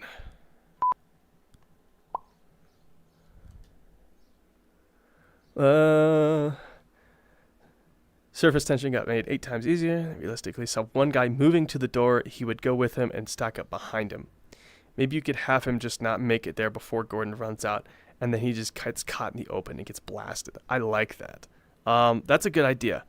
Yeah, because it's going to take him a while to get there. And then this guy starts, let's see.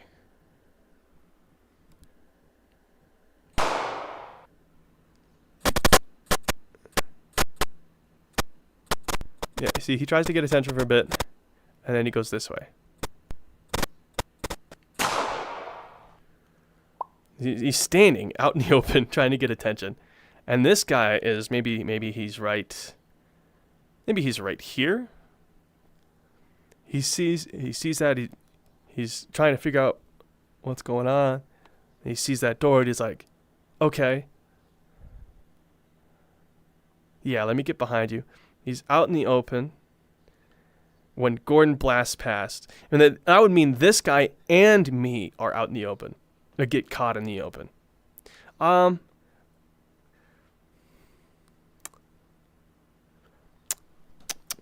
Honestly, let's...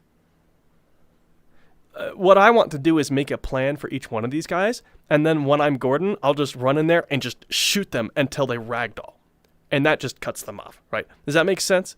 So I'll have a plan for each one of these characters, but then I'll let Gordon decide who actually lives. I'll roughly plan it out, you know.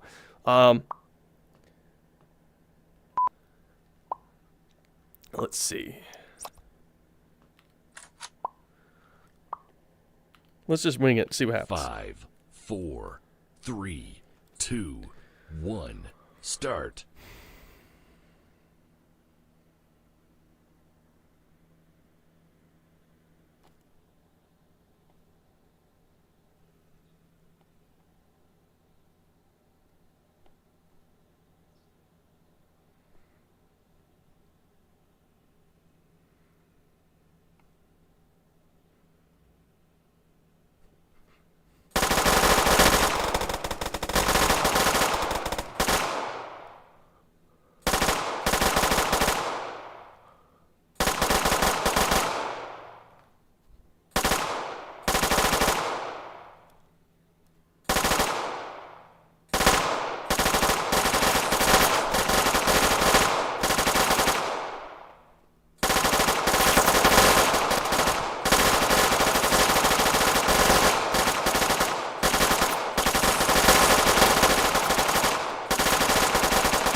hole punch.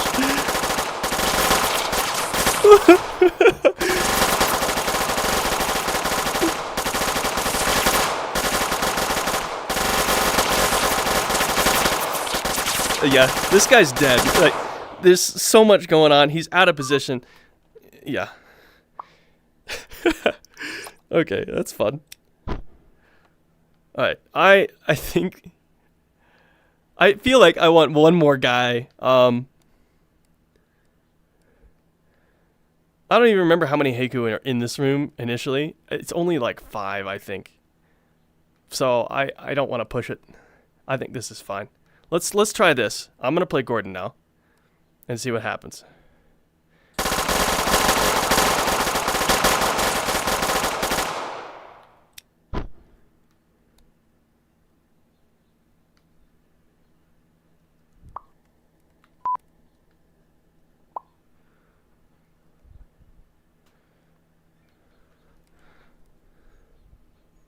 This is Swiss cheese.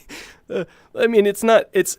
I mean, these guys, when they're backed up, they wouldn't shoot their buddy, but they'd be shooting past their buddy while their buddy like lies on the ground so he doesn't get blasted. You know what I mean? This is modern combat. You know, like, what's the word? Shit happens, right? So yeah. What I should have done, but I was too lazy to because, I was lazy, right? What I should have done was actually lie down right there. Just because there's so much going on. But realistically, I think if these guys are standing there, they'd be much more careful to not hit their buddy. They'd be taking pot shots. They wouldn't be laying. They're really suppressing, you know? So, all right, well, let's see what happens. Let's see what happens, right?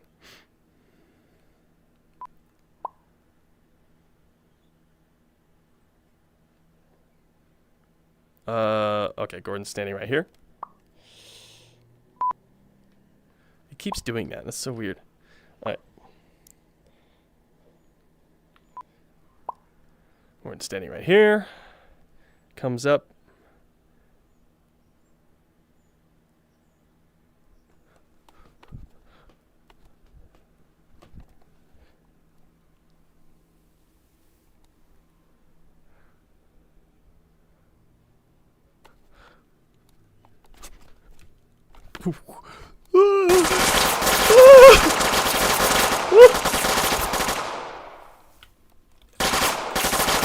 Get it! Get the freaking gun! Get it! Whatever. Whatever.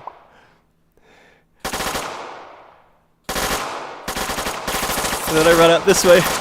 Oh, and I can't go fast enough because my locomotion's gone. Run over this way. Shoot that guy. This way. Getting suppressed like crazy. Run across this way. Shoot that guy. Step out. Shoot that guy. That guy's already dead, I think. And then trade fire for a while with these guys. Now the nice thing is he can back up around this corner and actually get some distance before he responds. So he might be able to go from here. If he goes behind this box, he's totally suppressed. So, like, he'd just have to slug this one out, I think, with these two guys. I'm very curious. I'm very, very curious how this will turn out. I could not pick this up. I could not pick up either of these. I might pick up this one instead of that one next time.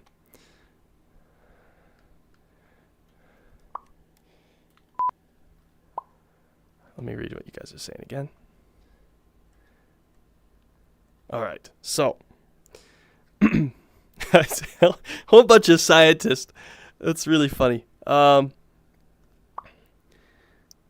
right, well, I'm gonna stand right here. This seems to be a good spot, even though he's not pointed quite. Actually, I'm gonna move once he starts getting confronted. I'm gonna move right here, then I'm gonna do the punch. So I'll start right here then.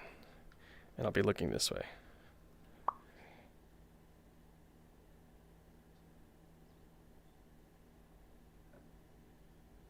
5, 4, 3, 2, 1, start.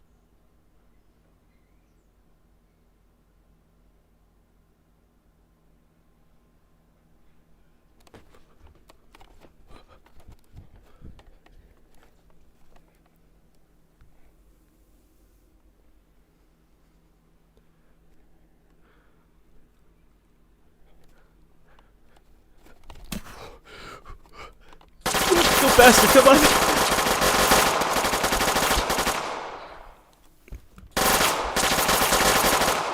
Oh, I can't pick it up because it's a part of the scene now. Okay. Hold on.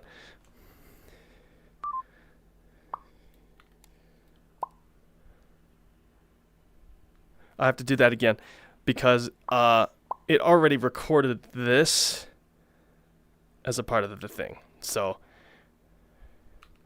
I have to do it now.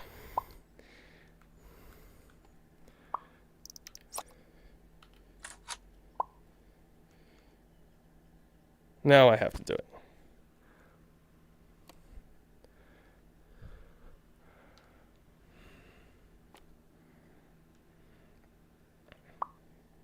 Five, 4, 3, 2, 1, start.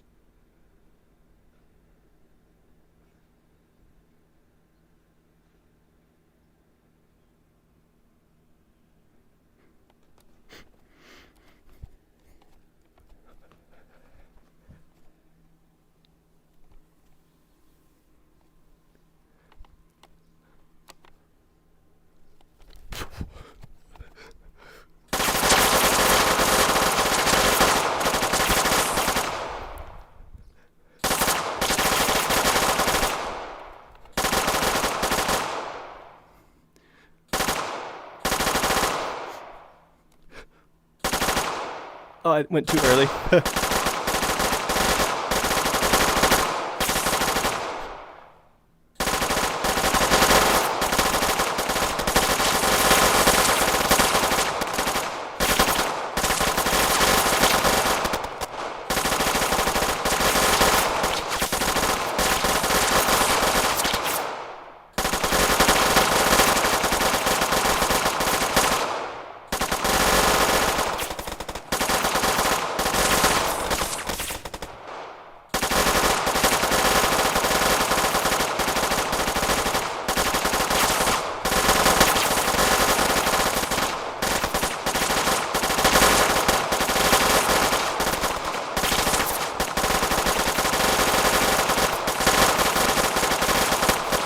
Okay, I have to increase the damage of Gordon.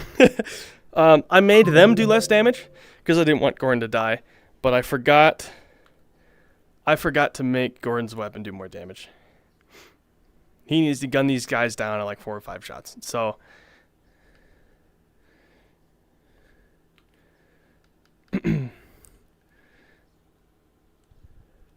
let's see. This one needs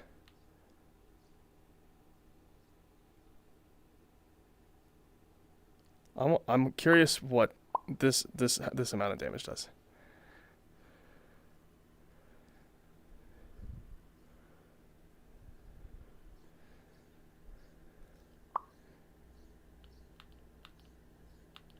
Five, 4, I'm just gonna test it. 3, 2, 1, start. That's pretty good. Okay. That was half, I think, half the bar.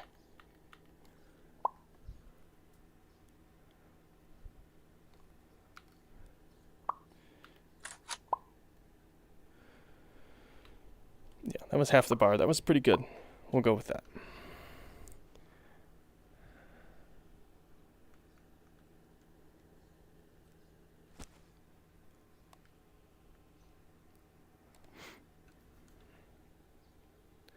To deal with the ammo too, since he never had an MP5, just grab one. Oh yeah, so reloading's the thing. Yeah, good point. Can I? Is there a setting for the magazine size? I don't see one. So I'm just going to have to count. Or I'm going to have to roughly count. I mean...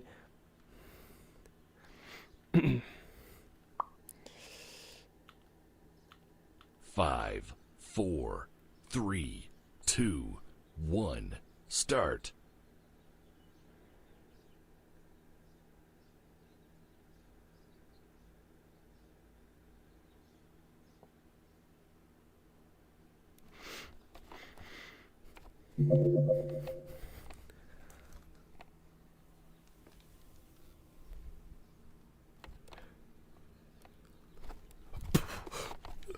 Go, go, go, go, go, go, go.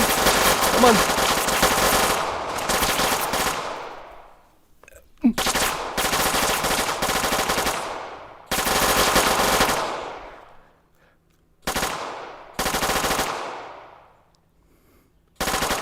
Oh, I went too early.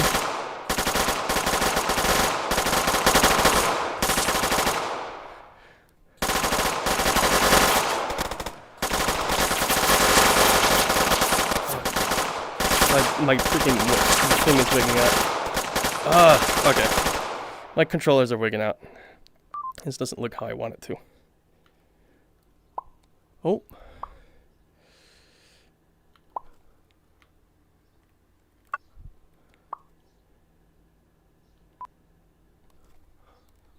Why?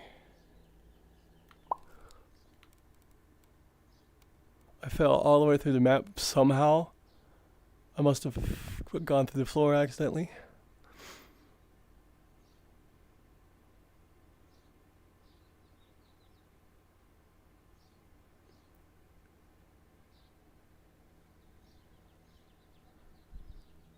Okay.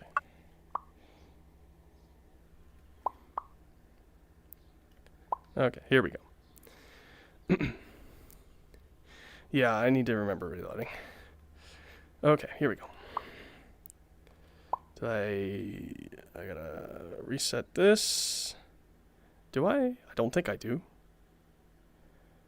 I don't think I do. Let me try without doing it.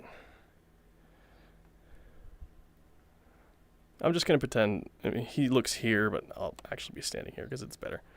The less Gordon moves, the better. Okay. 5, 4, 3, 2, 1, start.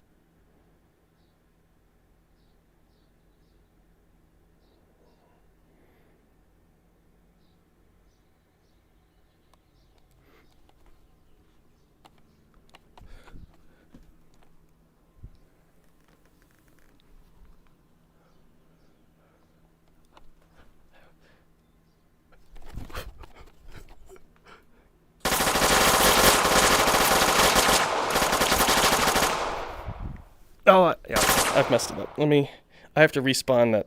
I have to respawn this.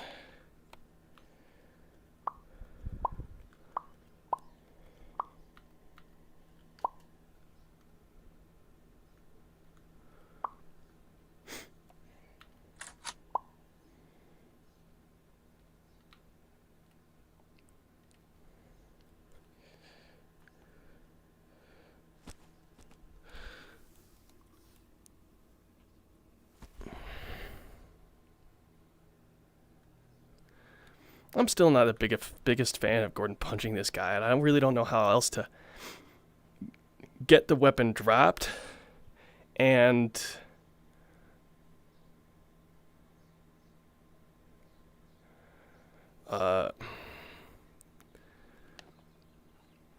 give Gordon a moment to escape. Whatever.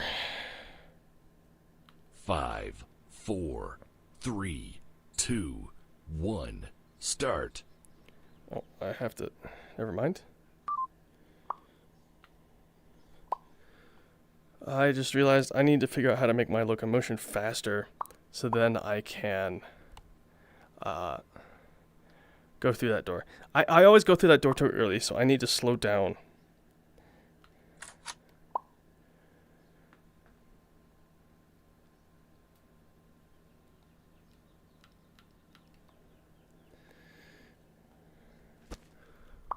Okay, so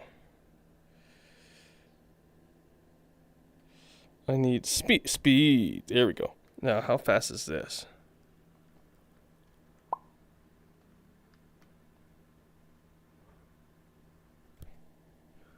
This doesn't seem very fast.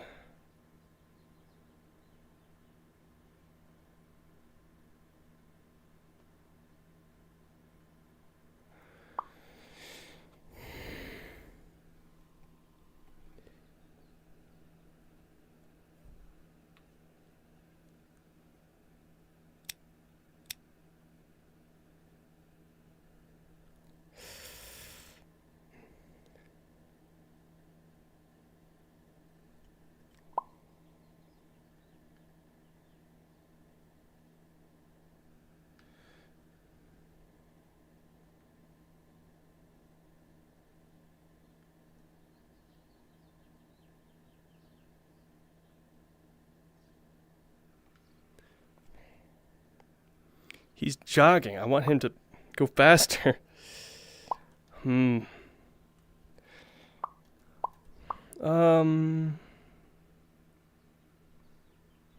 this help at all?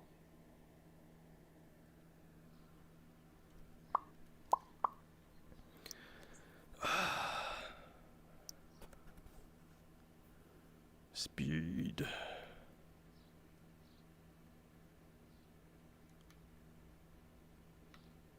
This doesn't do anything. This is useless.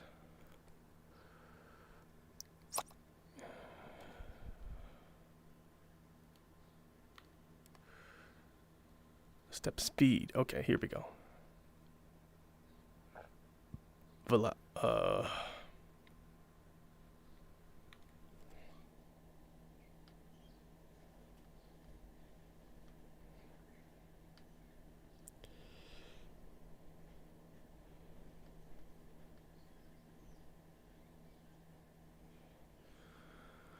I need height. What does that do?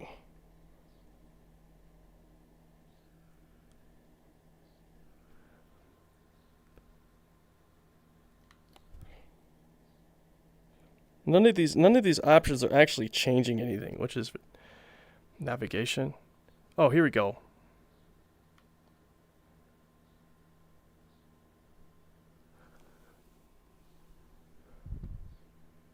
I want the sprint speed to be faster.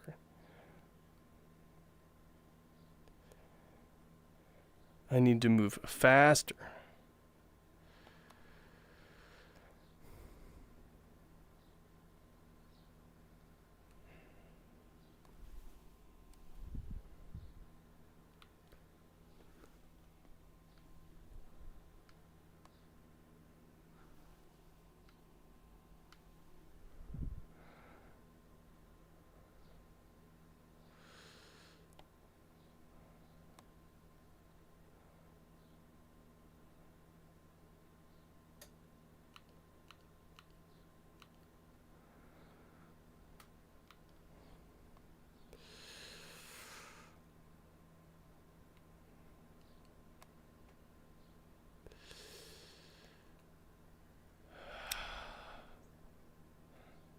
I need the speed.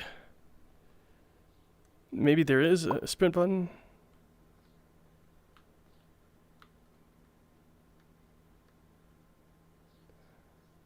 I can smooth turn, which is funny. I can also jump, which is hilarious. I didn't realize I could do that.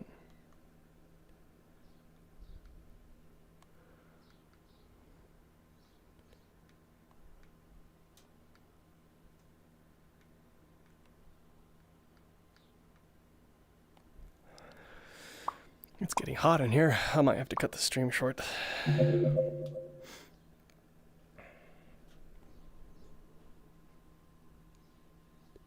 What does this do? Oh, that's hilarious. I can move faster now. Look at him do this big steppy. Isn't this hilarious? Look at that. He can move faster now. This is how fast I wanted him to go in the first place. Okay, but that's fine. Look at this. This is hilarious.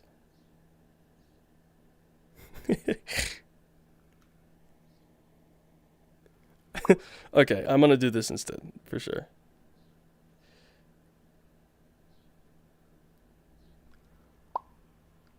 Oh yeah, he can go really fast if he wants to. Yeah.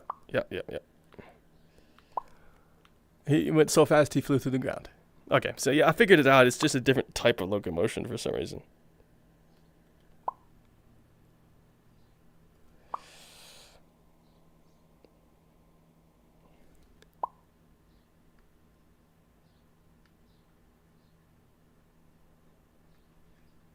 And I fell to the floor again.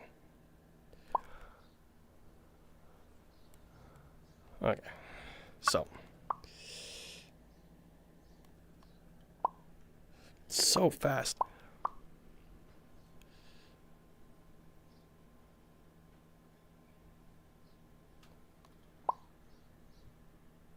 So he can take a step and then just boom, run out here. And I think that's pretty fast. Oh yeah, that should be plenty fast. Gordon's gonna look like a freaking crazy dude with these crazy legs, but I don't care because this is a blockout. Boom, and then he, boom, boom. Okay, yeah, it's enough to not clip through everything, and that's what matters. Okay, that's hilarious. The long drive, yeah. That's what this reminds me of too. Okay, I have to respawn this weapon just in case, because I don't want to have to do a redo. Give me that much damage.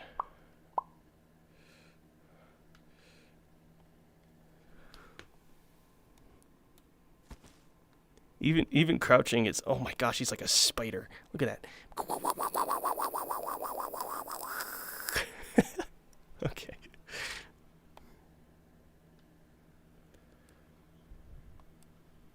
All right. Let's do this.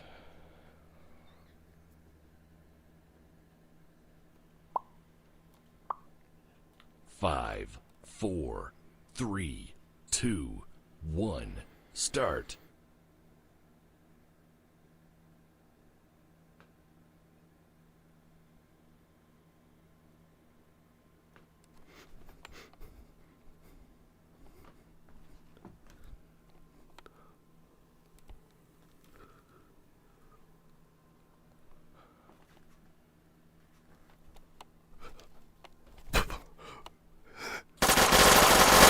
Oh no!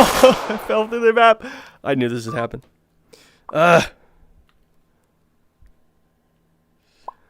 With great speed comes great clipping, apparently.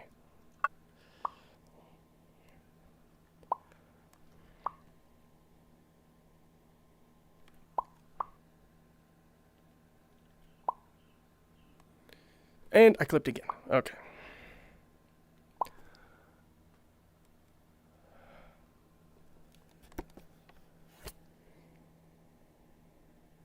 This is going to be really hard.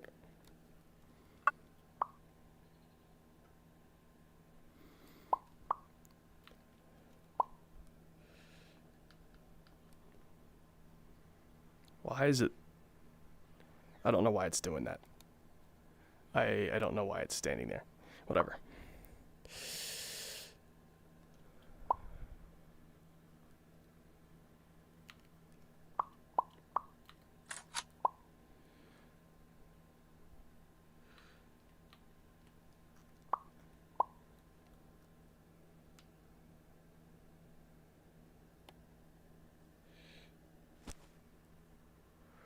I have to be very gentle on the stick. 5, 4, 3, 2, 1, start.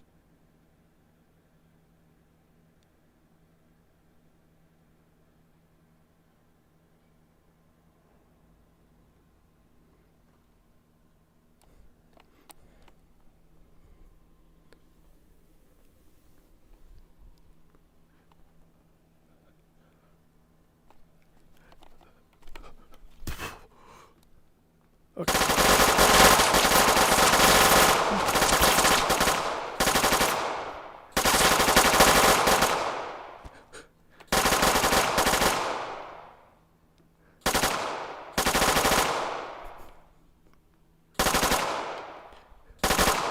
I went too early. He's in there for a long time. Okay, I have an idea. To help myself with the timing, because I can't see these guys, I'm going to...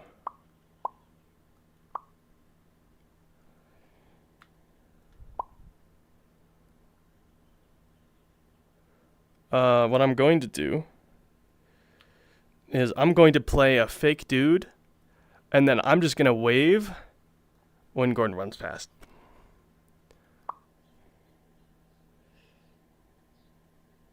Five. This will be a fake HECUC that I can remove in post. 2, 1, start.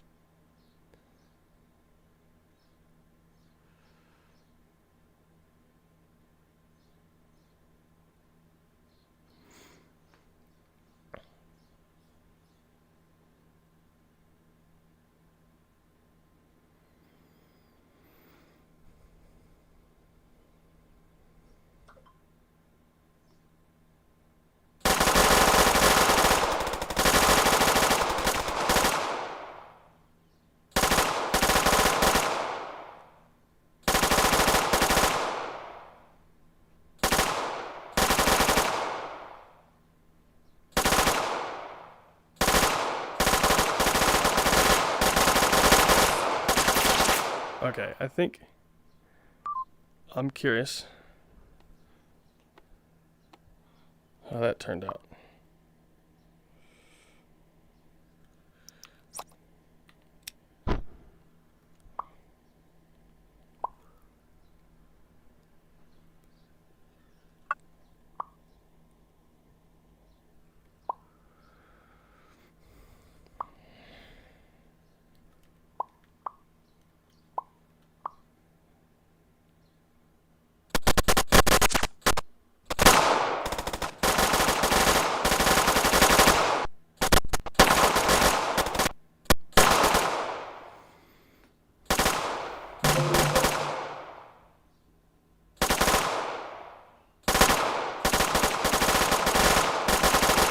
I can work with that.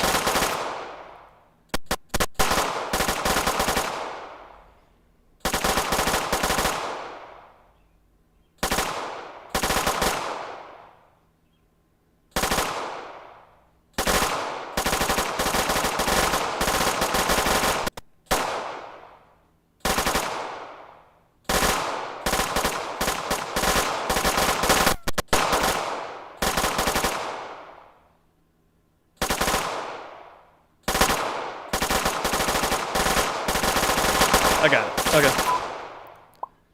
Alright, I'm ready.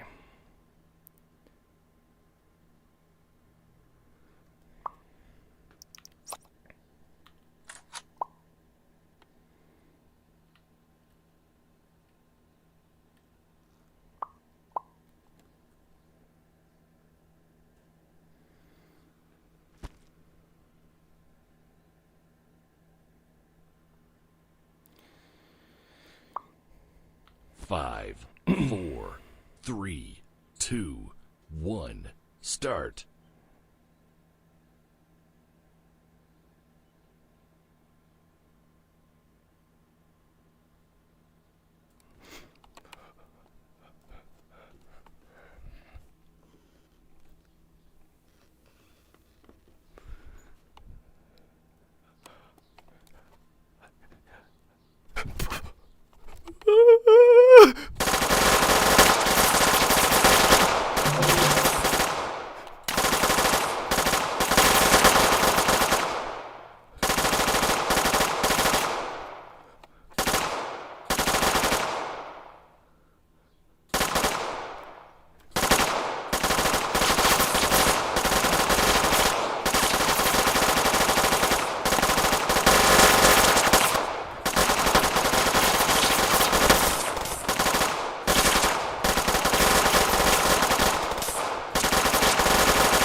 Oh, I forgot to focus on reloading.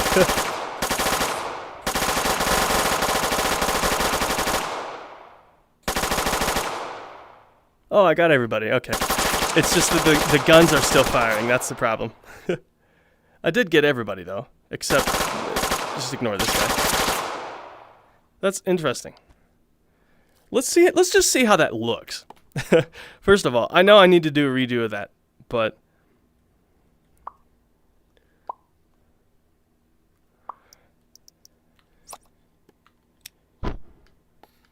I want to see.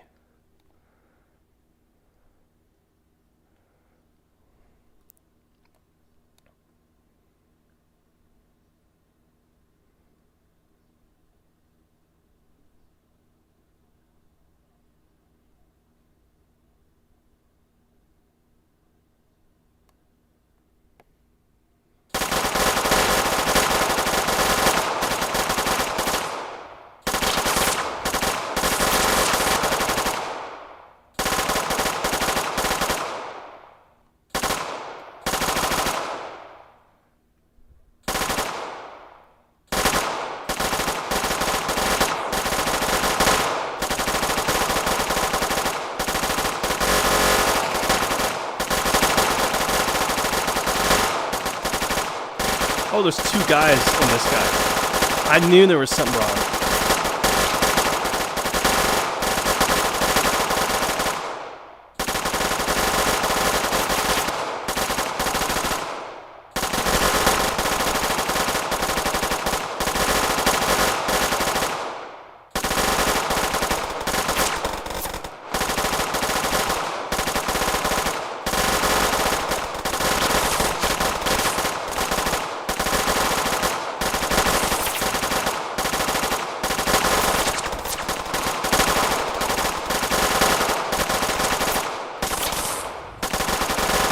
It's really interesting to watch, honestly.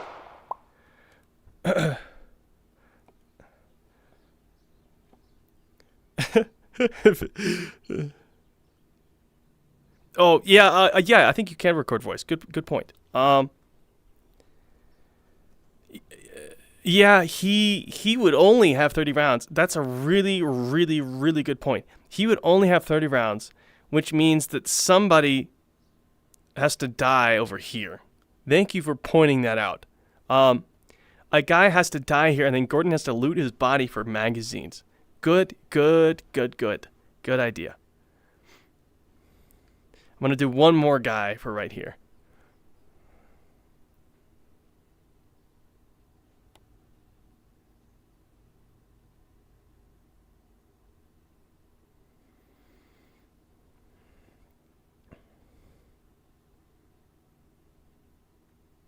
Yeah, okay.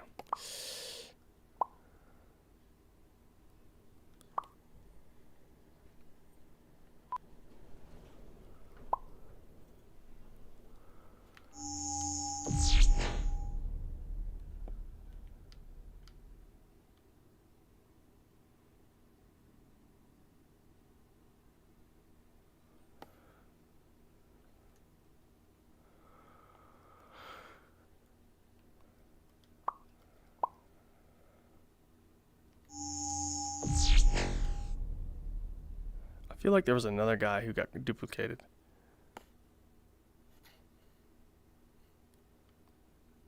What about this one? Nope, we're good. What about this one? Nope, we're good. What about this one? Nope, we're good. How about this guy? Oh, this one? Nope, we're good. Okay.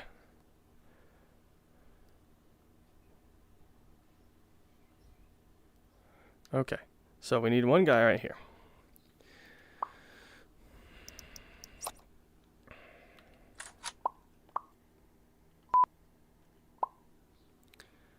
He needs to die right here, but he probably needs to start. Let's say he starts right here, or he's walking this way towards the stairs, sees that stuff is happening,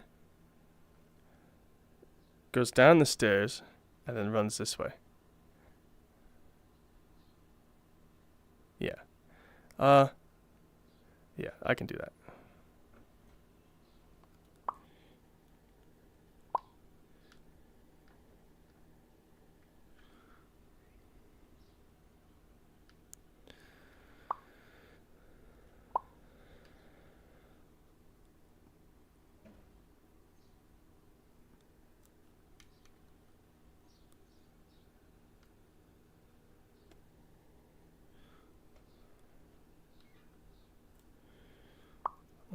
make sure. Could be one dude ready to peek the left of the pillar, not knowing if Gordon is running up on the right. Yeah, yeah. Like he's confused. Like he's standing right here. Or maybe he's standing right here so he can't see Gordon. Gordon starts shooting over here. Everybody's kind of shooting in this direction. This guy's what? So he peeks around the corner, and then Gordon runs right into him. I think that'd be a good way to do it. Yeah. So he needs to end up right around here.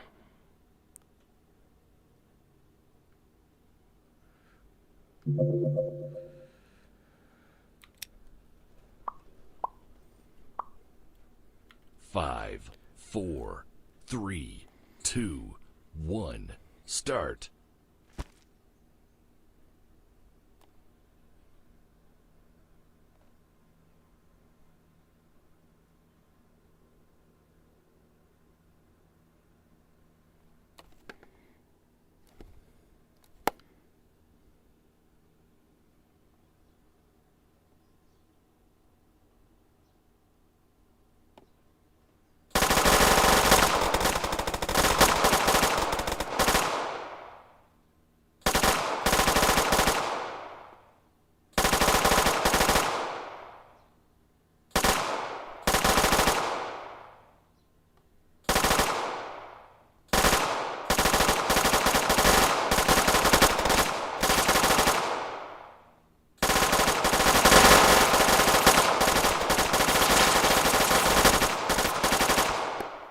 Okay.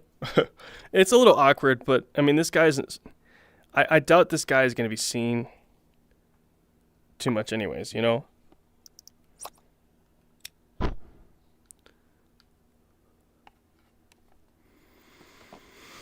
Alright, now I'm going to try it again. And this time I'll try to remember to kill that guy and get his stuff, and then I can reload and stuff.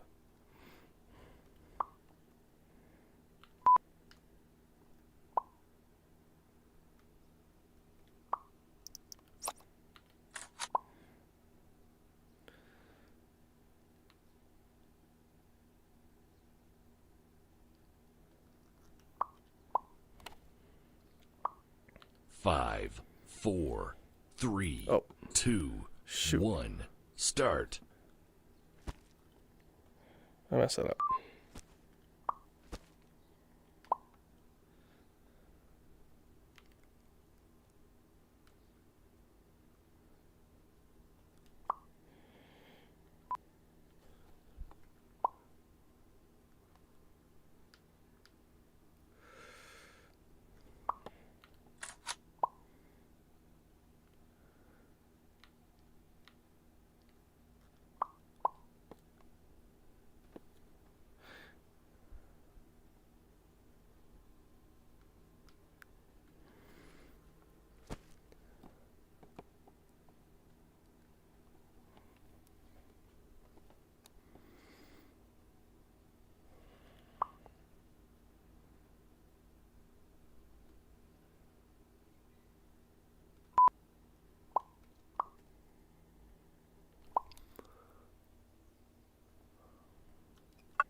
Five, 4, 3, 2, 1, start.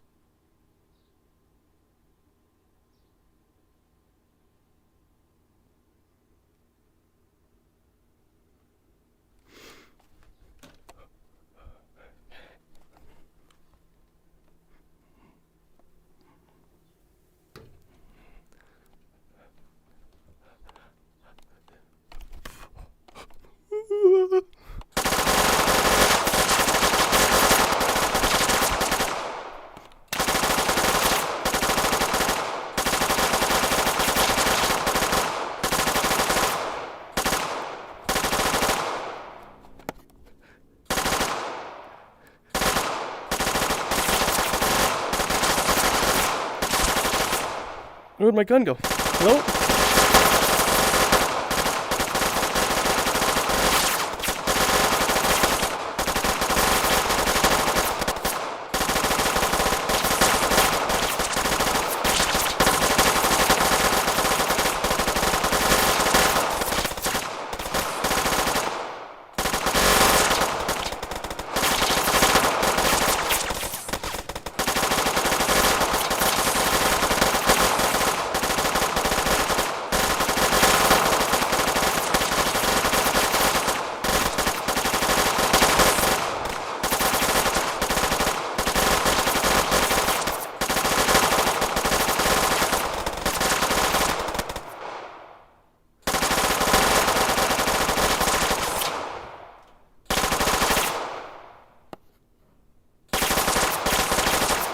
Okay, I forgot to do the reloading thing again.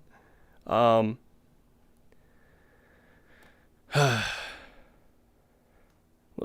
me just see how it looks.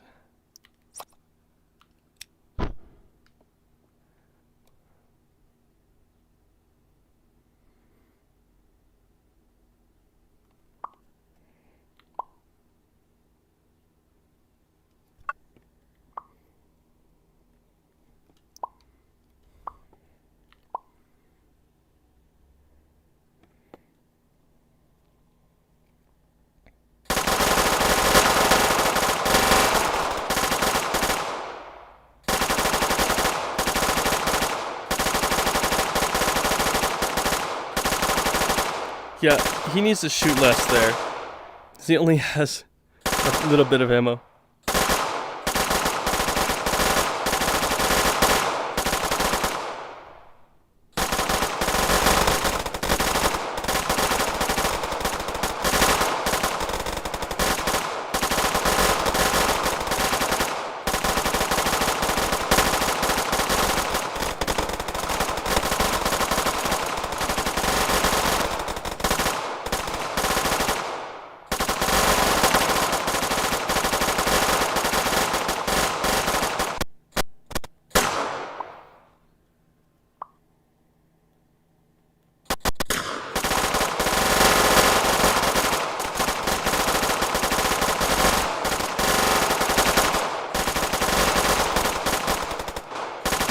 I'm not really satisfied with this. I really have to practice a lot more. But I think you guys get the idea. I mean, this is really cool. I definitely need to help plan this out a little bit more. Make it more interesting.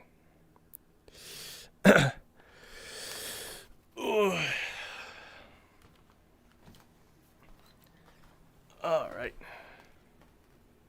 That's my problem, is that there's too many weird things happening. And like the longer and the more often I did this, the less I was keeping all of these things in mind. So, yeah, I need to leave and then return to this with a fresh mindset, I think. But, I mean, the fact that technology works is really cool. This could really help plan things out. What's the word? I think the filmmaking term is choreography, right? You know, like fight choreography with like lightsabers and stuff. You know what I mean? They really planned it out in advance. Every move means something, right? I really want to get to that point, right? And if I do this enough times, if I record this scene enough times, and try enough things, enough cool things will happen that people will like, that I think eventually we'll get to something that's like amazing, right? But it's gonna require a lot of iteration. Definitely not. I've never done this before. I've never choreographed this many people at once. I'm really good at doing it for a single guy. I've been doing that for years, but with this many people, keeping in mind everything they're thinking, and it's going to be fun, honestly. It's going to be super fun to figure this out. Yeah, like a storyboard, exactly. Anyways, I think I'm probably going to get off, so if any of you have anything you want to, any last second input that I can put into the mirror here, let me know. I think I got out of it for some reason.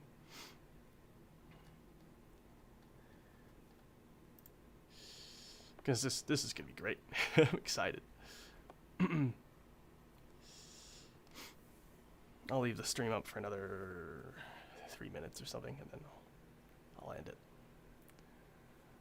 Let me switch my headset.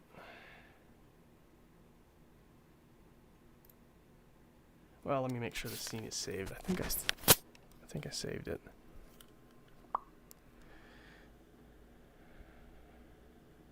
I generate a clip? How does that work?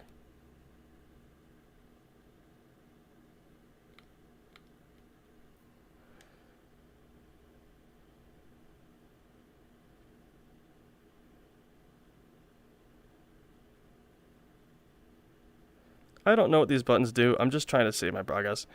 I don't I don't need to save that much of my progress. Because this is pretty easy to, I'd probably have to redo most of this anyways, right? But it would still be nice.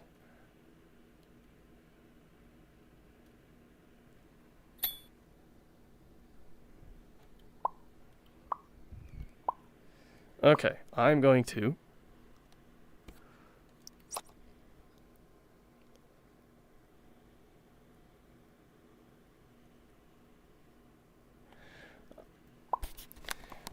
take you guys' thing one more time. Oh, good point. Yeah, make a top down. Let me write that down.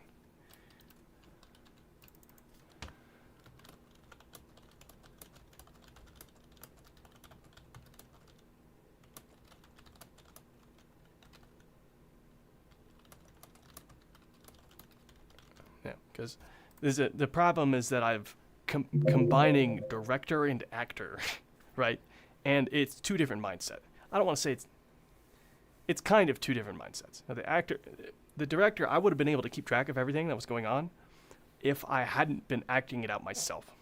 You know what I mean? Like trying to remember what to do, you know?